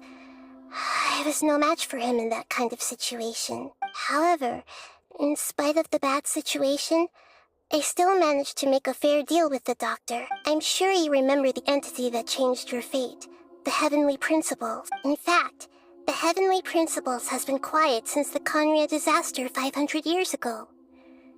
I used this point as leverage against the doctor. I told him that the Heavenly Principles may be awakened if I destroy the Gnosis. Although it's just a bluff, he still fell for it. I assumed that the Heavenly Principles wouldn't just stand by and let such extensive damage to its laws take place. And as for what I exchanged for the Gnosis,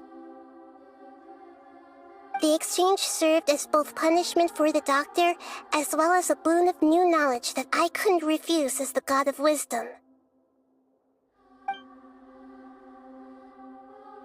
Is that where you're headed next? Fontaine, the Nation of Justice? As far as I know, that nation operates in a judicial system. Does their archon personally judge people? No, there's a Chief Justice in Fontaine. Generally speaking, the Hydra Archon, Focalor, won't preside over individual trials. However, even then, Focalor will still make herself present at just about every trial. It seems that she just likes to immerse herself in that sort of atmosphere. As Archon, she still reserves the right to influence the final verdict. Anyway, let's just say she's got, a very unique personality. Are you sure? Isn't there something else you haven't asked about yet? Huh? You mean... About your brother. While you were resting at Gandharvaville, I took some time to perform an Irminsul search for information on your brother. Yeah! Isn't Irminsul a repository for all the information and memories of Teyvat? So there shouldn't be anything on her or her brother. This is true in your case. Irminsul indeed does not have any information on you. However, there must be something different about your brother. Because, as it turns out, the world has recorded information on him after all. What? There's only one possible explanation. He belongs to this world.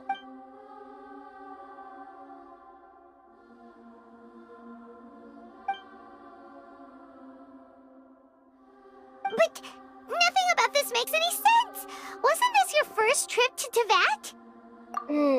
According to the records I was able to access, your sibling suddenly appeared in Conria. After the Conria disaster, he began his journey through the 7 nations of Teyvat. But just as his journey was about to reach its conclusion, the Irminsul records on him suddenly become fuzzy. What do you mean, fuzzy? Did something happen to him? All I know for sure is that somebody, for reasons only they can know, is deliberately obfuscating his fate. And whoever it is, if they can do that, who knows what else they're capable of. But even that wouldn't explain how he somehow comes from this world. Something else I noticed was that according to these records, the Fatui have not classified your sibling as one of the Descenders. What's a Descender? Paimon's never heard of it. Look, I'm sure you must be curious about the information I received from the Fatui in return for my Gnosis, right? A very important part of the intel was about this world's Descenders.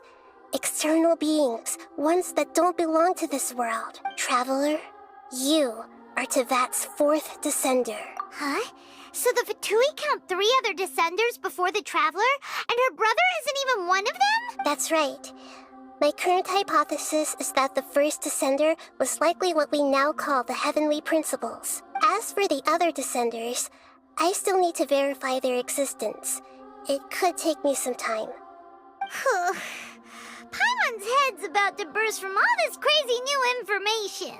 And yet, even knowing all this, I'm sure you must still have a lot of unanswered questions. I must say, I truly regret that I can't help you more as the God of Wisdom. There are many questions in my heart as well. I will need some time to go through each one of them. And soon, you'll also begin your journey anew and depart from Sumeru. I'm very interested in your future. It's a journey that can't be observed or recorded by this world. If fate is the ultimate knowledge, then your future will be the ultimate fate. Paimon's sure glad we got to meet you, Nahida. The pleasure is all mine. I can't thank you enough. Alright, that's enough talk for today. If you ever miss me, just close your eyes, and maybe I'll appear in your dreams.